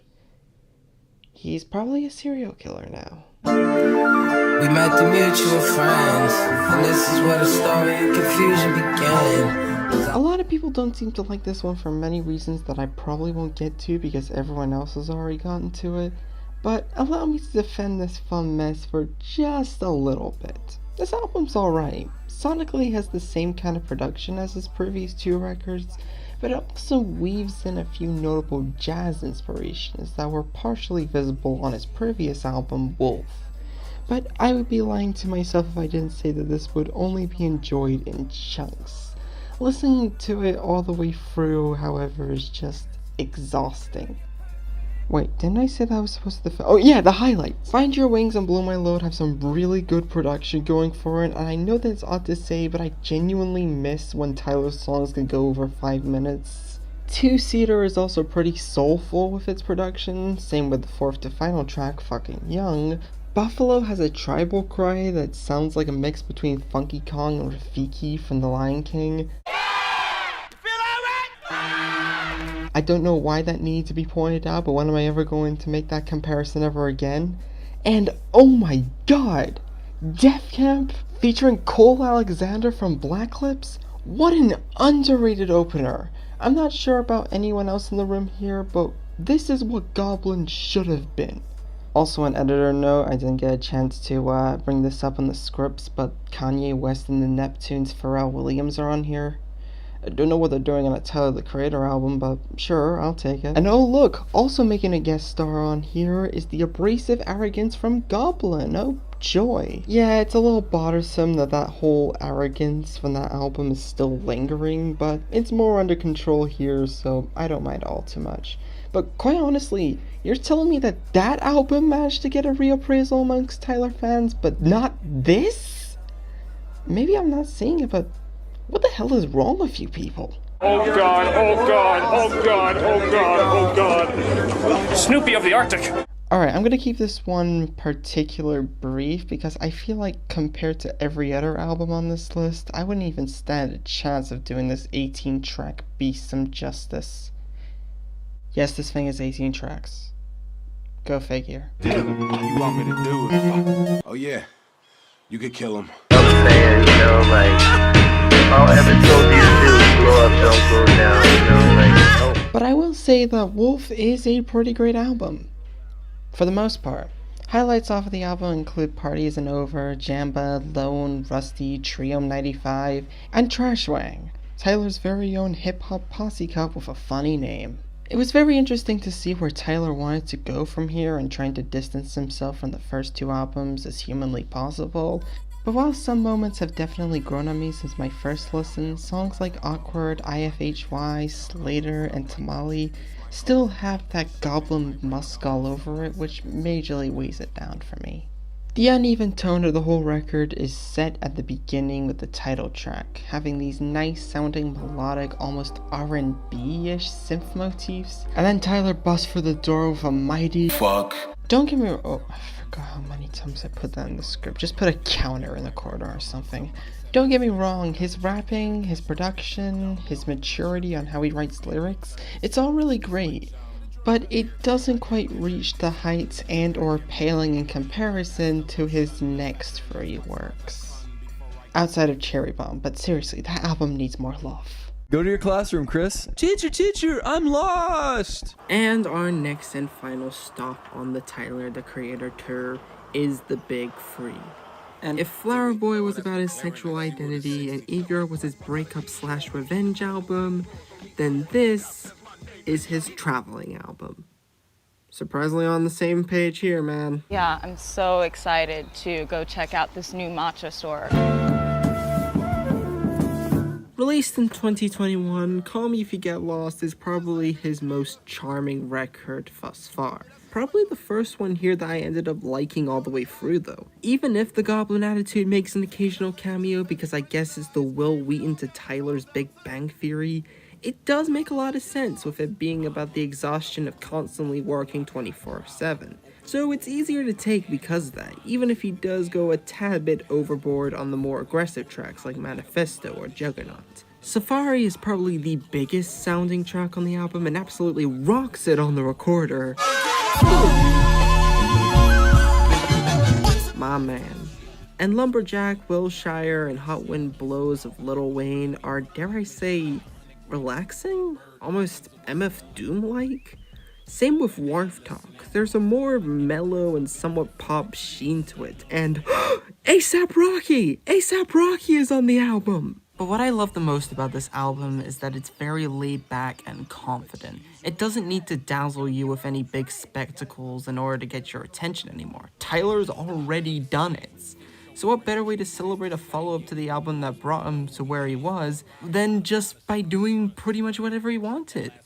The best example for this is the opening track Sir Baudelaire, featuring DJ Drama, We the Best Geneva Water. Seriously though, I was really deciding against going to Geneva at first because of the ludicrously high prices, but after listening to this track, hey mom, pack your bags, we're going to the cheese country! God, I love this album. If you haven't listened to it yet, please do. It's an incredible indication on how far he's come since his Odd Future days, and I'm waiting in anticipation to put this thing on in the family car the next time we're traveling to Geneva.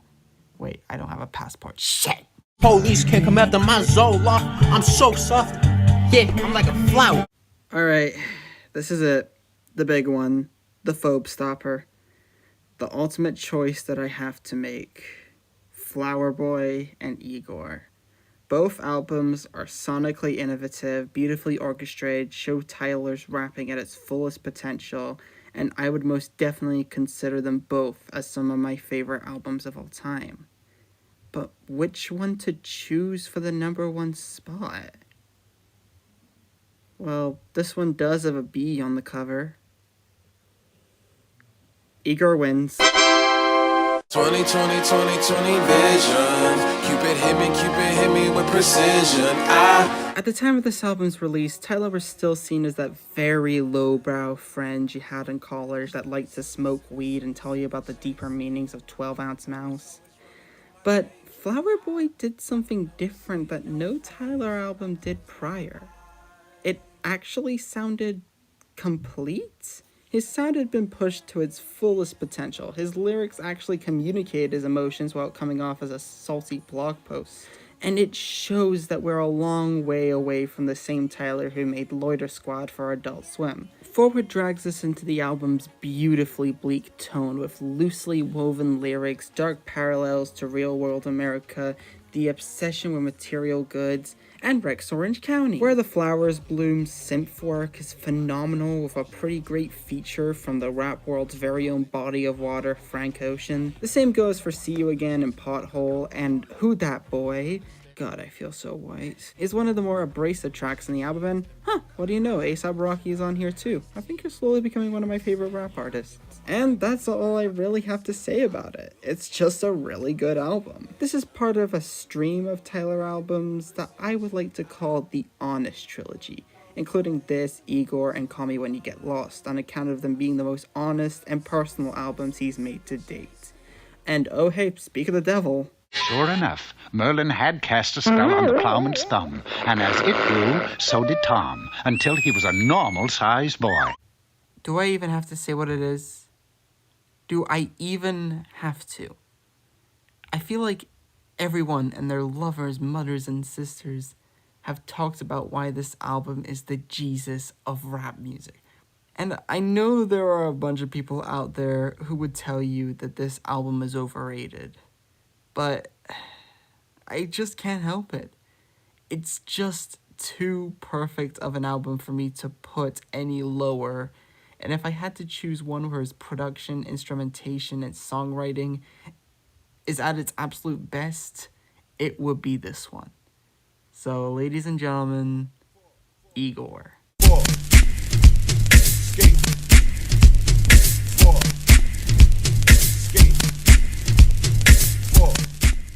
Tyler's big coming-of-age album, so to speak, that answers the questions behind the mystery of Tyler's love life and sexuality, has been repeatedly analyzed and reviewed for the genius that it truly is, quite possibly to death.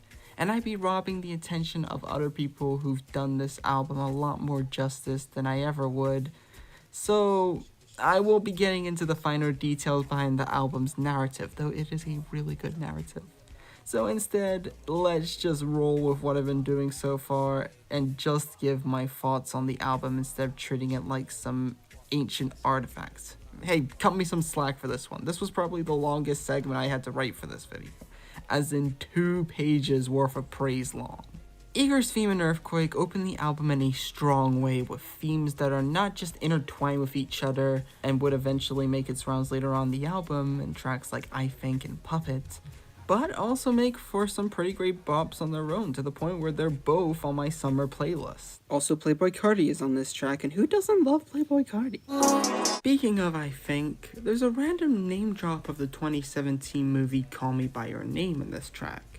I'm bringing this up not just because it's a really good movie about bizarre homosexual romance that doesn't have nihilistic undertone, but also because that phrase will later become the catalyst for other cultural progressions later down the line with a song from an actually gay artist, Lil Nas X, of the same name, which I thought was pretty cool. And I know it seems like a no-brainer to mention the production, but something about me needs to, because it just sounds so immaculate. New magic wand, running out of time, gone, can we still be friends, boy is a gun, what's good? Even the 14-second interlude near the beginning is pretty good narratively. But if you're not interested in a mostly pointless filler track, may I suggest Boyfriend off of the vinyl release? Also, yes, I have this on vinyl. Cool, huh? I would also like to mention Best Interest, which was sadly cut from the album. It was mainly because it wasn't finished in time, but you can never really tell by listening to it. It sounds like it would just fit right at home on the album without any issue.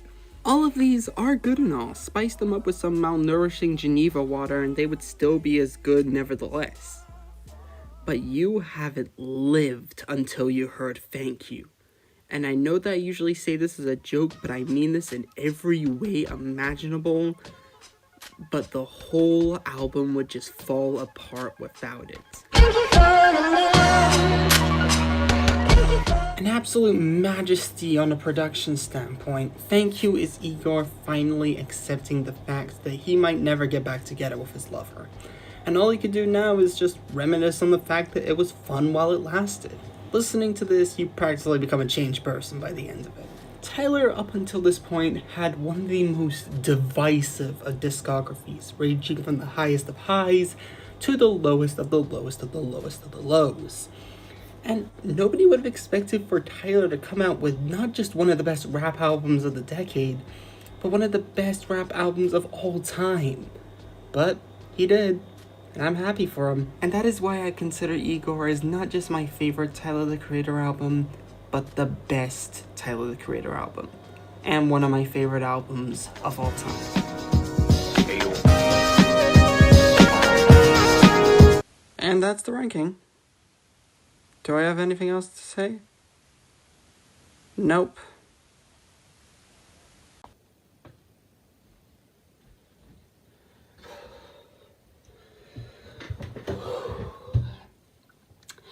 Hello, I am Bryce G.D. Tulloch, and welcome to the season finale of Expressing My Thoughts, the show where I watch some of the weirdest pieces of media out there and give my honest yet loose critique on it.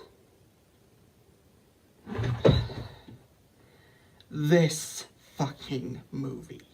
Freddy Got Fingered, a gross-out anti-comedy released in 2001 about a mentally unstable animator trying to make it big in Hollywood, starring the Canadian villain of comedy himself, Tom Green. Which I knew very little about before watching this, but I'm now obsessed with because of how terrible at comedy he is. Everybody needs an arch nemesis. James Bond has Ernest Blofeld, Wolverine has Sabretooth, Batman has the Joker, and I have Tom Green. And what better way to introduce him to this series than with this megalomaniacal train wreck? This is said to be one of the most hated comedies of the 2000s, if not of all time. Okay, maybe not of all time, but you get what I'm trying to say. And yet it's gained quite the cult following, mainly from stoners who want to enjoy movies with a very lowbrow take on linear and neo-surrealist storytelling, i.e. The Greasy Strangler or pretty much anything on Adult Swim. And this movie too, don't worry, I never forgot. And I'm here to ask, really? You really think a movie where Agent Zed gets covered in elephant semen is considered as ahead of its time? Is it really warranted? Well, I gotta be honest, I don't even think the film cares. Alright, so to give you a quick rundown, because I am sure that a lot of people are too scared to see what this is about, Gord, played by Tom Green. So wait, does that automatically mean that this is an auteur theory movie? I don't want to think about it too much. Anyways, Gord wants to become an animator and tries everything in his power to get the budget and finances for it all, while trying to keep his disapproving father happy. Sounds simple enough, right?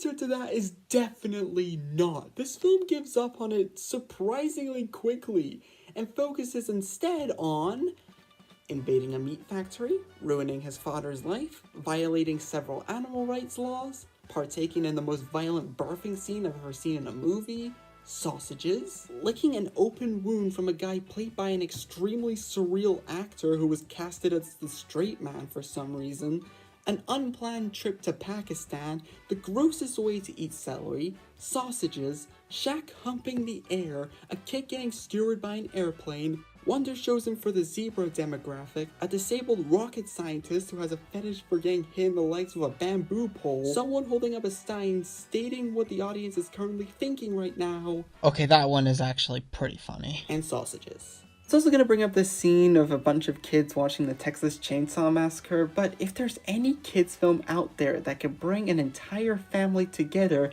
and teaches us about how morbid cannibals are, it's the Texas Chainsaw Massacre. So I'll let it slide. It's a very out there film. In fact, it's so out there that I can't even muster a sentence on what I even think of it. Nor do I think of a universe where this film in its state could actually work. Does it work as a satire to early 2000s teen sex comedies like American Pie or Road Trip? Well, I guess, but I think that would be an insult to actual satires of the subgenre, which at least have a motive, a method to the madness, and a variety of jokes that make fun of those types of films, like Not Another Teen Movie, Clueless, Beavis and Butthead Do America, or Scream to an extent. This film, however, is very one-note. While there is a ton of wild stuff happening throughout, it's all in an attempt to shock without knowing how to make it funny, and that's about it. Does it work as something that could be considered as so bad it's good? That's also up in the air, considering that it's trying to drive home the point that anyone could see a comedy even if it's the worst thing ever, which, yeah, good luck with that. While there is no motive, there is an intention. The intention of making something so vile and cruel that calling it bad would actually benefit it, which I can kind of admire. It almost harkens back to the days of Harmony Korine. If there's an image, a line of dialogue, or even entire sequences that would stay with you, the film had successfully done its job. But the big problem lies with a personal preference of mine, and that is that there are some actual funny lines in this movie. Get out of my goddamn scuba gear, you imbecile! There are some pretty memorable sequences here, even if they aren't for the most positive reasons. It does know how to be funny, but does it so rarely because of how disjointed it really is. And I'm not advocating against zero plot shock humor, since Aqua Teen Hunger Force is one of my favorite cartoons of all time. But while that had some pretty clever writing beneath its low-brow, crude exterior, this has...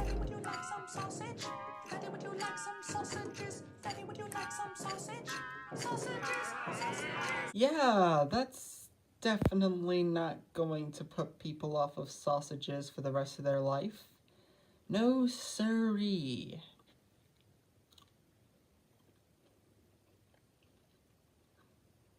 Everything about this just feels so jarring. The editing, the acting, the pacing. As a matter of fact, let's talk about the pacing for a moment. Let's go back to that hospital scene.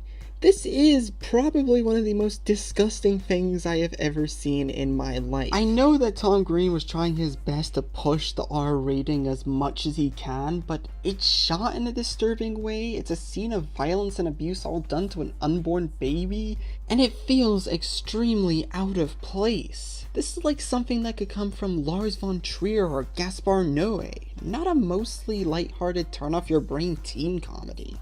And then with no segue, it suddenly becomes an emotional moment?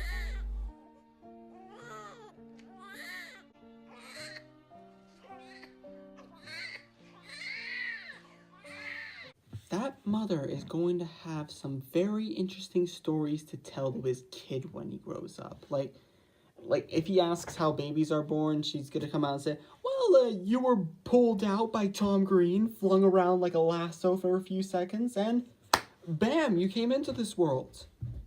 Congratulations, Timmy. Here's your, what are kids into nowadays? This scene here is literally just drive-by shock humor. I know I'm starting to sound like a broken record here, but what else am I supposed to say about this scene? It adds nothing to the story and nobody ever brings it up again. I would say that this is literally just a blatant middle finger to Chekhov's gun, but maybe I've just become numb to shock humor at this point. It's an experiment in patience, and how much you could deal with watching the worst things to ever be put on the big screen. Scenes that James Gunn was fired over for the mere thought of them, which I still think is pretty stupid because, come on, he released the movie Super. And it shows through the horrified reactions that everyone had to this, including people on YouTube. The Walker Brothers from Channel Awesome. No, you know what? I have to pause this. I need a minute. Mike and Jay from Red Letter Media. All these damaged children watching this horribly violent film, and then this squeaky clean sitcom. Yeah. Nate from the Renegades Media Group. I tried watching it. I tried liking it as a kid and as an adult. That's right. I watched this film twice, trying to understand. And if I don't get it, I don't want to get it. Phantom Strider's very own Josh Strider. Welcome to the most immature, vile, ugly, grotesque movie ever conceived by man. And me.